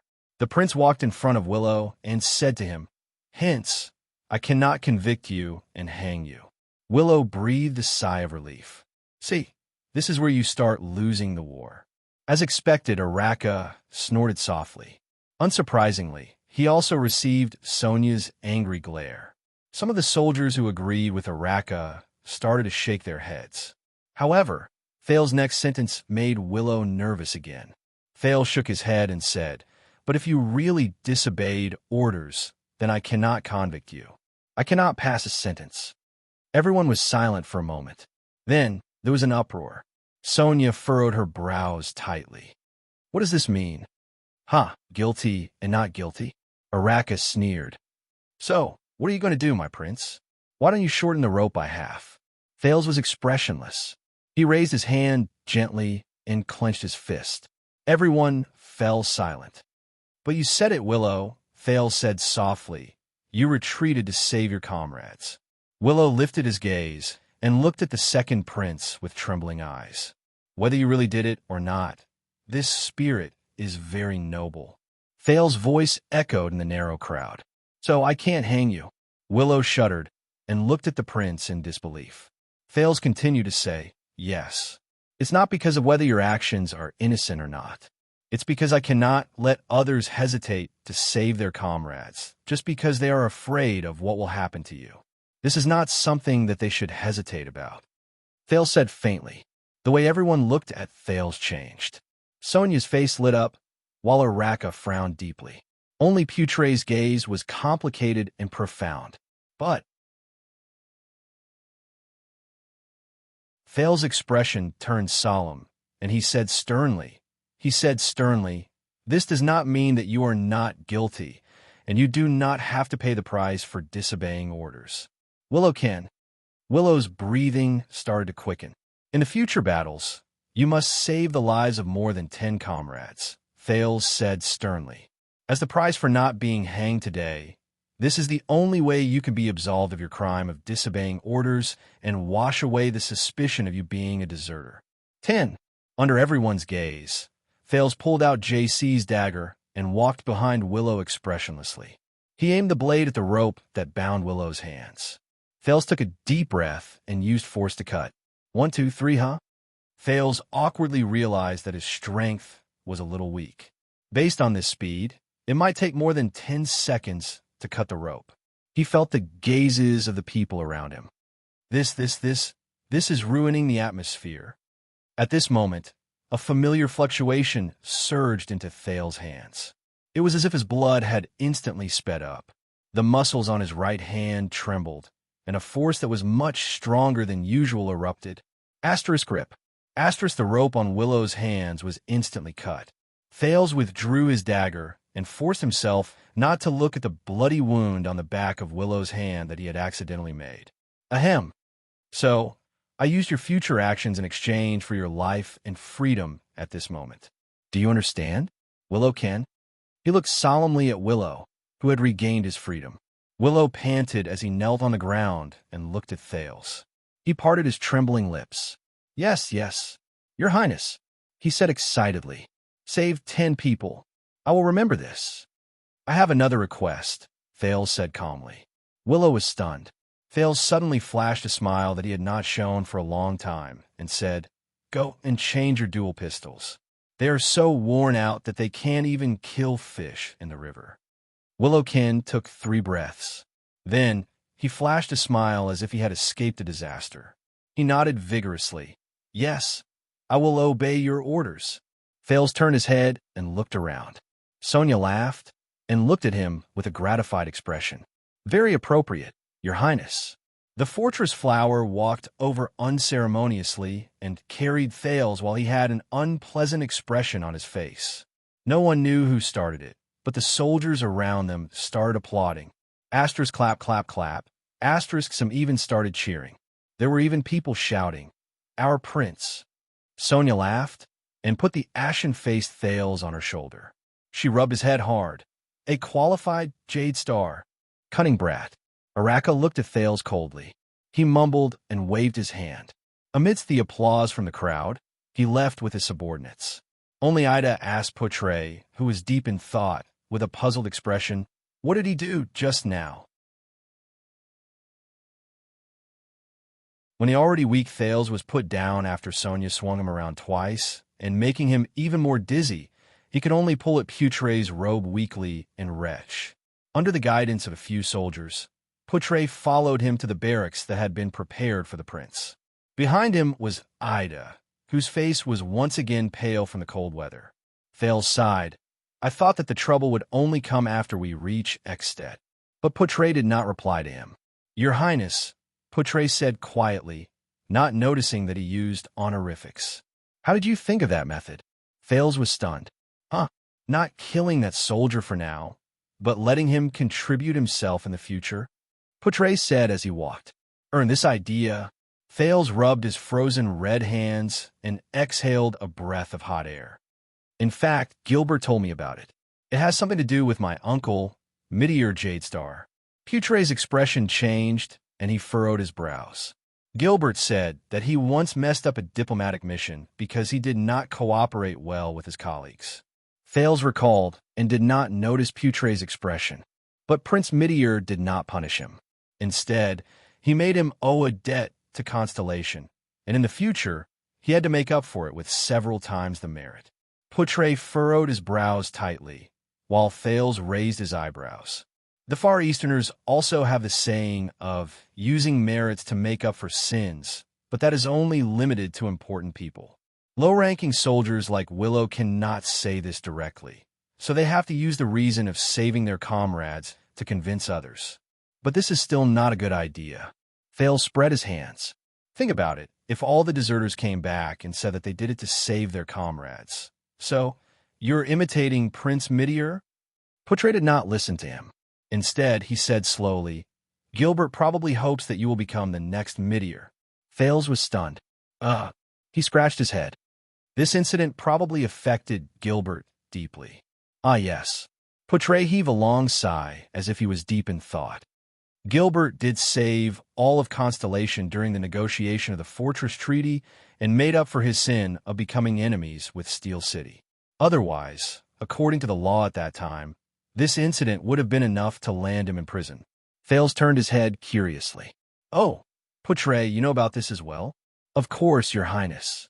Putre seemed to be used to addressing Thales as Your Highness. He said flatly, Gilbert did not mess up that incident because he did not cooperate well with his colleagues. Thales widened his eyes. At that time, Gilbert was just a descendant of a declining noble family.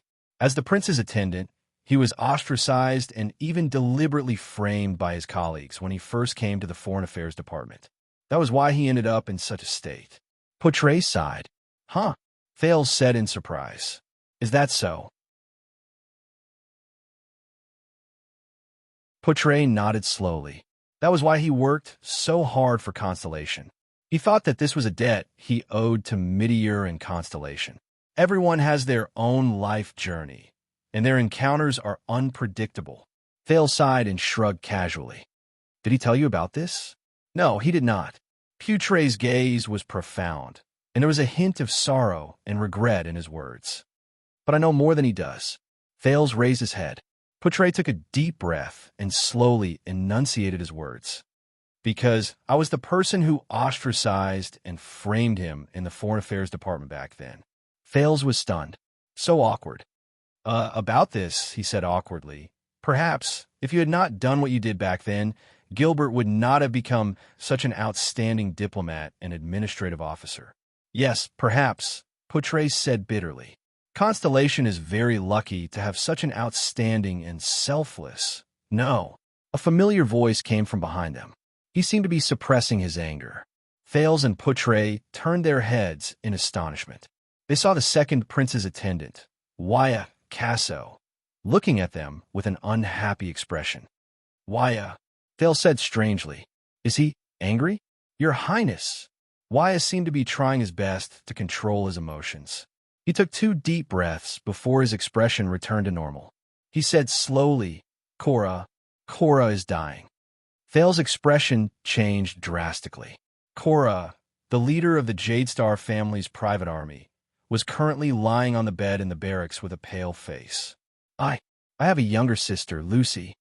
Cora's eyes were out of focus, and he said in a daze, in the capital, in the capital, Your Highness, Waiakaso, who was wrapped in bandages, said with a regretful expression, the vampires injured him too badly. Thales let out a long sigh. Is there no other way? We searched for military doctors in the fortress. Waya shook his head with a sorrowful expression. But they are only military doctors. I am afraid they do not have such good medical skills. Thales frowned. Are there other doctors? Poutre frowned. Cold Castle is the closest, and there are doctors. But I am afraid it is too late. Also, the extensions have cleared the area. In short, the road is very unsafe. Accept reality. Ida sighed under the cloak. At least let him leave with peace of mind and not have any regrets on his way to Hell's River. Thales looked at Cora on the bed and remembered the first time he made him laugh in Mindy's hall, and the time he led the swordsmen to fight against the mercenaries. Together with his colleagues, they stood between him and Serena. And the fight against the Blood Clan in the Birch Tree Forest, he closed his eyes sadly. Damn it, Prince Thales! Everyone turned their heads. They saw a young man with black hair and brown eyes standing at the entrance of the barracks. It was Willow Ken, the deserter who was almost hanged. Willow bowed respectfully to Thales and showed a grateful smile. I'm so happy to see you. I was sent to inform you. He glanced into the barracks and glanced at Cora, who was on the verge of death. Willow immediately put away his smile and said while trembling with fear, that the two commanders ask you and the vice diplomat to go over. Thales sighed. He could not bear to look at Cora on the bed. He nodded and walked out of the room with Poutre and Ida. That is, Willow asked carefully, Your Highness' subordinate? Yes, but we can't save him. I hope he can leave in peace, Thales said absent-mindedly. Willow, how did you become an errant soldier? Huh. Willow shrugged and said helplessly, After all, many people still think that I am a deserter. Thales nodded absent-mindedly, but his feet stopped. No, let the commanders wait for a while. I will send him on his last journey. He died because of me. Thales turned around sadly and looked at Cora, who was on the verge of death. Poutre shook his head and waved at Willow. Thales walked back to the bed and looked at Cora, who was mumbling inexplicably. He clenched his fists. If Cora and the other Jade Star private soldiers who sacrificed themselves in the Birch Tree Forest did not follow me, sigh. At this moment, Your Highness, that Willow could not help but speak. Poutre and the others looked at him in dissatisfaction. Please do not rush him, Wyas said unhappily. Please give death some dignity, even if you are the ferryman of Hell's River. No. Willow waved his hand and said anxiously, I was treated as a deserter yesterday and thrown into the dungeon. That dungeon. Now is not the time to thank him, right? Poutre said with a frown. Oh no. Willow shook his head and panted. I met someone in the dungeon, a person who was locked up as a suspicious person, the young soldier said loudly. That person said, he is a doctor. Thales and the others were shocked and looked at Willow. Yes, he also said his name is Ramon. Willow finally said what he wanted to say. He scratched his head and revealed a hearty smile. And he is a doctor from the capital. According to him, his medical skills are superb.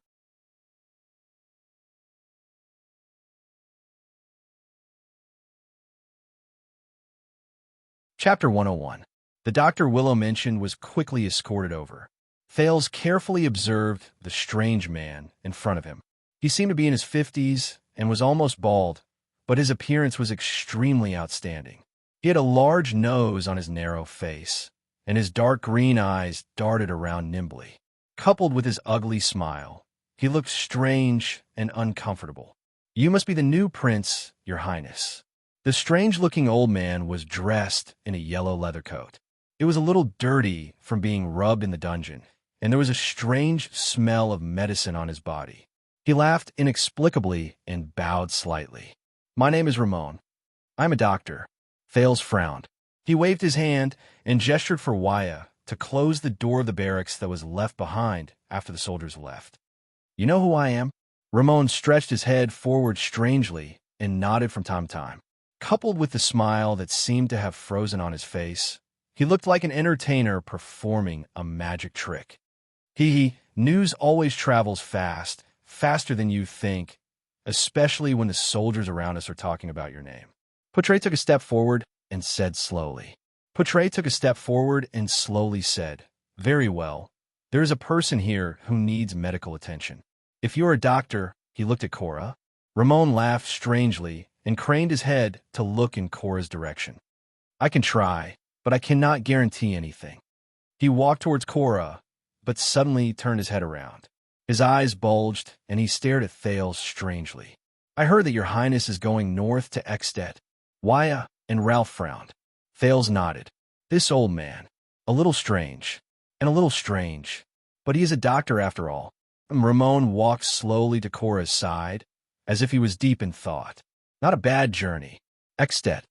The strange doctor carefully observed Cora, who was trembling slightly and whose face was pale.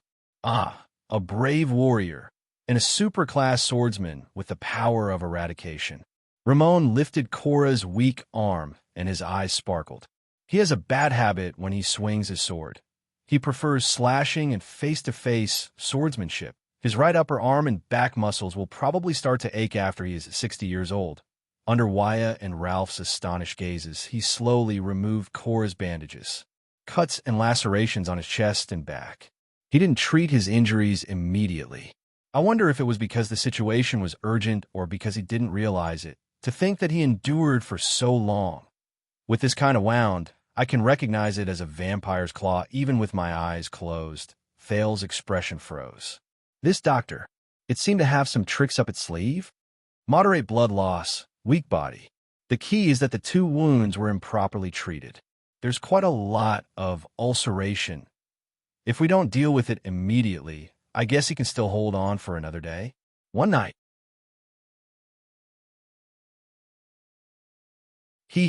Ramon turned his head and clicked his tongue. He looked at Thales and smiled without saying a word. "What is it?" Portray asked slowly. "Can you save him?" Ramon stared at Thales with a contemplative gaze. "Most doctors are probably at a loss right now." Thales' expression darkened. They can only wait for the swordsman to recover or die by himself. He let out a breath of hot air and said slowly. Everyone frowned slightly. "Wait," Portray said quietly. "You said most of them." Ramon just chuckled. Thales raised his hand and gestured for Portray to ask him the question. The second prince looked at Ramon seriously and asked, "You mean you can save him?" Ramon blinked his right eye and sniffed with his strange nose. "I did not say that, but I can try. With some medicine, I can treat the wounds, cut off the rotten flesh. As for the chance of successfully saving him..." Portray frowned beside Thales. Ramon flashed a strange smile again. "It depends on the reward." "You know, the reward." Thales raised his eyebrows. "You will get the reward you deserve." Without changing his expression, Thales added, "Sufficient reward. I guarantee it with the royal family's reputation. Anyway, it's not my money." You have misunderstood." Ramon put down the dying Cora. His eyes shone. "I only asked for one thing." He narrowed his eyes and scrutinized Thales carefully. "I've had enough of this dungeon." He tried his best to put on a friendly smile and said, "When the prince heads north to Extet, please bring me along." The barracks was silent for a moment. Thales looked at the ashen-faced Cora on the bed and clenched his fists lightly. "Bring him along? You know that I have no right to let you go." Thales suppressed the discomfort in his heart. "I'm not the commander here." Ramon revealed his upper teeth and sneered cunningly. "But your father is the commander of the commander of the commander here, isn't he? And you're not letting me go, but placing me under your custody. Ridiculous." Waya snorted softly. "Are you negotiating terms with His Highness?" "It's just a request." Ramon put his hands together and smiled. "If I can get permission, I believe that I will do my best to treat this seriously injured and dying mister." "No." Thales stared at him with an unpleasant expression. "Not only do you want to negotiate terms, you are also threatening me. Also, not saving a dying man. Are you really a doctor?" "How dare I?" Ramon spread his hands and revealed his mottled yellow teeth. "What I mean is, Even if I am a doctor, I can only try my best to save him. If I fail, His Highness can throw me back into the dungeon or even cause me some trouble. Of course, if he is lucky enough to be saved by me. I only need your kindness to bring me out of the dungeon. And the one on the bed looks like he is in pain. You only need to bring me along. You have a lot of conditions. Wyatt took a step forward and said coldly, I'm only making a suggestion. Ramon smiled. Whether you accept it or not is entirely up to His Highness. What if I say no? Thales said quietly, if I do not agree to let you out of the dungeon and bring you along, will you refuse to treat him? Ramon chuckled. Of course not. But a cold glare flashed in the doctor's eyes. Hee hee. But you know, my medical skills are actually very dependent on luck. Hee hee. If I can't treat him, you can't blame me. Hee hee. What a pity for such a brave soldier. Sigh. It looks like he blocked it for his comrade. Putre's expression changed. You are bargaining with the Prince of Constellation. He snorted and said, This is disrespectful. How would I dare? Ramon shook his head. I only believe in the prince's kindness and wisdom. Anger also surged in Wyatt's heart. You know, we can also send you back to the dungeon. The ferryman can also send him across Hell's River. Ramon pointed at Cora on the bed and slyly spread his hands. Ralph, on the other hand, stared coldly at Ramon. Putre looked at Cora, who seemed to be struggling in a nightmare on the bed. With a displeased expression, he moved closer to Thales's ear. Maybe we can promise him first.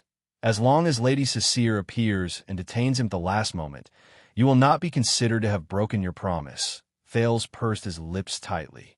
He raised his head and stopped Putre's whispers. Thales looked at Ramon. This is the only licensed doctor around Broken Dragon Fortress? You know, I can actually promise you, he said quietly. Putre's expression tensed. Thank you. Ramon chuckled and said, This is nothing for you, Your Highness. I think Lady Cecile will respect you. But Ramon, who was chuckling, was interrupted. But I just had a very bad day, Mr. Ramon. Thales exhaled with a hostile expression. He raised his head. And do you know why? Ramon's words instantly froze in his throat. Because I allowed a stranger to enter my diplomat group, even if he was actually loyal. Thales took a deep breath. Under Wyatt and Putre's worried gazes, he slowly said, But in the end, I lost more than half of my men. They all bled for me and sacrificed for me. They might even include Cora, who is lying on the bed. He said coldly, I don't like it when people use this to bargain with me. Ramon was slightly startled. Thales raised his head and heard himself say in a low voice, Also, this lesson taught me to always be vigilant when it comes to things that you cannot understand. Ramon lowered his head and listened to Thales enunciate each word clearly.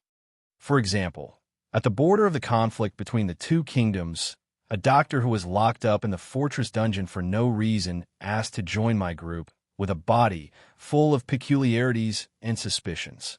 We will go to Ekstedt, which is even more dangerous and has an uncertain future. Ramon frowned subconsciously. This prince, Thales continued, the dungeon of Broken Dragon Fortress may not be comfortable, but it is safer and more reliable than the border between the two kingdoms, where the atmosphere is tense and compared to my diplomatic journey with an uncertain future. But you asked to go north to Ekstedt. You did not ask to leave the dungeon at all. Thales raised his head slightly and said faintly. Ramon stared at the young prince before him with a strange expression. Thales sat on the chair and crossed his arms. You are willing to sacrifice your own safety and interest to provide medical services for the prince's group, and then continue on a dangerous journey with him. You must be a saint, Dr. Ramon. Thales shook his head and said slowly, If not, then you must have some ulterior motive. Ramon frowned. **T. It looks like this young prince is not as easy to fool as I thought. I just need to leave this place. Ramon exhaled through his nose, raised his head and said, And the war outside is imminent, and it is too dangerous. I thought that the prince's diplomat group might be safer. Safer? Thales stared at him coldly. Even a 3-year-old child knows that we are tainted with King Nuven's blood debt, and that we are going to the country he rules. Safe? All right, I don't expect the protection of His Highness guards. You don't have to bring me along the entire journey. Not long after we enter Ekstedt, I will immediately leave. Ramon blinked and smiled bitterly in resignation. As long as it's that simple, I promise that I can definitely cure him. Ramon adjusted his breathing and turned to Waya and Ralph.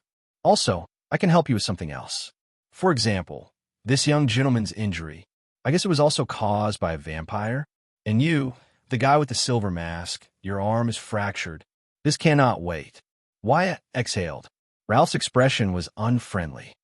You could definitely cure him? Thales said loudly. His tone was strange. Oh, that is not what you said just now.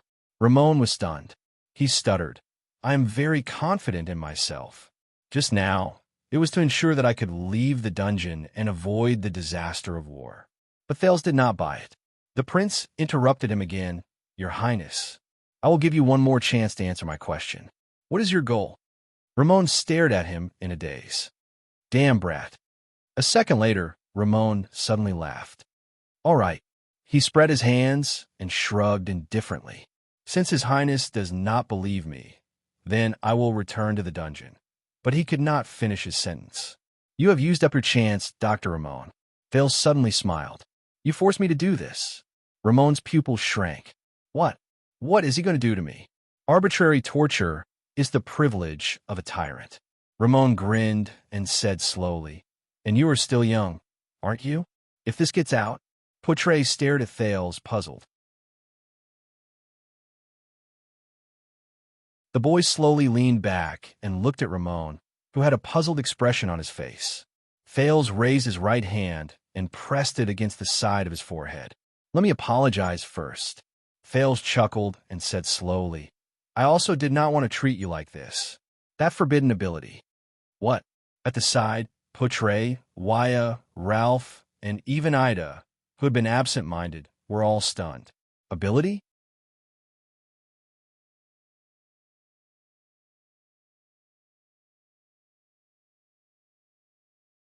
Chapter 102. Puzzled, Waya looked at Poitre, but the latter only frowned and waved his hand discreetly. Ramon stared at the Prince of Constellation in disbelief. What is he doing? Then, Thales smiled and stared at Ramon while he rubbed the side of his forehead. He spoke slowly. Willow said that you came from the capital, Eternal Star City? I flipped through the name list of the doctors in the city hall, but why have I never heard of your name? Ever since the prince was acknowledged, he has been staying in Mindy's hall. When did he go to the city hall? Flipping through the name list of doctors? My God, there are hundreds of doctors in the entire capital, including the neighboring territories and suburbs. Ramon smiled awkwardly. Oh, I only treat some poor people for a small fee, so I'm probably not on the list. Thales furrowed his brows slightly before he flashed a smile. Poor people, is it? The second prince asked bluntly. Then I guess the place where you treat patients is in Lower City District? He continued to stare at Ramon while he rubbed the fingers on the side of his forehead. Ramon nodded awkwardly. Ah, yes, many of the poor live there. I used to be in Lower City District too. The second prince did not let him continue. Thales exhaled softly. I also heard that it is the territory of Blackstreet Brotherhood. Ramon's breath froze without him realizing it. Even though it is inappropriate to say this in front of you, the gangs in Lower City District are indeed rampant. Ramon looked around vigilantly. He did not notice that he had already begun to answer Thales' questions without realizing it. Thales twirled his fingers gently and stared at Ramon in a way that made him feel uneasy. Then, do you think that if the people from Blackstreet Brotherhood are injured or sick, will they also come to you, my dear Dr. Ramon, for treatment? Once he finished speaking, Thales revealed an innocent smile that a 7-year-old boy should have and stared straight at Ramon. How was it possible? We do not dare to deal with those gangsters. Ramon awkwardly changed the topic.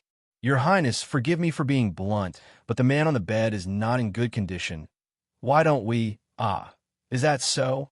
Thales suddenly revealed a cheerful smile. But that is not what you think in your heart. Ramon was startled. In my heart? But Thales' next sentence made Ramon widen his eyes. You seem to have treated quite a number of people from the Brotherhood. Thales pressed his temple with one hand, while the other hand seemed to be desperately trying to recall something. Yes, a guy with a knife. Ah, that guy looks quite fierce, but he doesn't really like to talk.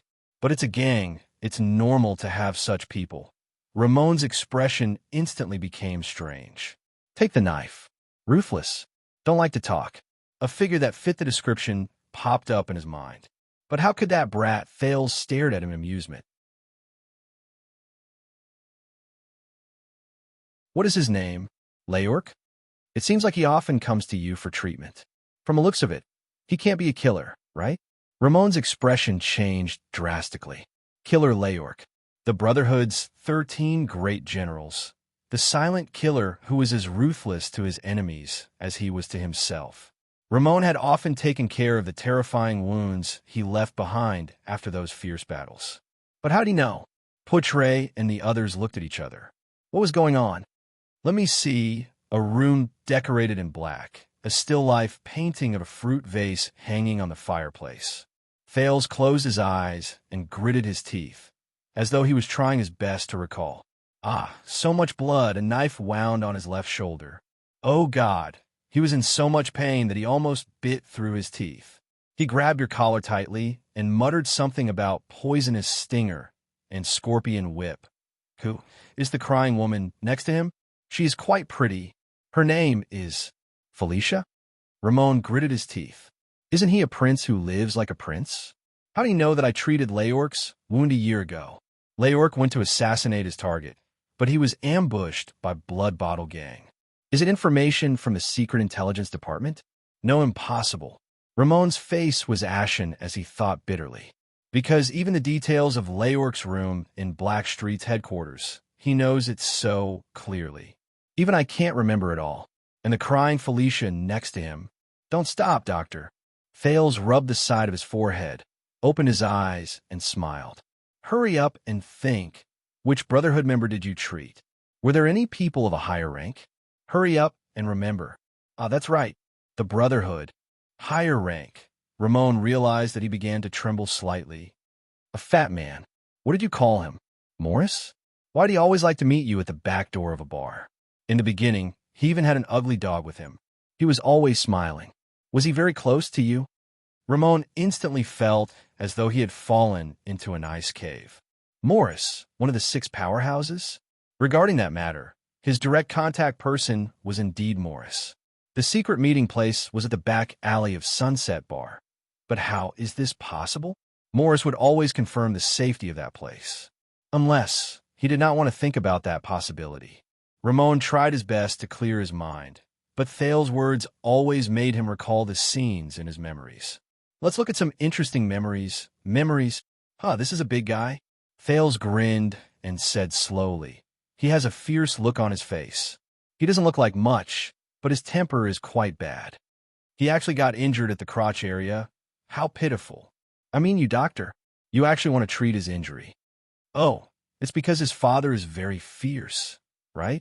Ramon revealed the most incredulous expression as he looked at the mysterious second prince. He even knows this.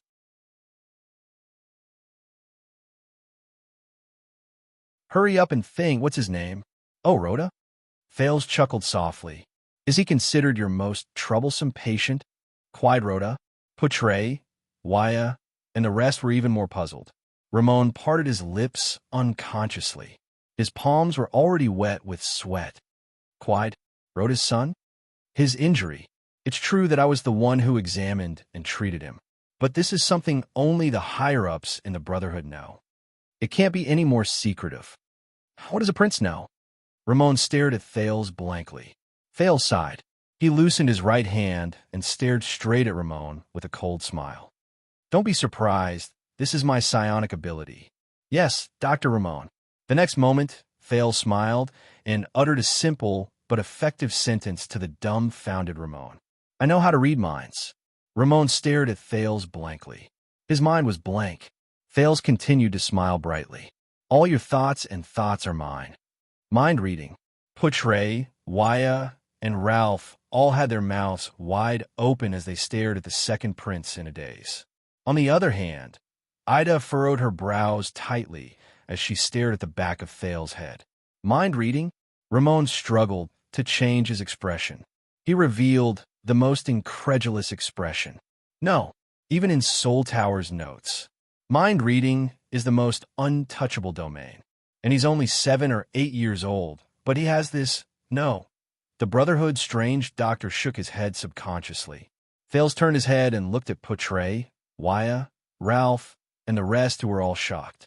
Beside him, Ida crossed her arms with a doubtful look on her face.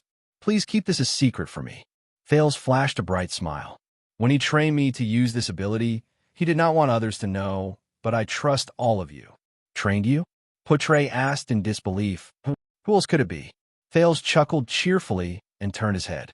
He looked at the terrified Ramon and said a name in a relaxed and cheerful manner. Murat Hansen. There was silence.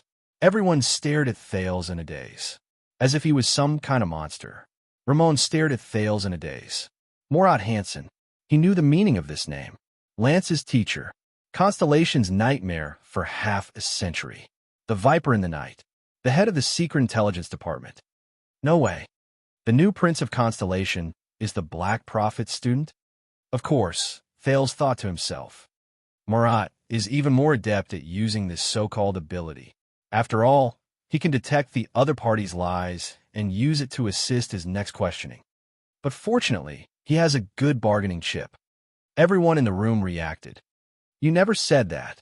Portray frowned. With the Black Prophet, Thales sighed softly. After all, a psionic ability like mine is too rare. Let's get straight to the point. Thales revealed the friendly look of a 7-year-old boy again. He rubbed the side of his forehead and said with a smile, Come, think about your real identity, Dr. Ramon. You don't mind letting me know, right? Ramon trembled slightly and stared at the ground in a daze. My identity? No, my identity. That will expose the Brotherhood, will expose that person. No, I can't think about it. I can't think about it. That's right. So this is your identity. Thales rubbed the side of his forehead and looked at the nervous and absent-minded Ramon. He flashed a victorious smile.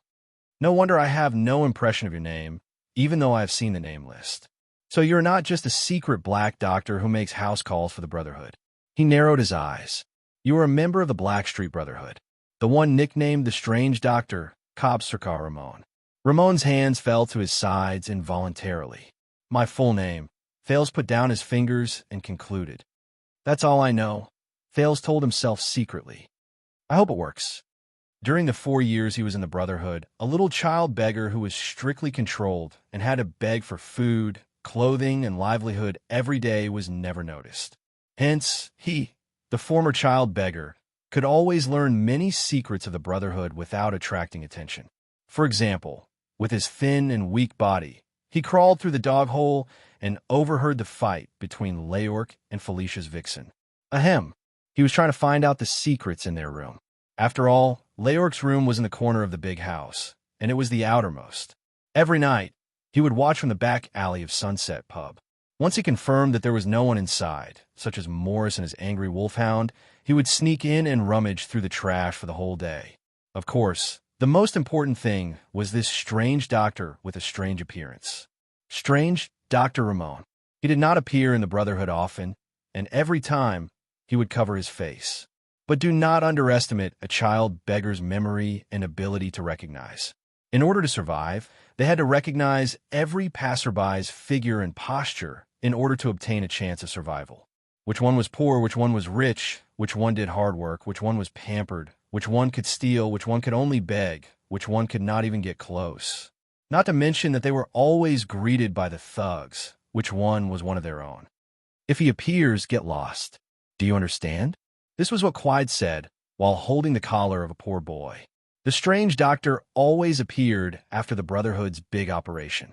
He would come with the smell of medicine and leave with the smell of blood. It was obvious that he was going to treat the injured. One day, Thales, who had just finished digging the secret tunnel and returned late, secretly lay by the roadside. He saw Leork being carried back and saw the terrifying wound on his shoulder. Then, Ramon's figure appeared. Child beggar Thales remembered this figure at that time. Prince Thales also remembered this figure at that time. Quide, who often drank heavily. This name was so old that Thales had almost forgotten about him. Would regularly go for body checks, but every time he came back, he would bring with him the unique smell of medicine of the strange doctor. Every time Quide came back from a check, he would be furious and drink to his heart's content. When he beat the child beggars, he would occasionally mention the strange doctor's full name. Cobb Sirka Ramon. Thales buried the past memories in his mind. Unfortunately, this godly mind reading was only effective on Ramon. Ramon was drenched in cold sweat, but he breathed a sigh of relief. Fortunately, he did not read my true identity, that fatal secret. Wait. Thales observed Ramon's expression and shook his head. It seems like your identity is not that simple. Of course, Thales thought to himself. I only know Ramon's name and nickname. But how can a person who goes in and out of the Brotherhood and often meets the higher-ups be a simple doctor? Could it be that you have other secrets? He asked faintly. Thales looked at him with a profound gaze. The 7-year-old boy slowly raised his finger. Come, think about it carefully. Ramon could not help but tremble. The scene was a little strange. An old man was trembling in front of a neurotic boy. Something else. Secret. No. Ramon cried out in terror. He did not dare to meet Thales' gaze. He lowered his head in fear. Please stop. Thales narrowed his eyes. You don't have to be too shocked. I have seen this expression many times. Thales stretched his body. Thales rotated his neck and said softly in satisfaction, from a criminal to a king. Ramon bit his lip in anguish. Tell me the truth. Thales stared at Ramon. I am the Prince of Constellation, the only heir to this country, and you are just a gangster. I'm not interested in you at all. I don't want to care about your secrets either. But when it comes to matters that involve me, he said faintly, so before I tear apart your clumsy lies and dig out your dirty little secret from that big head of yours, Dr. Ramon, tell me, why do you insist on following us to the north? So that I don't have to dig out some boring things from your head. Ramon was shocked. Yes. And those secrets. I understand, Your Highness, Ramon said bitterly. I will be honest about my motives. Thank you for your cooperation. After all, it is not easy to use this mind-reading ability. I can only maintain it for a short period of time. Thales sighed and put down his right hand. He smiled slyly and said, the next time I can use it, I will have to wait until tomorrow. Ramon trembled slightly again. Oh, also, you can start your treatment. Thales pointed at Cora with a smile. We have wasted a lot of time. Ramon lowered his head dejectedly. The others looked at their prince with different expressions. It was as if they were meeting him for the first time. Blood Bottle Gang? Nikolai and Catherine? Thales furrowed his brows. Ralph, who was behind him, could not help but tremble slightly. Catherine, big sister? Yes, I am hiding from them. Ramon's expression was profound and mysterious. He held some medicine, scissors, and strips of cloth as he tended to Cora's injuries. He glanced at Thales from time to time, and wariness flashed in his eyes. Of course, you have never heard of these people's names. Thales thought of something. The scene of Nikolai, the burly man in red, fighting with Istrone in Vine Manor appeared in his mind. I have been chased by them for 6 or 7 days. I just hid in the fortress, but it is only a matter of time before they discover my location. As long as they guard the perimeter, they will eventually catch me. And Extet and Constellation are about to go to war. If I appear alone in the wilderness and run into any army from either side, I will not end up any better than falling into the hands of the Blood Bottle Gang. So, when we came here and looked for a doctor, Thales muttered, you suddenly thought of using us as a cover to leave Broken Dragon Fortress? And to leave when you reach Extet? Ramon nodded bitterly. How suspicious. Thales thought to himself, why would a secret doctor who makes a living in the capital come to the border between the two countries? A member was injured at the border, Ramon said quietly. He did not dare to look at Thales. I came over to treat him, but was discovered by the Blood Bottle Gang. That's not right. Thales thought to himself. A gang doctor who is only in charge of treating injuries is really so important that the Blood Bottle Gang would mobilize their men to chase him at the border for 6 or 7 days. There's some other secrets. Unfortunately, I told him just now that I can only use the mind-reading skill tomorrow. Otherwise, I can scare him again. Thales nodded and said, "Continue with the treatment. Since you are so honest, maybe I will reconsider." Ramon nodded dejectedly. Thales exhaled. He jumped down from the chair, but suddenly felt a numbness under his legs. Thanks to Wyatt and Ralph's support, he did not fall. "Oh no, for the sake of acting, I just sat for too long." Thales stood up strenuously. Fortunately, the fluctuation that appeared after he died once surged up on its own, soothing his numbness. That's right. Thales hammered his leg worriedly. This fluctuation, this power, is also the source of the trouble. Although I feel that it can instantly strengthen my condition, the extent of it is a little small. It is only enough for me to cut the rope. And Thales thought worriedly, what is it? But the vision that detects heat and radiation looks very dazzling. As Thales thought about this, he guided the fluctuation to the surroundings of his eyes. That magical vision appeared once again. He turned his head and saw that everyone's body was radiating light. Aida's was a piercing white light. Waya's was a sharp gray light. Putre's was filled with a gentle purple light, and Ralph's was a continuous stream of faint green light. Are these different powers? Vitality? Or is it an energy attribute? Thales tested his vision curiously. He turned towards the house. In the next moment, Thales was stunned. In the vision that the fluctuation gave him, he saw the most unbelievable scene. The light on Cora's body flickered, like a waning light that was about to be extinguished at any moment. But Ramon, there was no piercing light on Ramon's body. Instead, he seemed to be emitting a strange, dark fluctuation that resonated with the world around him. But this was not what surprised Thales. He saw that Ramon was gently pressing on Cora's wound. Clear light particles gushed out from Cora's body, which was bright and dim at times, and gathered on Ramon's hand. The trembling light particles followed Ramon's hand and slid over Cora's wound. The light particles seeped into Cora's terrifying, festering wounds one by one. Every time they seeped in, the light on Cora's body became steadier and brighter. He was like a dying patient who was slowly recovering.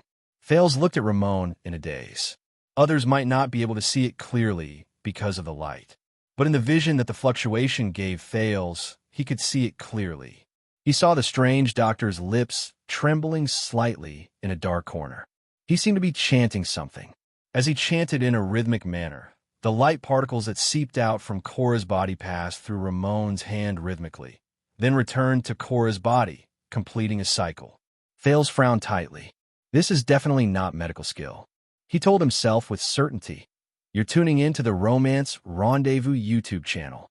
We're so grateful for your support, and don't forget to subscribe to join us on this incredible journey through captivating stories. Your generosity through donations truly makes a world of difference, as it's the primary source of revenue that allows me to expand and enhance this channel for you. Thank you from the bottom of my heart for being a part of this adventure.